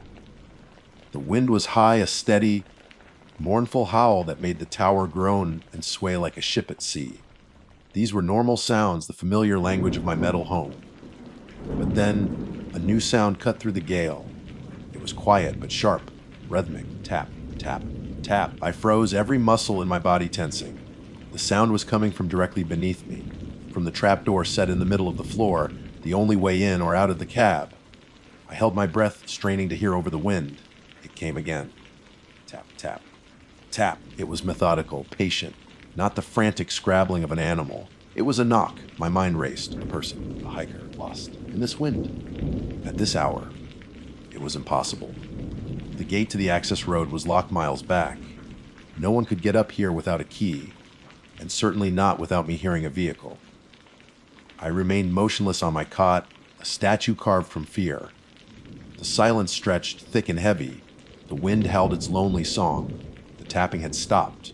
Maybe it was just the wind, a loose cable slapping against a strut. My heart began to slow its frantic pace. I was being ridiculous. Then a voice spoke. It was not the voice from my dream. This was a dry, rasping sound like stones grinding together in a riverbed. It was so close, it felt like it was in the room with me, emanating from the very floorboards beneath my feet. As the door opened, it asked. The question hung in the small space, more terrifying than any scream. I didn't breathe. I didn't move. My blood turned to ice water in my veins. The voice was not a product of the wind. It was real. It was right there. A long minute passed. Then it spoke again, the same gravelly, inhuman rasp. The master needs to know if the door is open. It rasped. He is waiting. I knew. With a certainty that defied all logic, all reason, I knew exactly what it was talking about. The door from my dream. The door to the underworld. The Sapapu. And in that same flash of chilling, intuitive knowledge, I knew who the master was. I had read his name in the same book that told of the place of emergence. Masau, the skeleton man, the Hopi god of death, fire, and the underworld, the guardian of this very place. My job was to watch for fires, I was beginning to think I had misunderstood the full scope of my duties. I stayed silent, huddled on my cot. For how long, I don't know. Time had ceased to function in any linear way. There was only the ringing silence where the voice had been, and the frantic, useless thumping of my own heart. Eventually, I heard a sound. A faint, dry scraping like a heavy sack of bones being dragged across the rock at the base of the tower. It moved away, fading into the ever-present moan of the wind, leaving me alone in the swaying darkness. Alone. The word had once meant peace. Now it meant I was undefended. Sleep was not an option. Survival was. With movements that felt clumsy and loud in the oppressive quiet, I scrambled off the cot. My first thought was the trapdoor. It was my only exit, but it was also its only entrance. It was secured from the inside by a simple, heavy, duty slide bolt. A measure designed to keep out the weather and curious wildlife, not emissaries of the underworld. It wasn't enough. My mind, sharpened by terror, worked with a desperate clarity. I grabbed my heavy wooden supply chest, the one filled with canned chili, dried pasta, and bags of rice, and dragged it across the floor. The wood screeched in protest. With a grunt of exertion, I heaved it onto the trapdoor. It settled with a solid, reassuring thud. It wasn't a fortress, but it was something. Next, I dismantled my metal cot, wedging the frame against the chest and bracing it against the wall. I piled everything else I could move on top: books, water jugs, my rucksack. I was creating a dam against a tide I couldn't comprehend. The rest of the night was a slow motion torture of the senses. Every creak of the tower was the creature climbing the stairs. Every gust of wind that whistled through a seam was its dry, rasping breath. I sat with my back against the far wall, my knees drawn up to my chest, a heavy maglite clutched in my white, knuckled fist. I watched the barricade, expecting it to splinter, to be flung aside by some impossible strength, but nothing happened. The sun finally rose, painting the canyon in hues of orange and pink, a spectacle of serene beauty that felt like a cruel joke. The light brought with it a fragile, temporary sanity. As soon as it was bright enough to see clearly, I forced myself to the windows. My hands shook as I raised my binoculars. I scanned the rocky ground directly below the tower, my heart pounding with a mixture of dread and a desperate need for validation. I expected to see something. Footprints, scuff marks, a sign that what I had experienced was real. There was nothing. The ground was undisturbed, exactly as it had been the day before. The lack of evidence was somehow more terrifying than its presence. A physical monster can, in theory, be fought, but a thing that leaves no trace, that can speak to you through solid flooring and vanish without a whisper. How do you fight a ghost? The radio crackled to life at precisely 0800, making me jump out of my skin. Kebab dispatched to North Rim, Morning Willow. How's it look out there? It was Dave, my supervisor, a kind, middle-aged man with a voice that usually sounded like warm coffee. I had to clear my throat twice to speak. North Rim copy. I managed, my voice a hoarse imitation of my own. Visibility clear. Wind is calm. There was a pause. You sound a little rough, kiddo. Everything all right? The urge to scream for help, to tell him everything, was a physical pressure in my chest. There's a monster under my tower, and it's asking about a door to hell. The words died on my tongue. They would pull me, of course. Send me for a psychiatric evaluation. I'd be the crazy lookout who cracked under the strain of solitude. My testimony would become a cautionary tale for new recruits. Just a bad dream. I lied, the words tasting like ash. Slept funny. Yeah, this place will give you some weird ones, he said, accepting it without question. All right, you know the drill. Keep 'em peeled. Dispatch clear. The day was an exercise in hyper-vigilance. I did my sweeps with the fire finder, but my eyes weren't just looking for smoke. I was looking for movement in the trees, for unnatural shadows, for anything out of place. The vast, beautiful landscape I had fallen in love with now felt menacing, each canyon and crevice a potential hiding place. I spent the afternoon tearing through the small collection of books I'd brought with me. Tucked between a worn copy of Abby's Desert Solitaire and a field guide to birds was a thin, dusty volume I'd picked up at a gas station in Jacob Lake. Folklore and Legends of the Arizona Strip. I'd bought it as a curiosity. Now, I read it like a holy text. I found him in the second chapter, Masao. The book confirmed my fears and then amplified them. He was the ruler of the underworld, yes, but also the spirit of death, the god of fire, and the keeper of the earth. The Hopi believe he was the original inhabitant of this world, the one who greeted the first people when they emerged from the Sipapu. He was described as having a horrifying appearance, like a decomposing corpse, but he was also a guardian, a teacher. The book spoke of the Hopi prophecy of the world ages. They believed we are living in the fourth world, but that it is coming to an end, thrown out of balance by humanity's corruption and disregard for nature. At the end of each world, Masao walks the earth, preparing the way for the fifth world, the next cycle of creation. He is an end, but also a beginning, and he carries a torch of fire. As the sun began its descent, casting long, skeletal shadows across the plateau, the dread returned like a physical illness. Last night, it had come back. I hadn't heard the tapping this time. I had been sitting in the dark, listening, when the voice simply manifested beneath my feet again, as if it had been there all along. It sounded impatient, the gravelly rasp tighter, more insistent. The world is out of balance. The fourth world is ending. The master must prepare the way for the fifth. Is the door open? The words were a death sentence, a confirmation of everything I had read.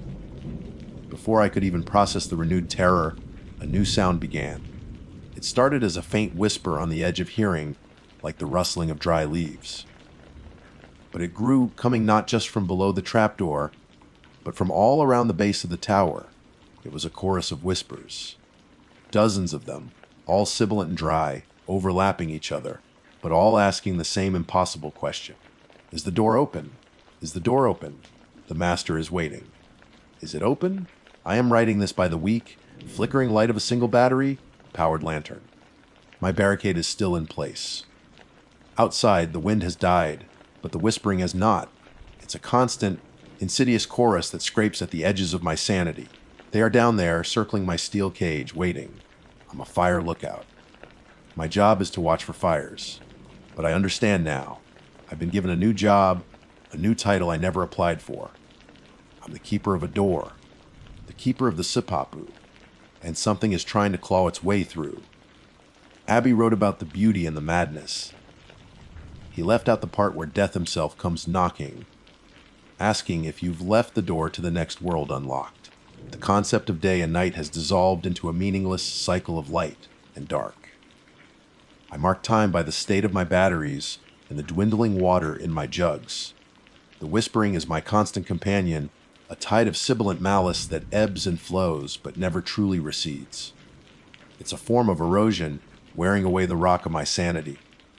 During the brief, blessed hours of daylight, it sinks to a murmur, a background hum of menace that makes the hairs on my arms stand up. But when the sun bleeds out behind the western mesas, the chorus swells. It's a physical presence, a pressure against the glass walls of my cage. They are down there, always. I've stopped looking.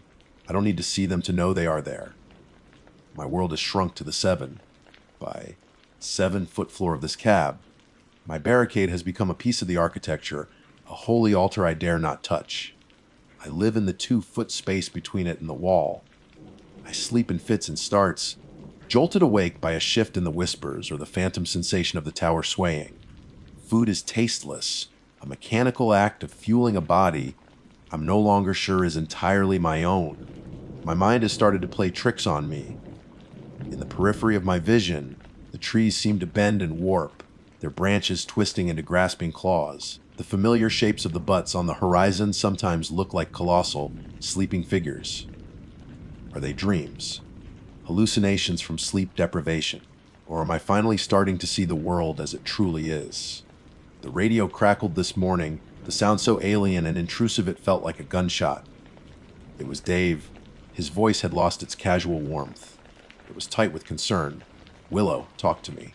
That's 2 check-ins you've missed. I crawled to the radio, my hand trembling as I picked up the handset. North Rim, I croaked. My throat was raw willow. Thank God. What's going on? Are you sick? I lied. The word was a joke. You're not fine. You sound terrible. I'm getting a bad feeling. I'm driving up to the gate. I'll be there in a few hours. I want you to come down. Panic, cold and sharp, pierced through the fog of my exhaustion. No, don't do that. What do you mean, don't do that? I'm your supervisor, and I'm telling you your tour is over. Pack your gear. I'm coming to get you. You can't, I whispered, the words catching in my throat. You can't come here. It's not safe. The door... What door, Willow? You're not making any sense. Stay put. I'm on my way. The radio clicked off, leaving a silence more profound than the whispering. He was coming. Kind, sensible Dave was going to drive his Forest Service truck up the lonely dirt road, unlock the gate, and walk into a trap. He would become another voice in the chorus. The thought was unbearable. He gave me a timeline. A few hours I had to survive until then. I had to keep them here. As if they knew, as if they had been listening, the atmosphere outside shifted as dusk began to fall. The whispering stopped, all of it, at once. The sudden, absolute silence was the most terrifying thing I have ever experienced. It was a held breath. The stillness before the lightning strike. I found myself straining to hear the whispers again, craving the familiar torment over this new, predatory quiet.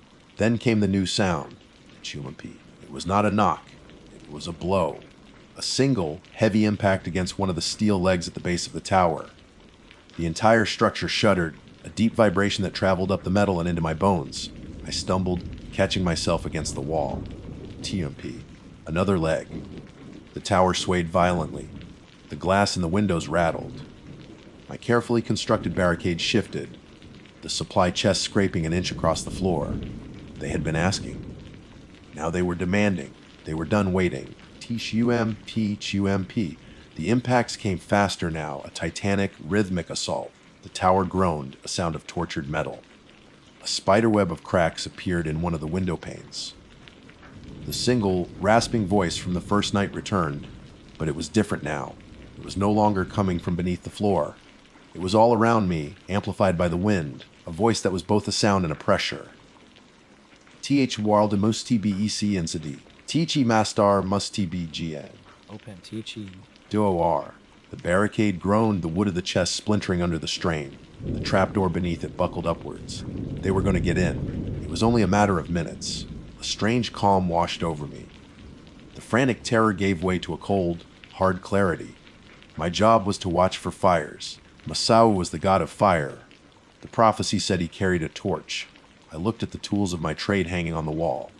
A fire extinguisher, an axe, and a box of emergency signal flares. The master must prepare the way. My job wasn't to keep the door closed forever.